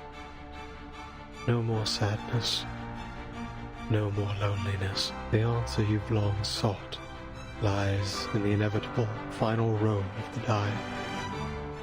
So, the jailer is the bank clerk, and Erd is the blind weaver. But what about Roberta, Garcia, and Octavia? They weren't even assigned roles. They were just playthings, helpless in the face of fate. What right do you or I have to decide what happens to them? To dictate their gains and losses? But they couldn't possibly understand such a thing, could they? To you, it's just a story. But to them, it is the manifestation of bittersweet destiny. Do you think hiding behind the guise of fiction absolves you from the reality that you've turned the Panopticon into a living hell? Yes. You're the only one who truly understands the rise and fall of sanity. Goodness knows how many manuscripts I sent out but never received a reply. I was so grateful to you. For your replies, for understanding my novel. Those things were more precious to me than any sunrise over the Andes. Had I known that your feedback was created in such a way, and at such a cost. Won't you get it? Even if they don't understand my novel, the people I meet are still my friends. Whether we took a long journey together, or we simply chatted for a few hours, we formed an inseparable, miraculous bond. They're a part of me. How could you treat them like fictional characters? It's disrespectful to my work, and to life itself. The writer's resistance is so sharp that it cuts through a left's carefully constructed labyrinth easily. Oh. Oh, holy shit. But you raised the question yourself. Why do you resist receiving its answer? He lowers his head, and for the first time, cracks appear on that indestructible mask.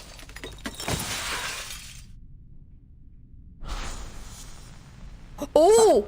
They're always like this, aren't they? Oh, they shit! Throw a question at you, only to abandon it along with the fading of the era. Oh my god, this is so fucking cool. Holy shit. Storm will spare no one. You've known it all along, Alice. Only the timeless Panopticon can maintain control. The all-seeing tower. The perfect governing system.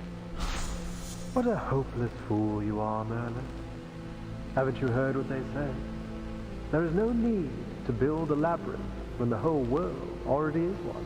Your meaningless questions will be swept away by the tides of time, only to resurface on the shores of our minds once more.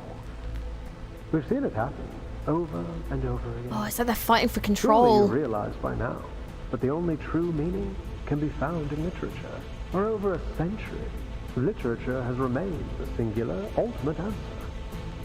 This lonely cowboy is simply feeling lost at the moment. It's crazy that all this is voiced by the same VA. Like, holy crap, they do a good job. Spare us your ramblings. That's crazy. You're wasting our time. Oh my god. Ooh. Enough. Oh, the music is building as well. Oh my god. A dye that reflects the heart can no longer bear its weight as it glows from within burning fissures. On the surrounding mirrors, countless reflections of Aleph appear, each wearing a different face. They crowd into the room as a flood of ghosts. Aleph seems to be in a terrible state. We have to be careful. Ooh. Something isn't right about that dye. No, it's not. Oh, okay. Hang on. Hang on. Oh, okay. Level 1. Okay. Yeah, it should be right. Maybe not! Oh, never mind! I may have made a mistake here. Go ahead. Keep the story going. The music is so sick! Holy crap! Don't you just hate when your other personalities fight for control? Wow. Carry it through until we finally feel the sweet gratification of the ending. Probably should have bought a healer. Oh well. Your endeavors are doomed to fail. There's only madness in literature So sick. and art, Holy not crap. transcendentality. Dude. Now what's this? Flood of fiction. Make the ally with the highest moxie consume all their current moxie to cast an ultimate, then recover the consumed moxie. This ultimate does not count as an extra action. The recovered moxie cannot see the moxie required to cast the ultimate.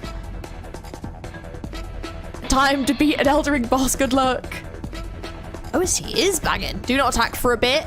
Listen. Oh my god. Music is stunning. Oh, just wow. Look at the way.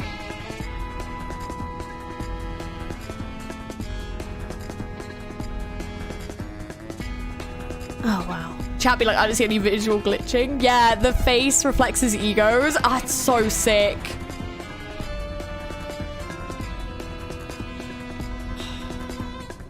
Music is beautiful. Damn. You're gonna kill him in one go, so just appreciate the music. Basically, Recoleta maximizes the ultimates for your team. Oh shit, for real? Hang on, yeah. Oh, sick. But yeah, this music is stunning. What's this one do? Mass attack.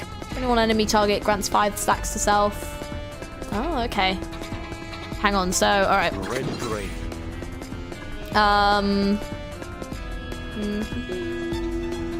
Formless support.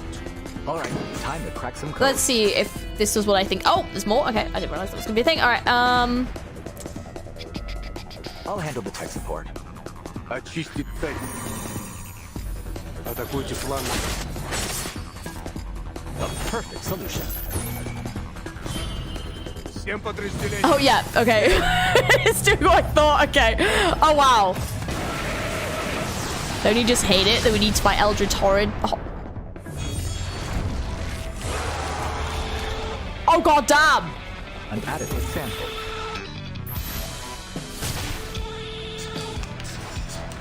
The music change? Are you fucking kidding me?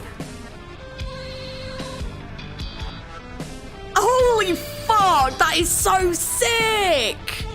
No, because you Moxie? Yeah, my brain. Oh my god. Holy crap, that's cool. Dudes, fucking hell. I forgot how fucking cool this game is. I really did. A new hypothesis. Damn.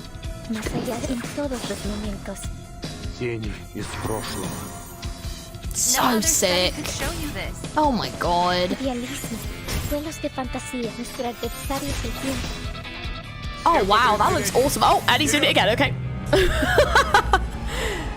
Phase 2. Music is so good. Oh my god! I forgot. Igor is so powerful. It's unreal. These explorations, these fractures, they're all failures, aren't they? That might be one of my favorite boss themes that we've had in the game. Did you just fucking see how much damage Igor did? He's crazy strong. Like, oh my god. Insane. In this infinite expanse, I feel nothing but infinite sorrow. Oh, the way it's gone like so silent. Well done. Your tactical skill is That, obvious. that music is so sick.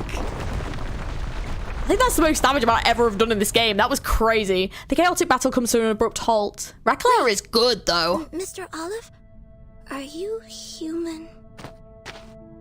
Sonetto steps back, lowering her glass feather. She is shocked to realize that her opponent has no arcane skills at all. From beginning to end, all he had was the die. Please hand over the die peacefully. Mr. Aleph, please stop resisting. Wait, he's human? It's futile. 168k? Jesus. Yeah, I know. Igor goes well with Recoleo. That's good to know. Yeah, Igor is broken. Oh, man. Fortunately, it's available on Spotify. And I will have to add it to the playlist. Futile. Yes, it's all futile. The cage of rules. The ideals of literature. Both are futile. Mere illusions conjured along the path to transcendentality. They all fear that they're nothing more than phantoms in someone else's dream. That reality will devour everything, including I can't believe their he's very human. existence. I'm confused and That's why shocked. they drift further away from transcendentality. See, though, it's making me wonder then, if he's a human, has, like, the storm... Is this, like, due to the storm's corruption that he's, like, become this way? Like, what has happened to him, you know? And obviously he's had the die, but he was around before that, so, like, what has happened to him, you know? They couldn't break free from that false dream. None of them could. Aleph stumbles as he looks up at the storyteller. Both the physician and the idealist walked toward their own destruction. Just as I expected. But your novel still has hope, Recoleta. Its ending hasn't been written yet. We cannot deny that it may be the answer to achieving transcendentality. You're not going to stop, are you? Not until you get your answer. Sonetto, we have no choice but to seize the die from him by force. Sonetto's arcane energy gathers at the tip of her glass feather. At this moment, the silent storyteller takes a step forward. Enough. I said enough. She shakes as she reveals the notebook that has never left her side. Oh my god, maybe just write the end of the story? Would that help? Will that solve it? Storm Syndrome didn't do that. He survived the storm because of shelter like others. What happened to me? You can read in the character menu. Oh, okay. Okay. Boundary of fiction. She did not hesitate. Oh, hang on. Was there something there? Oh, there is, yeah. Someone has already opened it. Perhaps the lady or perhaps the senders themselves. Dear Miss Recoleta, I've completed reading the 6th edition of The Rise and Fall of Sanity, which you enclosed with your letter dated February 8th, 1991. Below are some of my personal insights and suggestions for the story direction. I believe we're nearing the conclusion. I sincerely hope you never lose your passion for writing. Additionally, regarding the character of the Blind Weaver, the letter remains unfinished as it appears correspondent encountered an unforeseen interruption. Oh. Oh, okay. Alright, the boundary of fiction. I think his character story explains how he always is. Okay, okay. Oh, interesting. 1990, Guadalajara International Book Fair. People move between bookshelves and corridors engaged in heated conversations. The air is filled with the mingling of multiple languages. I'm afraid we can't publish your novel in its current state, Recoleta. We look forward to seeing more refined work from you in the future. Ah, Senor Cruz! What a pleasure to see you here. I'm an editor from the Naranja Dulce publishing house. Could you spare a moment to discuss the copyright for The Bluebird? We're huge fans of your children's literature. The editor leaves, hurrying after another writer, leaving Recoleta standing alone in place, the 17th publisher to reject her today. Hey, relax, Recoleta. Look at all the books around you. This place is heaven. You can't get down on yourself. Not here. There's so many writers and publishers here. It's only natural you'd be turned down 17 times. This is just the beginning. Ah, it's so hard though to be rejected that much. Like, oh man, that's hard. The young writer, attempting to forget her 17th rejection, flips through the event guide in her hands. Now, which section should I visit next? Oh, this brochure might help. She turns to the last page of the thick handbook where all the invited authors and their contact details are listed. Estupendo. An exchange of ideas between writers. Nothing could be more incredible than that. I recall James Joyce was inspired by a letter he received from Henrik Ibsen. So, maybe what I need is to find someone to share my manuscript with. But who? Tadeo Emasums. Aleph. Averroes. Oh?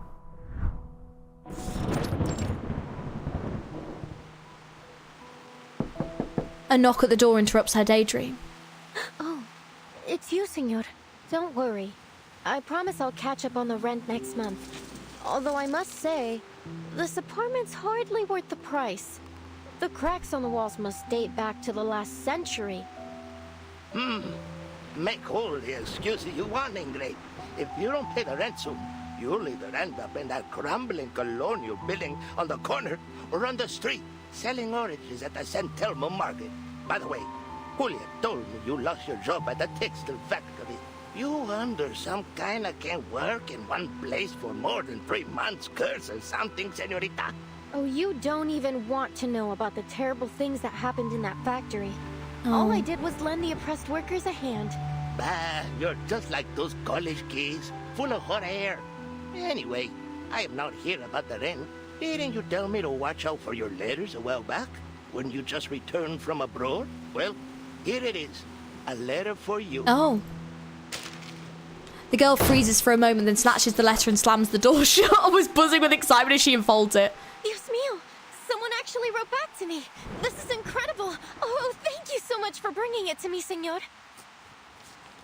She slits open the long-traveled letter. Dear Miss Recoleta, it's from, let's see, Aleph. So this is how they became paypals? Pen pals. Pen pals. Paypals. Hey, I've been watching you. You're not local, are you? What are you writing?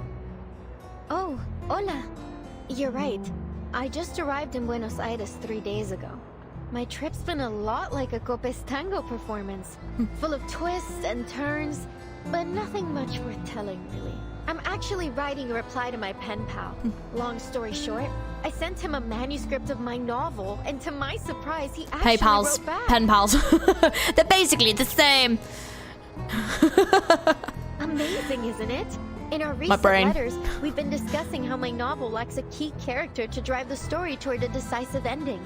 So we've been debating whether to introduce a new ghost to act as a turning point for the story. Oh, so then you're a writer? Hey, Pancho, come over here. I found an actual real-life writer. What's the big deal? I wrote plenty of poems in middle school. Oh, so you're a poet. I have a feeling we're about to embark on an incredible adventure together. Are you interested in joining the visceral realism movement? This what? I've never heard of it, but it sounds like fun. Fabuloso. We have no time to waste. Once I finish this letter, you two must join me on a journey to Ushuaia. Were they the ones that were with her, like, at the beginning? The end of the world? Like, why the heck would we go to that ice I box? vaguely remember she had, like, people with her, I think, didn't she? It's hard not to feel empathy for Recoleta while going through job hunting.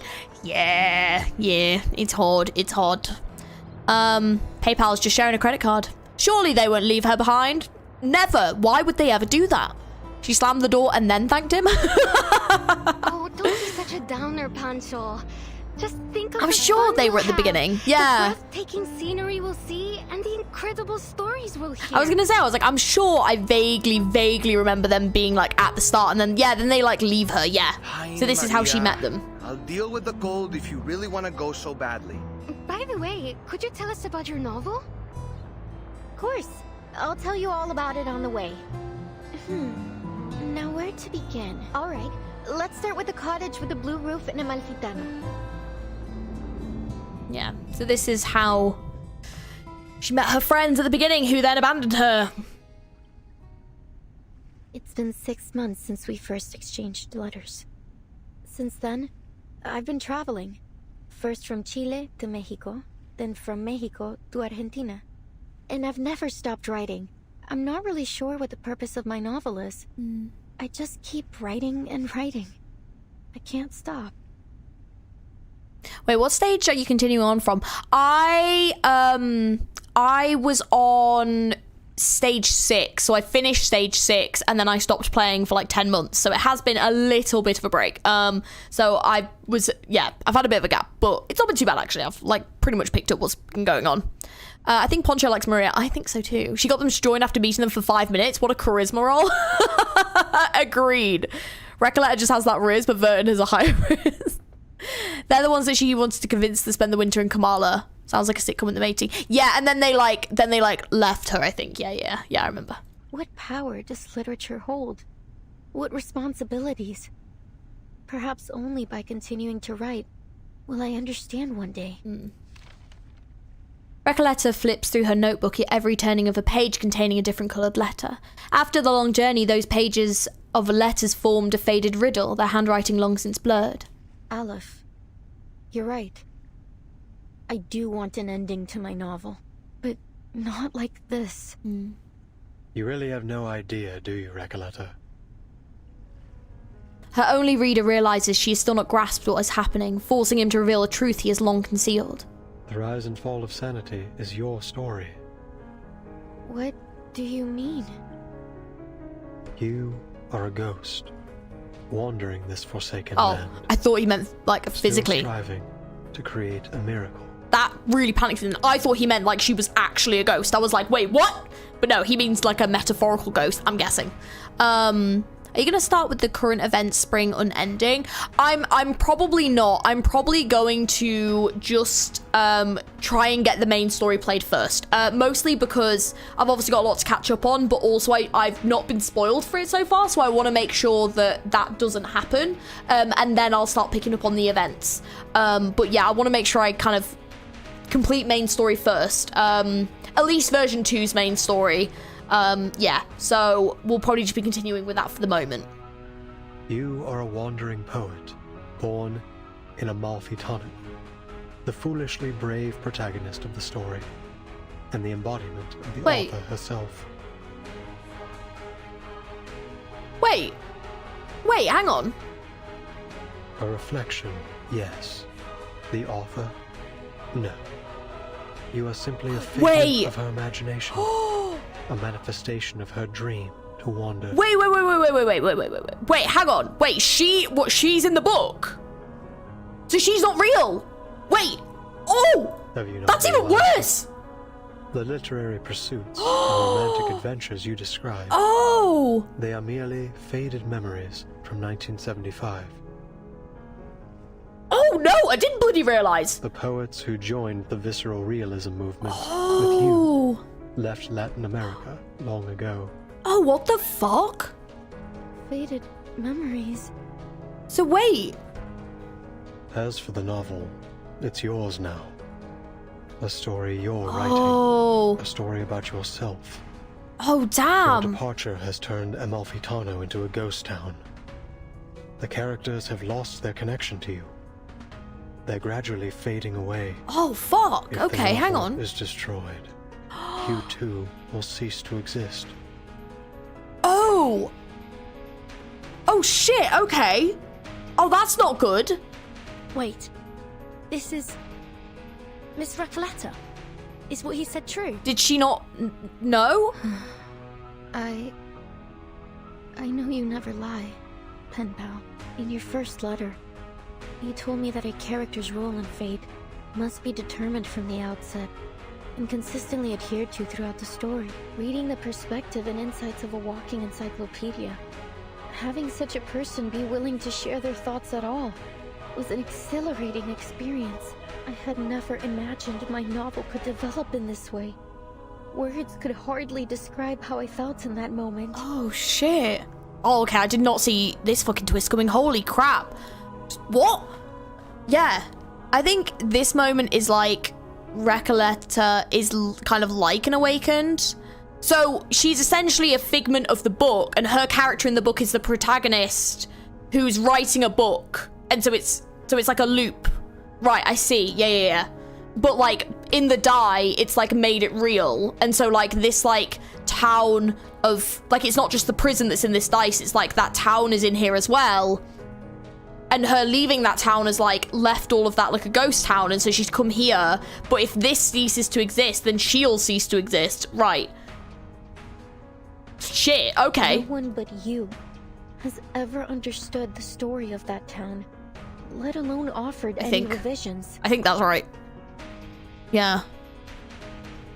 Damn. She's like the novel drafts left behind. Yeah, because this was being written originally in like 1975 when visceral realism was still alive. Shit.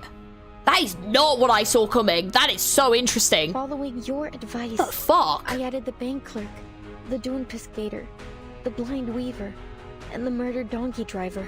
Amalfitano was no longer an empty town with a single blue-roofed cottage. The new ghostly residents had begun to fill the skies over it. The story was finally reaching completion. I could feel that the ending was within reach. I became increasingly eager to meet my pen pal. I couldn't get the thought out of my mind. I wasn't sure what I would say to this Aleph. A simple thank you, perhaps, or maybe a discussion about the future of Amalfitano with its sole reader. Or maybe I'm no different from everyone else. Led up the garden path by fate. But even if I am a ghost, as you say, an incarnation of someone else, a fictional being, so what? My resolve will not waver, even if my existence is bound to fade away.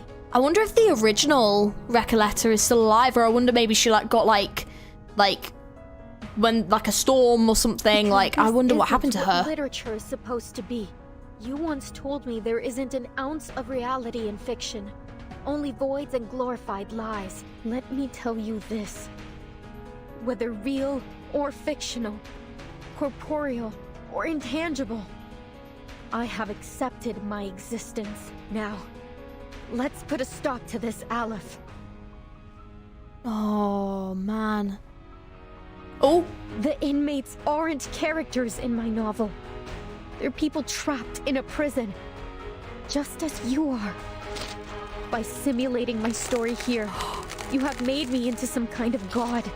A guilty, false creator. A dictator of fate.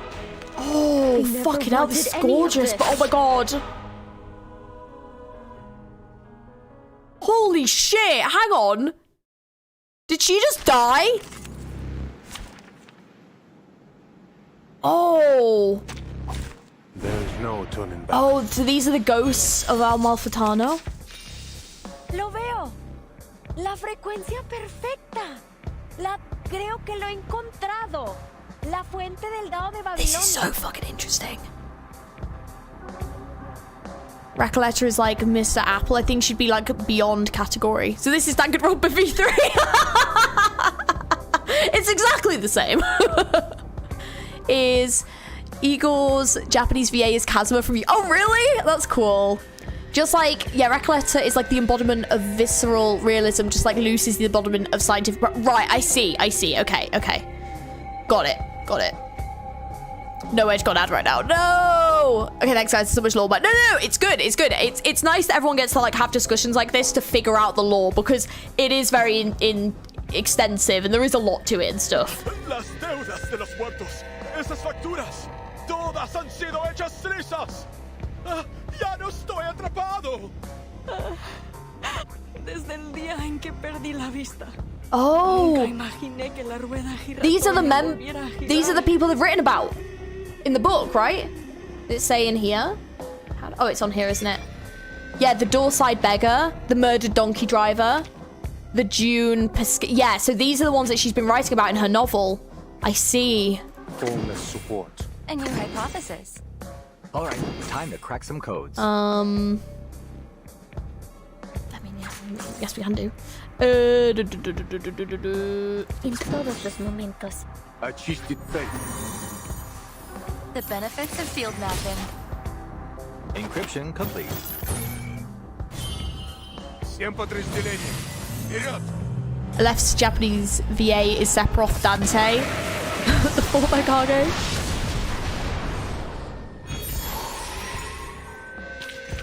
Well done. Your tactical skill is obvious. Oh my god, he's so hot. Sorry, but that scene when she's ripping that up, oh my gosh. Shattered words and ghostly illusions roar forth, breaking free from the story structure and the gaps between its lines, filled with regret and obsession. Torn letters and book pages flutter in the air like snow in a crystal globe on a winter night. Everything is quiet. Huh? Miss Recoleta has vanished. Oh. Did she really cease to exist like Aleph said? Recoleta. Oh shit, did she cease to exist? I'm sure she'll be fine, maybe. Did she? Oh god, did she just die? Oh. So all the people that are here, were they brought here by Aleph? Like, because I think it said they were here voluntarily, but it seems that they were like ghosts. So do all the people here just like not exist anymore? Book Fair Guide, the B Section Works Guide, the Bluebird Watson Cruise Children's Literature Editor's Review, a children's book but not just for children, viewing the world from a different perspective reveals an entirely new reality. Fox Beneath the Sky, Taddeo, Social Literature Editor's Review, a classical intellectual autobiography offering profound reflections of the nature of time. Blood Monster, Avaros, horror fiction, undoubtedly the finest novel about vampiric creatures in this century, a 300-year-old tale of immortality, jealousy, and humanity. Oh, that sounds cool. That sounds sort of cool. Oh, there you go. Got all the different... Interesting. Okay. Ghosts of the past. Beneath the earth, those who were never granted marble nor memorials called out her name. She...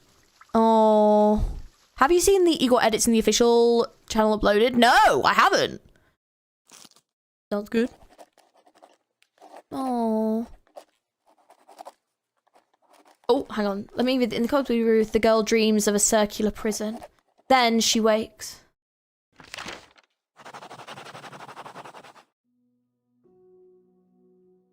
Qué sueño más extraño. Oh, hang on. Is this the... El sabor de la realidad. Tan amargo y triste. Oh, hang on. Pero lleno de pensamiento dialéctico.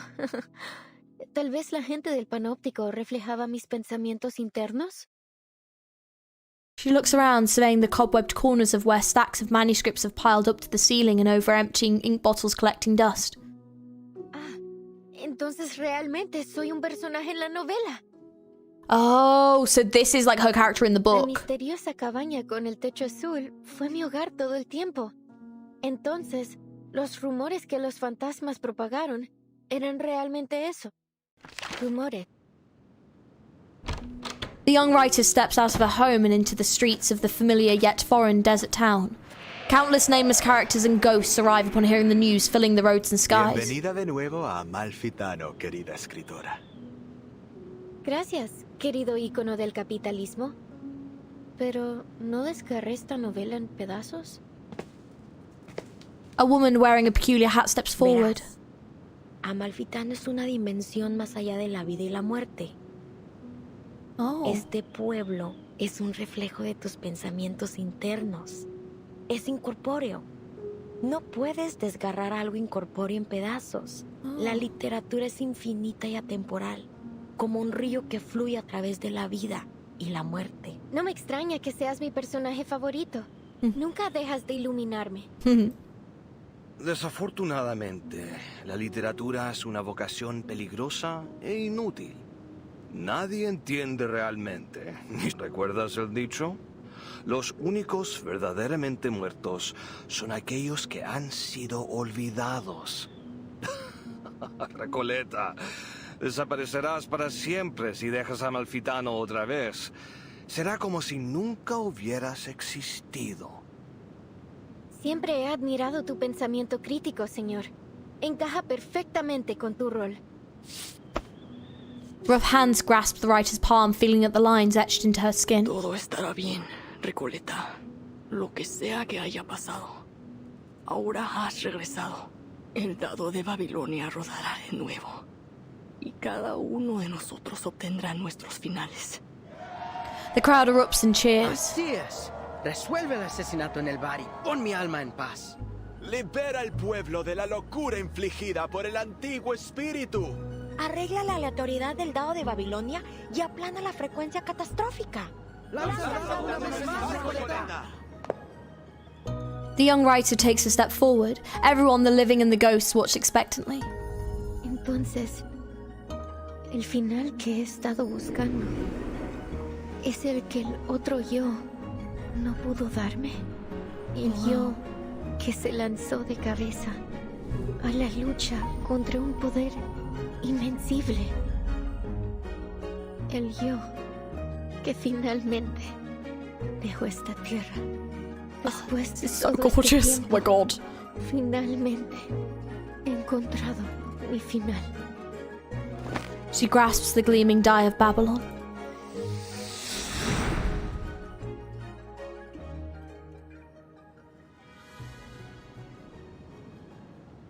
Solo un lanzamiento más. Y todo habrá terminado. Mi historia. Mi pueblo. Todo finalmente llegará a su fin. Pero el sueño sobre el panóptico también terminará, ¿verdad? She stops. Oh, cariño. Es solo un sueño. Ah, no me digas que estás abandonando tu búsqueda de toda la vida por un miserable sueño. Este sueño es cruel. Nadie entiende esta gran novela ahí ni este pueblo asombroso. Pero aquí, eres una verdadera escritora. Este es tu hogar. Pero ya extraño a mis amigos en ese sueño. Existe. Así como este lugar existe. Pero nosotros también somos tus amigos, Recoleta. Podrías desaparecer si dejas a Amalfitano. ¿Estás segura de que quieres irte? The young writer puts down the die in her hand. The die that signifies the end of everything vanishes into the sandy wind. ¿Sabéis cómo soy, queridos amigos? He pasado mi vida emprendiendo aventuras tontas y no recompensadas. Así soy yo, ¿verdad? Amalfitano es, en efecto, un lugar ideal. Un lugar para vagar, para un viaje corto y para perderse un rato. Y tiene a ustedes, mis amigos ficticios, a quienes quiero tanto. Pero debo regresar a mi sueño y ver a mis amigos ahí. Ellos son igual de importantes para mí. As they hear her words, the ghosts of the town smile with relief. Sí, tienes razón, Recoleta. No se puede negar que eres un alma noble y apasionada. Cada uno de nosotros lo sabe. También eres nuestra querida amiga. ¿Por qué te detendremos de hacer lo que realmente deseas? Everyone makes way for her as a path into boundless void unfolds. Deseamos lo mejor, Recoleta. Buenas noches, querida. Que tu sueño sea dulce esta vez. Gracias a todos, mis amigos. Nunca los olvidaré. The girl wipes the tears from her eyes and steps into the looming darkness. All is silent as she enters the barren land. There is only a faint sound of footsteps echoing in the vast and empty darkness. I've read your work, Señorita Recoleta. To be frank, it lacks both depth and breadth. What? A bit rude? This town of yours is still far from reflecting the complexity of society, and the narrative lacks a discerning perspective. It still needs some work if you want it to truly resonate with our audience. Just go for it, Señorita. You're at a perfect age to explore, experience, and learn. Time wheels, and the last the girl feels her existence again within the void. She reclaims her voice. What's happening to me? 1,000 or perhaps countless faces emerge before her again. Ah, of course. The rise and fall of sanity is my story.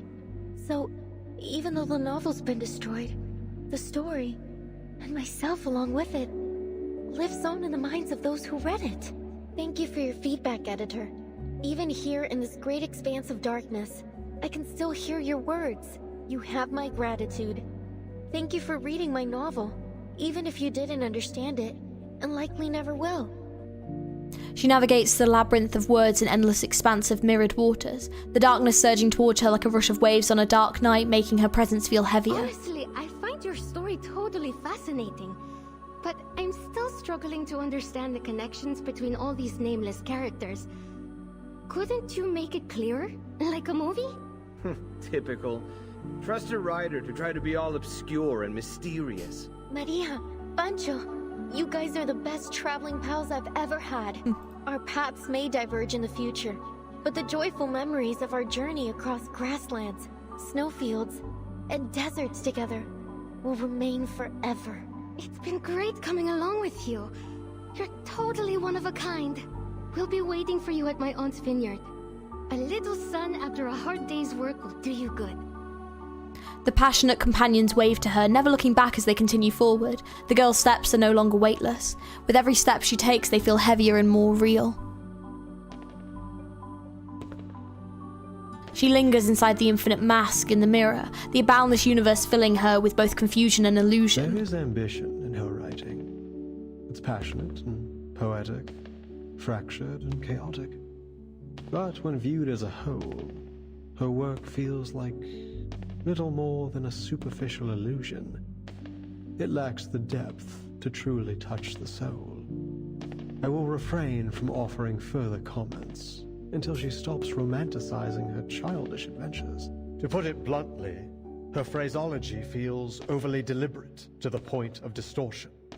Her verbiage is like a collection of vague sentiment bubbles.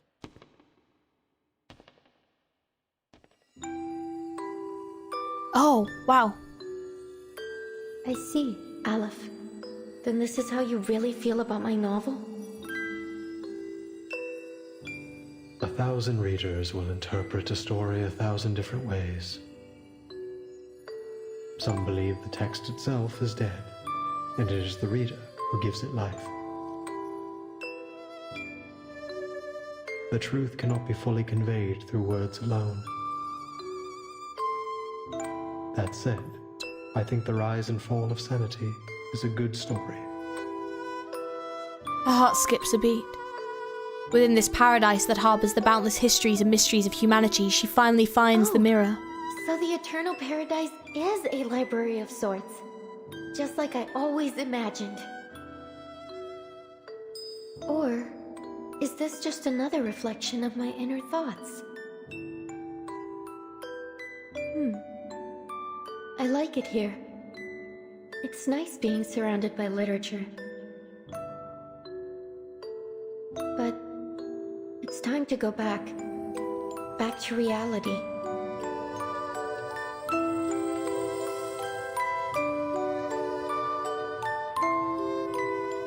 Okay, that might be one of the most stunning violin pieces I've ever heard. Like, oh my god! This whole cutscene was stunning! Fucking hell. Oh my god, it just hit so hard.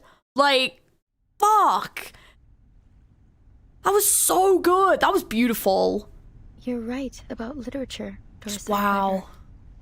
It is a dangerous and futile calling, but I still believe in it. She's back! The investigators from the Foundation breathe a sigh of relief together. Recoletta's reappearance is as sudden as her disappearance. Sonetto hasn't even had time to wipe the tears from the corners of her eyes. Recoletta, you're back. I'm so glad to see you're safe. And I'm so glad to see you two worried sick about me. Thanks, mis mejores amigas Sonetto y Burton. The reborn writer turns to the prisoners sitting dejected nearby. See, Aleph? I still exist. Amalfitano is gone. It's all over. You're simply a wandering ghost now, never to return home again. You may still exist, but Amalfitano will never get its ending. You have nullified its existence, rendering all of this meaningless. I'm sorry I couldn't answer your question. I've failed once again. His die falls to the ground. Once used to construct a beautiful dream, now whatever magic it held is dissipated. Amalfitano and the Panopticon were two parts of a whole. With Amalfitano gone, Komala no longer has any reason to exist. I'm sorry, Aleph. You, who know all the mysteries of the world, who seek answers to every question, have lost yourself in the process. You can answer everyone else's questions, but never your own. Who's the person behind that mask? Is he real? Yeah. Does he still exist? Who am I? Yeah. That's what we're all wondering too. The weighty ending to the story leaves the prisoner still trapped in the blurred illusion, exhausted.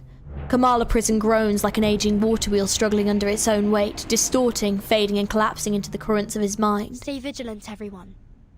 This is just like when the idealist and the physician had their meltdown. Oh dear. Only this time, it seems even worse. Cool. Yep. Okay. Great. I think Aleph is trying to tear down the Panopticon. Yeah. Beyond the crumbling walls, a shivering figure is faintly visible. He grips a gun tightly, a black barrel shaking in his hands aimed at the people in the room. Freeze! Stay where you are. All of you. Oh. Oh, interesting. Okay. They're all so harsh. Yeah, they all were really harsh. I won't spoil since I've read the latest chapter in CN, but I'm personally excited to read it in GL. To be fair, Reverse 99 has high standards for its storytelling characters. The players respond in kind. Yeah. Yeah. I was gonna say, yeah. Take a deep breath. Oh, here we are. The smoke's cleared now. This story, this battle, will soon come to an end. A writer has departed from her domain. I love the leaving narrator. her creation scattered behind her, like blood-soaked bandages and fragmented skulls in the trenches. What a garbled mess. I think I understand. How wonderful for you. You know what? You should be the leader of the literature encryption communication team. Just arm yourself with a dictionary, and even enemies with 45 Maxim machine guns won't stand a chance against you.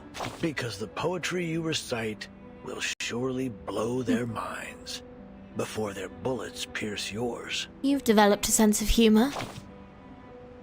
Well, it's all thanks to a certain writer, the embodiment of the wandering poet and traveler from Santiago to Buenos Aires. She impressed me with her precious experience as a cafe dishwasher and campground caretaker. Hey, Immortal You, how's it going? How are you? What really rekindled my sense of humor was her seriousness about her literary pursuits. You'd understand what I mean if you'd ever heard a cheesy joke at a comrade's graveside. Drawing strength from her wanderings and rebellious exploits, she attempted to change society, wielding the sword of literature as a revolutionary intellectual and a leader of thought. Some would hail her as a battle angel of Latin America, with words as piercing as bullets and poems as powerful as tactical bombers. I believe in the power of literature. You stand firm in your beliefs, huh? Well, maybe that's a good thing. A commander has to trust their soldiers, or they'll be forced to surrender before long. Here, come closer. Let me tell you a secret. Many, if not all, people foolishly think it's the executioner who drops the guillotine blade, the powder that fires the bullet. While they're half right, they're substantially inaccurate. Craters on the battlefield aren't the result of bombs, but a clashing of ideologies. A trigger pulled long before the powder ever ignited in the barrel. As for literature, well, it's probably best not to buy too much into the Latin American boom. Forget about the status report from earlier. That said, at least there's one thing that's certain. Books can bite back, and they'll leave scars. So I usually just like to do one thing with the narrator because I feel like I'm making a choice. Like we're having a conversation. I know it doesn't necessarily matter, but like I quite like just having it like a conversation and like not going through the different options, you know? I feel like I'm like making a choice, you know? The orange traumatized soul. Oh god. What other collab patches would be funny for Blue Pock to do? I was trying to think of like what anime would be good for like Blue Pock to collab with. And do you know what my answer is? I've just started watching this anime, Witch Hat Atelier. Witch Hat Atelier, I feel like would be so freaking sick. I don't know a great deal about that anime, but like the mixing of those universes, oh my god. Because I feel like Witch Hat Atelier is so artistic as well. Like I feel like they could really create something gorgeous like in the art style. I just think it'd be so cool. But yeah, yeah. Then I was trying to think of like other things and like other games and stuff like that and ones that I've played and stuff. But yeah, Witch Hat would be peak. I feel like it'd be so good. I've just started watching it over on my Patreon. It's beautiful. It's so gorgeous. So gorgeous. Yeah, that is beautiful. Assassin's Creed one was so good, unexpectedly so. We were saying Resident Evil earlier. Persona would be fun. Which Persona though? Because I personally love Persona 3. That's my favorite Persona that I've played. Persona 5 was very good as well though, but I feel like Persona 3 would really fit with some of the themes that it has, but I think settings wise that would be a little bit difficult. I don't know how they would do that. Yeah, but they're both about witches, yeah. Another Eden. Ooh. I've been an advocate for Reverse 999 Ace Attorney. Oh my god, that would be so fun. So fun. To be fair to the game, a lot of the drama for the next anniversary is for stuff that's been hinted at since 1.4. Won't elaborate. Okay, interesting. Persona 5 system would also fit. Yeah, I'm trying to think more of like how they'd write in the story. I don't know how they'd do it. First 1999 Monokuma, it'd be mad, but I want to see Vert and Stonewall Monokuma. Oh, that'd be crazy. First 1999 and Dead by Daylight. Free Run's a great one as well. Free Run is a good one. I'm trying to think like what else I would love to see a collab with. I'm trying to think of like animes that like would really fit with this. I mean, okay, a fun one. Delicious in Dungeon. How fun, because Arknights did a collab with Delicious in Dungeon, and I'm not gonna lie to you, it's probably my favorite collab that they ever did. That collab is perfection. I feel like that would be great. Delicious in Dungeon would be a great one to collab. That would just be so funny. And yeah, I feel like the characters would fit really well together. And another suggestion is one that I've seen like fan edits for Arknights, and I don't think they'll ever do it, but this game could. Death Stranding. I feel like the themes with the Manus Vindictae and all the goopy stuff, and, you know, I feel like Death Stranding, there could be something really good, like, storyline-wise, that would fit with this. I feel like that would be great as well. Lord of Mysteries, Dungeon Meshi, yeah, Dungeon Meshi would be great. I've heard of Identity V. I have heard of it. I vote for Viren and Violet Evergarden, yeah. Doctor Who would be fun. I don't think it would ever happen, but it would be fun. I mean, they could potentially end up doing something Sherlock related. I guess they've kind of already done bits of that, but like with the actual characters from Sherlock, because I believe that the copyright has ended on Sherlock now, like the original Conan Arthur Doyle books. So they could potentially do Sherlock, if they wanted to. Reverse and Five Nights at Freddy's. That would be amazing. Laos would be trying to eat the Manus critters. Yeah, like, I feel like that would be fun. How do you feel about the Atomic Heart collab? I don't really have an opinion on it, to be honest. I think it's because I've not played the game and I don't really know anything about it. So I think I'll just wait and see. Like, Assassin's Creed, same again. It wasn't a game I've played a great amount of, but I at least had more of an awareness of it, and it looked really cool. But yeah, I think it's one of them where, like, I'm not, like, super hyped about it because I don't really know anything. And I haven't really seen much. So I guess it just depends what they do. Yeah, how do you feel about it? Death Note, that would be fun. Link Click. Oh, that's on my list to watch. I need to watch that. Oh, I've got another fun one. JoJo's Bizarre Adventure. I feel like a collab with JoJo's would be so fun. I just feel like it'd be so fun. Because, like, JoJo's obviously goes through so many different timelines. Like, I feel like they could just do a really fun collab with JoJo's. I just feel like it would be hilarious. I don't think it'd ever happen. Definitely not. But, like, I feel like that would be another fun one, you know? Do you want any Reverse 1999 CN news? Not if it's spoilery. The only thing I know at the moment is about Enigma becoming playable. That's about it. So, if it's spoilery, no, is the answer. But, yeah. Right. Here we go. In Praise of Folly.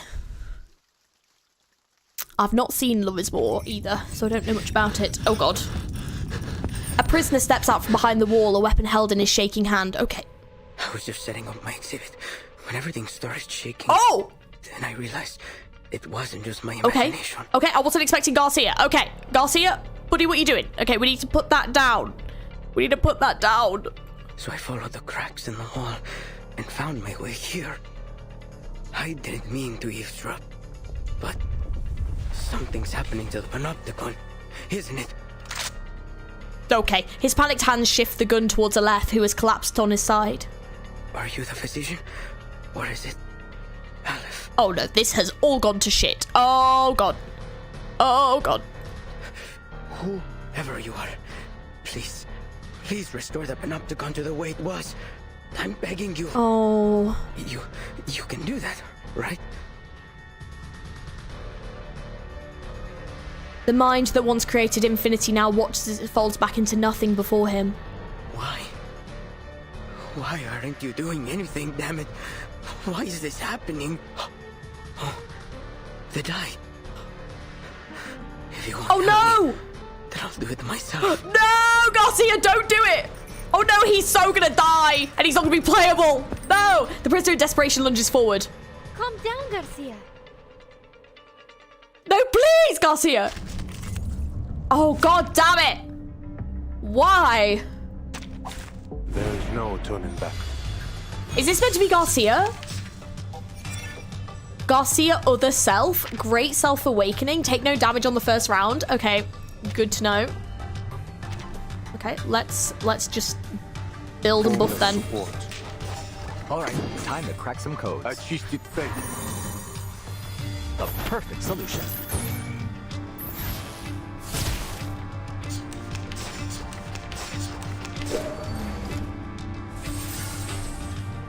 Okay, what did you just do? What? Okay, we need to get rid of him ASAP. Jesus Christ! Great. I'm scared. I don't know how much damage that's gonna do, but I don't like it. Taking another look? Oh, okay, never mind. If I've just killed Garcia, I'm gonna be really pissed, by the way. I'm gonna be super pissed if he's just died. Yeah, they did do his sprite dirty, and his VA does sound really good. He's... Garcia, weakened by his long confinement, is easily knocked to the ground, unable to withstand even the lightest touch of arcane skill. No!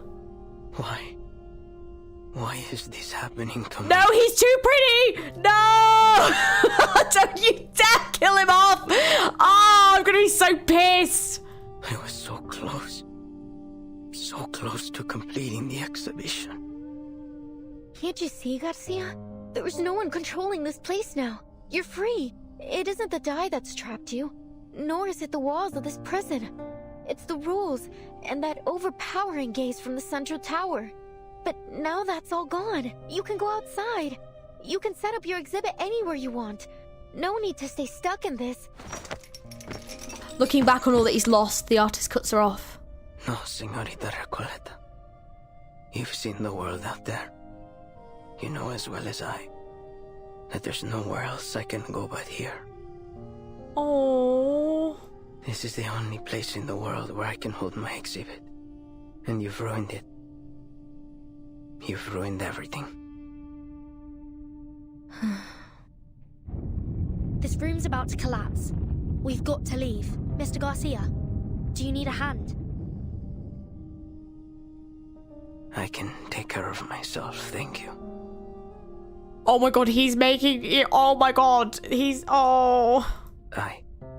I'll go a different way. I have to go back and finish setting up my exhibit. He drags himself forward with trudging steps, retracing his path to leave. Burton, what about Aleph? We can't just leave him here. Of course not. We still have questions he needs to answer. Sinetto, help me get him up. Let's get out of here. Yes, Timekeeper. The dejected prisoner looks at Sinetto with confusion. Your words are always at odds with your thoughts. You carry an ocean of questions, yet never reveal even a single drop of them. Why have you never shared your doubts? Why do you stay silent in the face of everything and everyone around you? Ooh, that's interesting. Oh shit, he's just... Okay, because, like, Sinetto, like, she will speak up occasionally, but she does just tend to go with what Vertin wants, but it's interesting to hear that she has, like, her own thoughts about all this, right? I believe in my duty. Yeah, like, interesting. The prisoner shifts his gaze to the other Foundation investigator. As for you, paracausality researcher, you're different from any other seeker of answers. Even on a desperate, near-hopeless journey, your heart holds little doubt. Oh. Perhaps not every question needs an answer, Mr. Aleph. Is that so? The prisoner, so used to answering others' questions, seems to have run into one of his own, but unfortunately no one is here to answer it. Oh, I feel so bad for Garcia. Oh, like, I think the difficult reality is, like, I suppose, like, because they volunteered to be here, didn't they? Like, they volunteered to be here because the outside world was hard for them. And so all of this has kind of been taken away from them without choice. But on the flip side of it, obviously they were being manipulated and used and stuff. Look. Oh, man. It's sinking. It's hard. Corpses float on the planks, and the fleeing prisoners are swimming toward the shore. Time to abandon ship. What ship? One that was exiled to a desolate corner of the ocean by the resplendent civilized world. It's both a prison and a sanitarium. Are any of your friends aboard? If so, you might find the following report a little offensive. Dregs of society. Human scum. These are the terms used to describe its eccentric passengers. I just realised we've been going for 5 hours. To be fair, oh my God. They do lack discipline and independence. But that may well be a response to the heavy pain they've endured. Some theorists suggest that they're innocent victims, trapped in the confines between rationality and irrationality, defined and redefined by historians as they please. But let's ditch the theories and simplify things. The moment the shackle called madness was fastened around their necks, Whether they were truly mentally ill or not, their lives were forever scarred. And now, the mad passengers are storming the shore. Oh god, both of these are... I don't know which one to pick. I guess it's a favourable outcome. I suppose it is. You can see the joy in their faces, even in the footprints they leave behind as they hop across the beach. Yes, freedom is favorable indeed. The freedom to squander our lives, to trample on the dignity of others, the freedom to embrace absurdity and meaninglessness. Let's dig deeper. Scavenge through the messy battlefield for dog tags. Were these people born mad?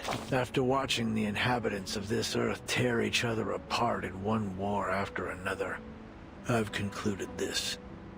Only knowledge drives people to madness. Ignorance does not. Madness is a side effect of the sedative that is knowledge. As long as those on land continue to consume it, this ship will never be short on recruits.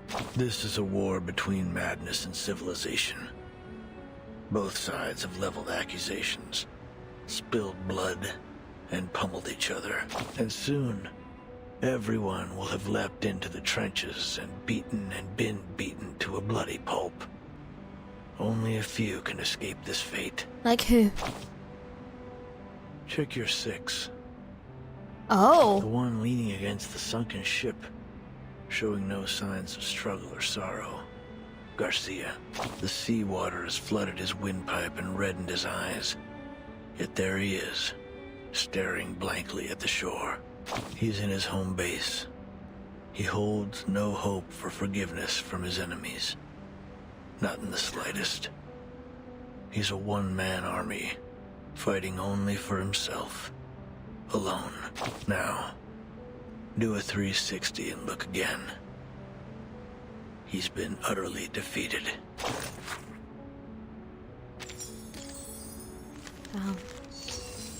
Aspects of madness. Dreams are the first and last dance partners of madness. Okay, we're nearly there, guys. He said the thing. Dear Erd, why are you so interested in the Panopticon of Kamala? Dear Mr. Aleph, whether as a doctor or a writer, I simply cannot turn a blind eye to the friction around me. Especially the discord and injustice I have witnessed here in Kamala. So, I would ask of you a question. Is there any way to resolve the endless conflicts in this place?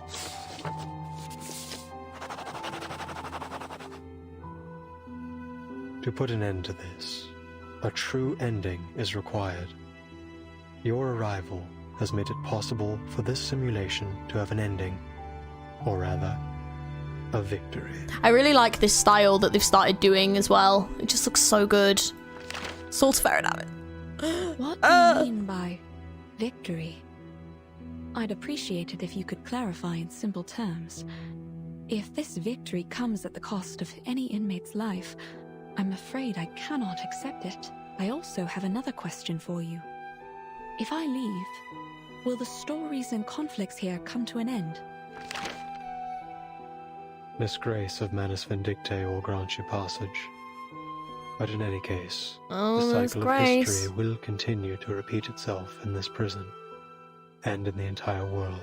The sins of humankind will not cease until veins turn to wires, flesh and bone to geometric shapes, and the world around us twists in the colors of an oil painting. Well, that's like the storm. He's talking about the storm. I must say, your words have left me rather baffled.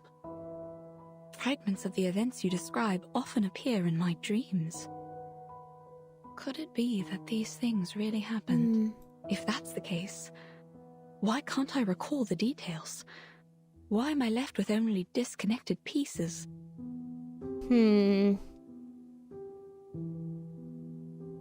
That's interesting. See, I have my theory as to who I think Erd is. I wouldn't. This maybe supports it a little bit more. The madness in Kamala. These bizarre dreams. I must put an end to them. What have I forgotten? Has someone or something altered my memory? I can't shake the feeling that something crucial to me has been lost in the river of time. Some kind of duty, perhaps. Do not confirm or whatever for me. Do not say anything, I guess. But I'm just gonna say it. I'm just convinced that her and Vertin are one and the same. Like, I am convinced they must be. I don't know. I don't know. There's just something. Her design is so similar. Like, the fact that she has lost memories. Like, it would make sense that she wouldn't remember this. Like, I don't know. But we'll find out. How can I recapture what I have lost? We'll find out for ourselves. I don't want it confirming or denying. That already has an answer. Yeah. One given to you by the person who escorted you here and made you a promise. You're so close to the place where the truth lies. Oh, it's so Think interesting. carefully. Why are you here? We ain't saying nothing. Oh, I just have. Oh. But, like, even if she isn't Vertin herself, Vertin's mum, like, she must be related in some way. Have answered a great deal. But there's still something that isn't clear. Mr. Aleph, what exactly did the Manus promise Dr. Doras? An era. A chance for her to remember her duty. An era? That's interesting. You helped her leave the Panopticon in the end. Where did she go? Momentarily roused from his dream, the prisoner looks blankly for a moment before his gaze drifts back towards the distant illusion. Southward. There, on the No Man's continent, Manus Vindictae is preparing to recreate the parable of the past and future. Okay. A glorious past and a glimmering future belonging to Arcanus. Oh. Dr. Doras is deeply connected to this particular parable.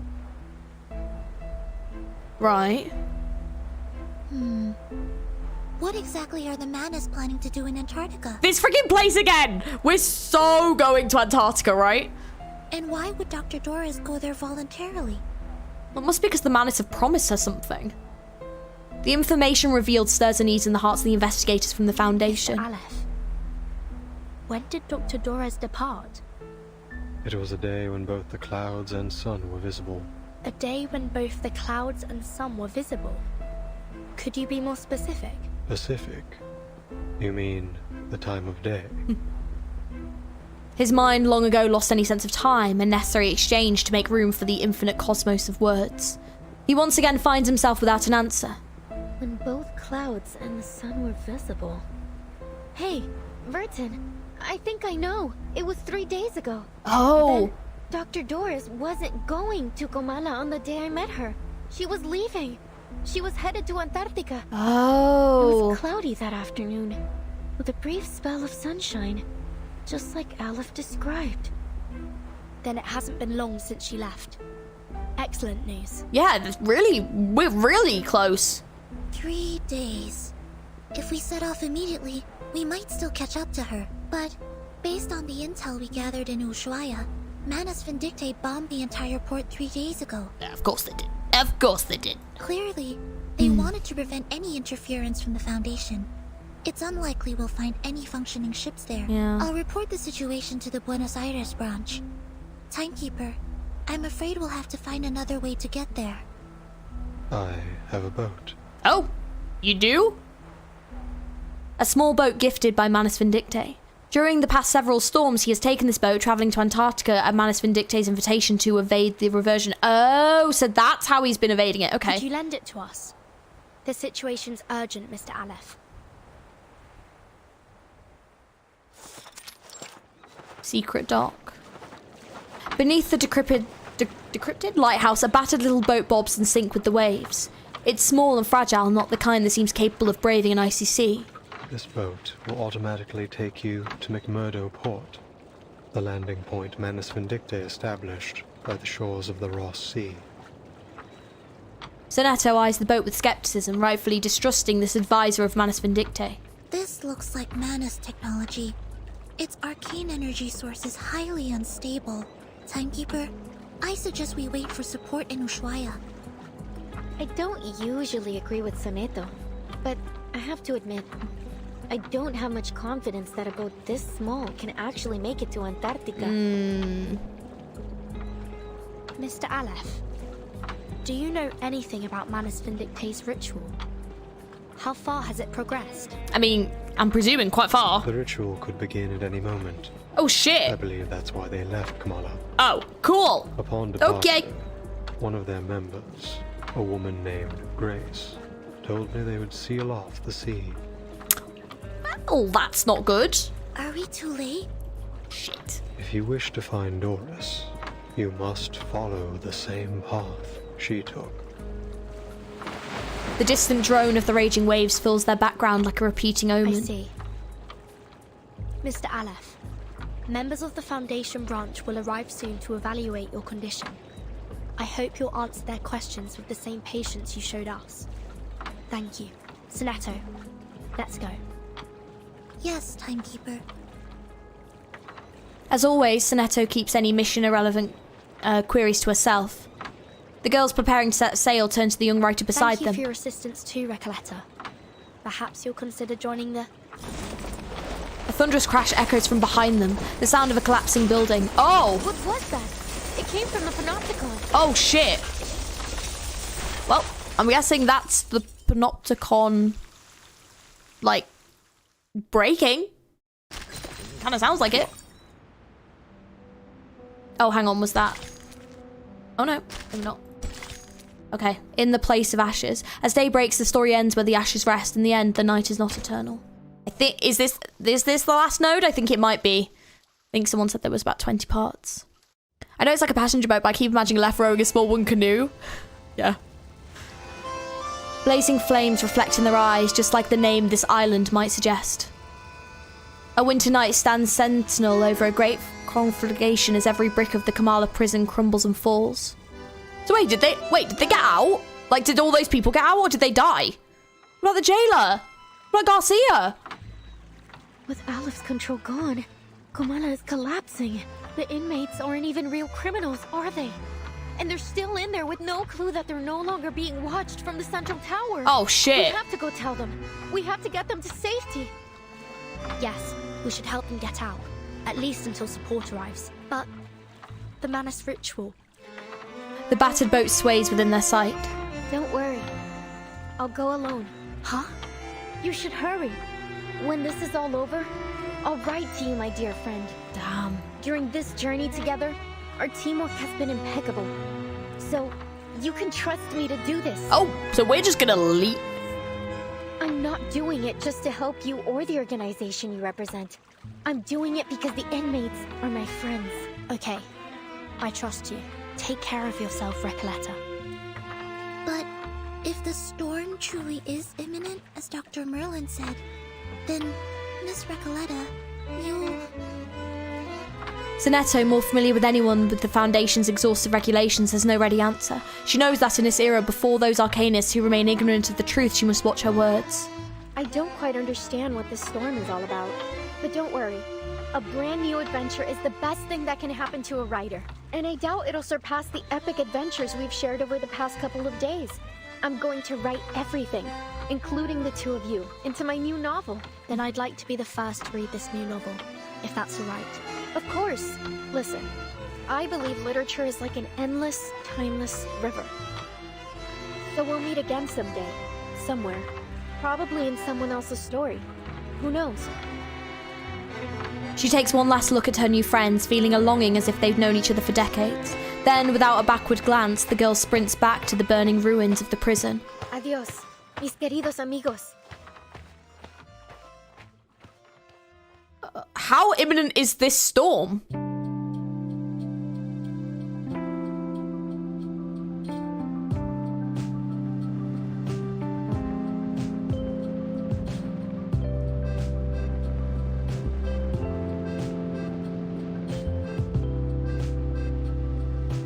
Oh, that's like super duper on fire, okay.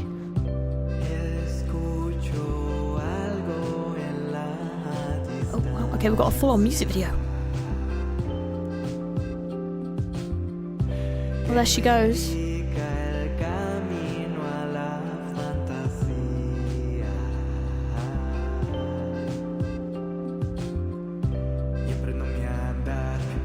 Oh!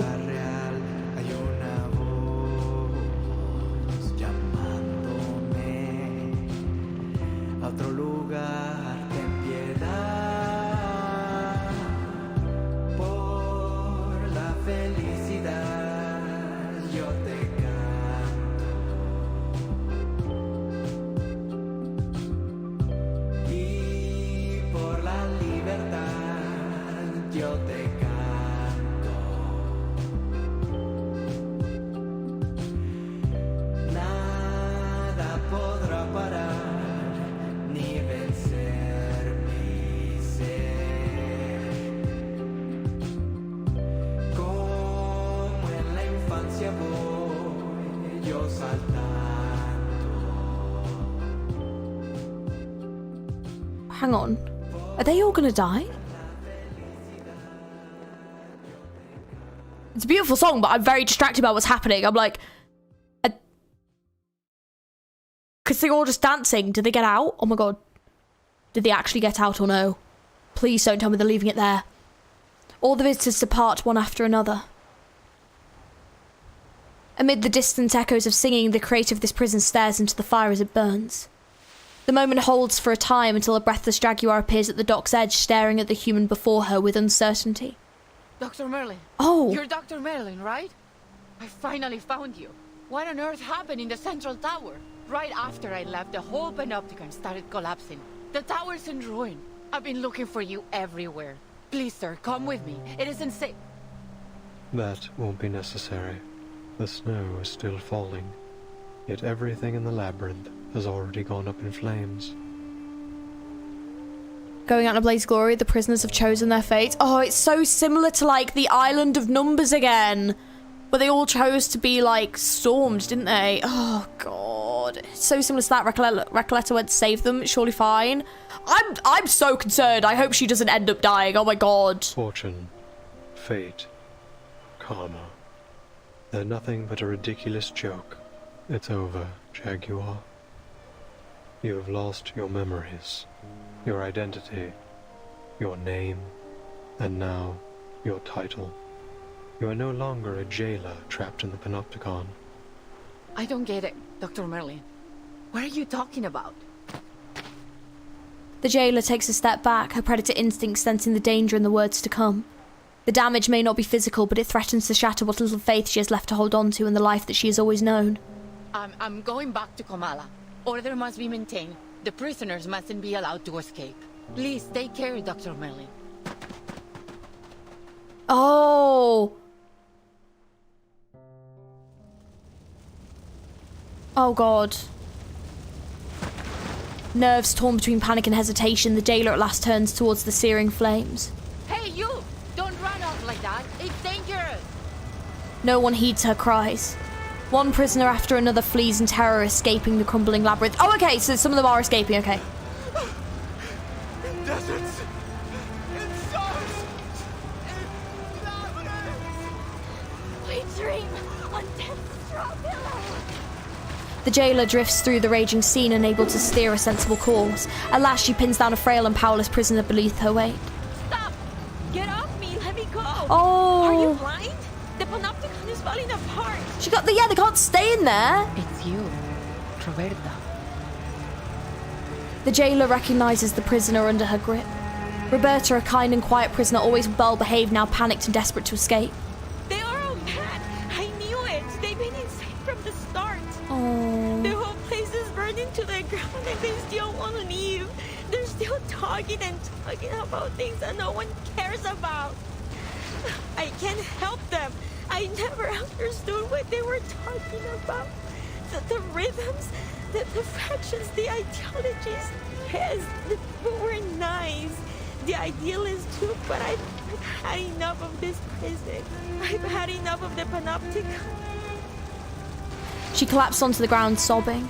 I never should have joined these movements. It was all meaningless from the beginning. I want to leave this place. Go to Spain or France. Anywhere but here. I want to go back to Magdalena. The Jaguar releases her grip. Without a backward glance, Roberta leaves.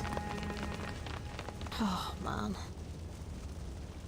The jailer steps back into the circular structure she knows as her only home.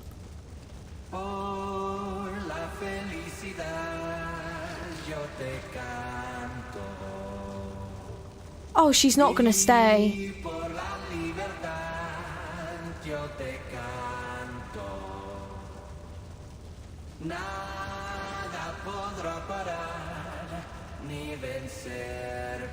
Oh, this is so fucked.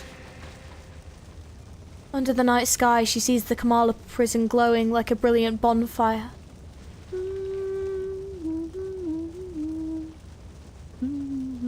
Oh.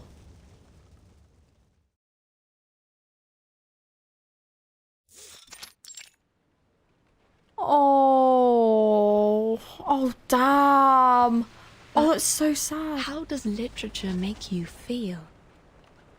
As though I'm a kid looking through a kaleidoscope for the first time. Where's Octavia? Octavia was one of the ones that was dancing. Oh, the prisoners chose their fate and so did the jailer. Story's so sad.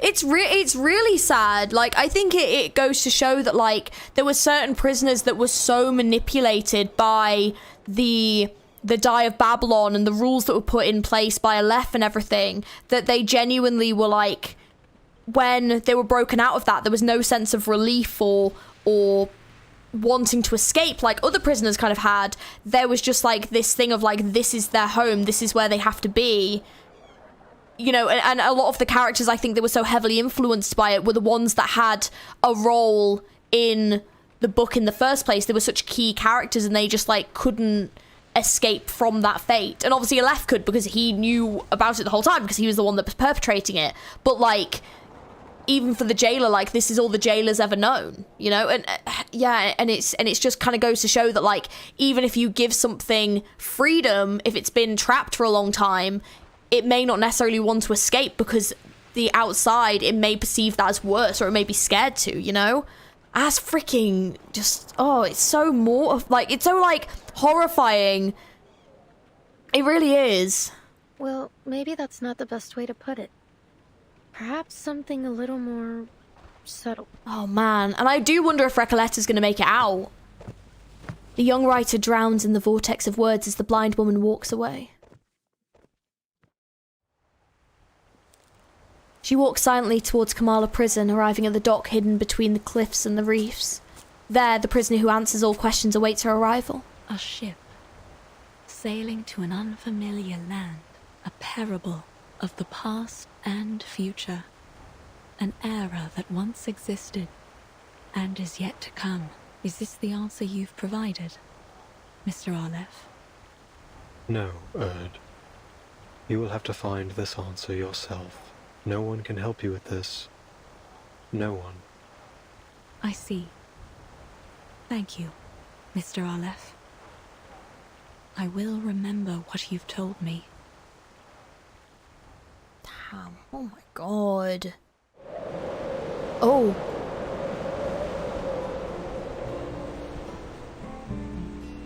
So, the Platonic year.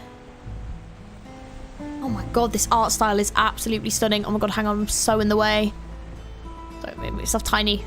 Actually, I can quickly just put myself down here for now. There we go. World's in the old instead.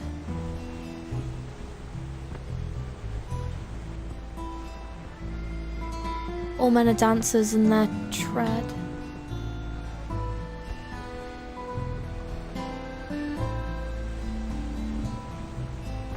Goes to the barbarous clanging of a gong. Oh, Erd's even in this. Oh, now I'm in the way! Ooh. WB, it's 1919. Wow. Oh my god, that also is stunning. The end? We don't even get to see what happens to Recoleta? Oh my god, you're joking. Tell me she gets out. She must get out. In 1991, information moved at lightning speed thanks to technological advancement. Oh, Santos! Oh my god, this dude. Why are you here? The Admiral sent me to deliver the latest updates. Huh. I think Igor has misunderstood something. Just because we're both here, it doesn't mean the Apostles, Brotherhood, and Xeno are obliged to work together. Mrs. Santos, you know the preacher said it before. Each and every one of us is their subject. Why don't you just tell me what Igor really sent you here for? Xeno's intelligence officers intercepted a message from the Foundation's Buenos Aires branch. How typical of Xeno to do something like that. The message states that a fleet from the Foundation, including a battleship and a destroyer, has departed from the north and is headed south. So you're telling me those grey and white checkers are actually sending a fleet? The General wants you to speed up the transport of personnel and supplies and to weaken the manpower of the Foundation's Buenos Aires branch as much as possible. Let me make this perfectly clear, I do not answer to him. But for the preacher and for them, I will fulfill my duty. Tell your Admiral that he doesn't need to worry about anything else. We'll prepare a proper welcome for the Foundation's feeble little fleet. Understood. No, is that... What's that? What's this?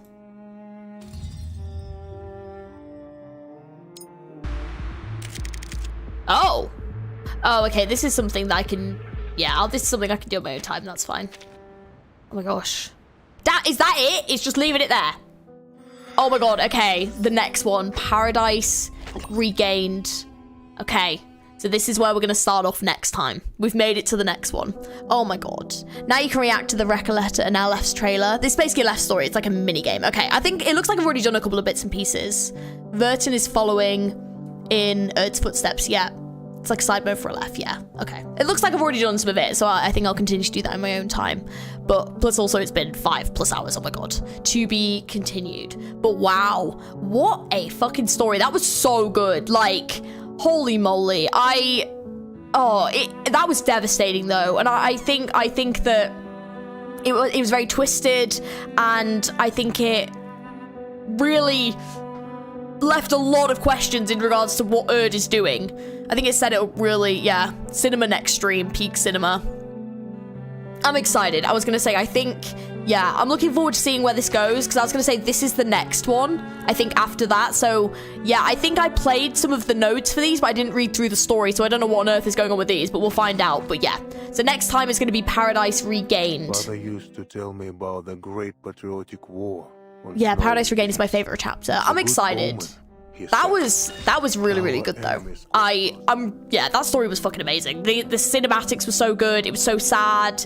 It left it very open-ended and obviously set things up. So yeah, we'll be going into Paradise Regained next, because like even on this, it's like that wheel of fate that we used to like pull characters from, and then it's got Verton's hat and it's got Erd's like typewriter thing with like an A attached to it. Oh my god, I'm so excited to find out what happens. I'm so excited for you to play the war chapters. They're definitely the best chapters they've ever... Oh, interesting. Okay, yeah, we'll definitely get into that next time. Like we'll do Paradise Regained next, I think, because I think these, so you can do Nightmare at Green Lake. So I've played this one, I've played this one. So this one I haven't played. Played that one, I've played that one, I've played that one. I haven't played this one, I've played that one, I've played that one. I played that one as, no, I haven't played, no, wait, hang on. Yes, I have, I've played that one. I haven't played this one. So, okay, so there's a few available that I can get. Okay, cool, good to know. Okay, Paradise Regained got my mentality drained, like drained, but I couldn't put it to Have you ever tried the Mario Party event in? Oh, is that like the co-op one? I have. I'll go in and clear it all up afterwards, but I was gonna say, just to end the stream, I did say I was gonna watch the collab. So I'll go in and do my dailies and weeklies and everything afterwards, don't worry. But let me just pull up, hang on, where are we? Let me pull up the trailer. So there was like, reverse trailer for what was it called? Atomic Heart? Oh, here we go. Okay. Oh, it's an ad. Of course there is. Oh, right, hang on. Okay, so we've got an Atomic Heart trailer collab. Teaser trailer. Let's give this a watch.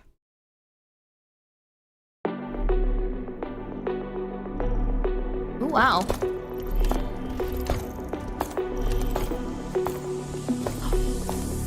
Oh, it's Lucy! Oh my god, I've seen Lucy in forever. Is this going to explain what she's been up to? the first time in forever. We haven't seen her in ages.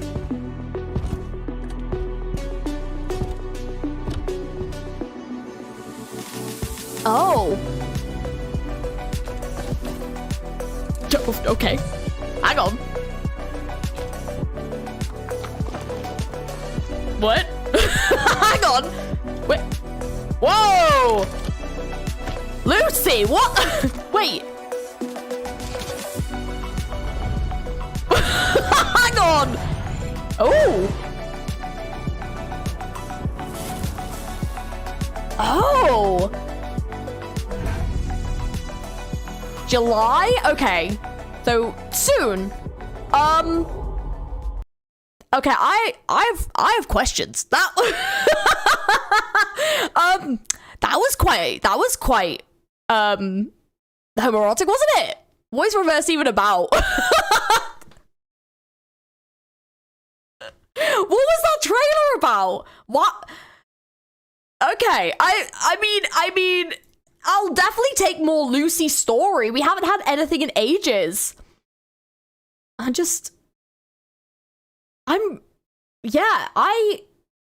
really confused. I'm looking at the comments and it seems a lot of people are confused too. Okay, I mean, it's not just me, I suppose, that's confused. There's a comment being like, it looks like Lucy's enjoying her vacation. Oh my god, that's amazing. So this is what Lucy's been up to on vacation. Oh my gosh, what? This is like how people saw the fan art in Twitter, yeah. Oh no. Are the trailer for Paradise Regained like the ones Analog Horror saw on YouTube? Well, it's not going to be spoilery, is it? Do you think it will be spoilery? Oh no, probably special trailer. Oh no, that's a 7-minute freaking trailer. Holy shit. Oh, that's a playthrough. That's a cutscene. To be honest, I think I'm probably being a bit risky right now even looking because I feel like I'm going to get spoiled, so I'm going to stop looking because I don't want to get spoiled. Yeah. I'll probably not do that right now because I'm just a little bit scared of getting spoiled. Yeah, probably not the best idea. But yeah, there was like a 7-minute trailer, but okay. All right, I'll stop. Don't worry. I'm not looking. I've stopped. Do not. Yeah. Okay. I'm not gonna do it. I don't want to get spoiled. I've done so well not to get spoiled this whole time. So what we'll do is we will do that story next. So that is going to be what we play next because we need to like complete the main story. What was the 2.7 then? What was that? Because obviously I don't know what that one was, but I'm guessing that one isn't main story related because someone said like past 2.5 it stopped being like that. But amazing trailer, but don't watch. Okay, we'll do a little thing where we watch trailers like after we finish the story, maybe. Yeah, just do it. It's one of the worst spoilery trailers. Okay, got it. I won't. We can look at Igor Edits, the official account uploaded. I advise you to ignore everything Reverse 1999 related on Twitter. Okay, perfect. I will. The stream probably won't be next week. It might be the week afterwards, just because next weekend I've got some friends coming, so I won't be able to stream next week. 2.7 is Cosmic Overture. Oh, that was it. Okay, yep. Okay, it's the Laplace story. Yes, with Hisabeth.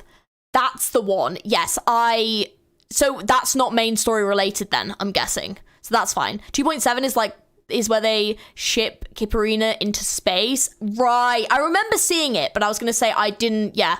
I remember most people think the 2.4 should be main story. Yeah, from what I gather, 2.0 and 2.4 should have been main story because they have a lot of stuff that's referenced in the main story that, like, if you haven't played those, it's spoiled. So, yeah. Yeah, which is a shame. 2.7 is the story behind the teleport discs. Oh, okay. Interesting. But yeah, we'll, yeah. That's fine then. I was going to say that one will just be one I have to catch up on in the future. I think what we'll do is we'll crack on with 2.8 next time then.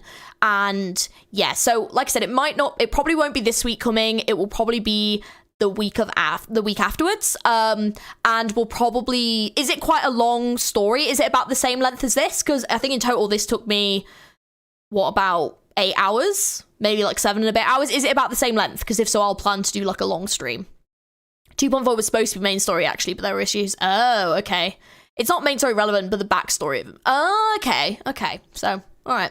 I remember I remember there is a short one, but if you don't watch that, that's okay. We'll hold off. Yeah, we'll hold off just in case. 2.4 is the important moments for the next chapter. Just give some context of one character. It's 25 parts, so it's even longer. Oh, okay. Okay, I got it. It's pretty long. Okay. No, that's fine. I imagine it'll be 2 streams. Yeah, I'll probably do it in 2 streams then. I think I'll probably plan for like 5 and 5 hours probably. I can imagine that's probably about how long it's going to take. Because I think the first stream of this I did was like 3.5 hours, and then this one's been like 5. So yeah, second longest. Okay, that's fine. We'll plan for that. We'll plan to do it in 2 streams. Yeah. All right then, guys. I'll leave today here because it's been 5.5 hours and I'm tired. And I'm also gonna go make a short of the thing we looked at the beginning of the stream. So if any of you did not see my reaction, I'll make a short of it now. And then yeah, you guys can see that. But I will let you guys know in the Discord when the next stream is going to be. So if you haven't joined the Discord, it is in the description. Please do join. There is a very, very lovely Reverse 999 section in there. And yeah, we'll pick up with this. Like I said, probably not next week, probably the week afterwards. So yeah, thank you all for hanging out. I really hope you enjoyed. Thank you so much, everyone, for welcoming me back to the Reverse 1999 community. It's been so lovely getting to hang out with you all again, getting to chat with you all and stuff. I'm really looking forward to next stream. So yeah, I will see you guys in the next one. It's great to have Reverse back. It's great playing it again. I'm so happy to be back. So yeah, thank you very, very much. Very, very happy to be back. So thanks everyone for hanging out, and I will catch you in the next stream. Have a good one. Oh, hang on, that one. Okay. I was like, hang on. Right, I'll catch you in the next one. Bye, everyone. Bye.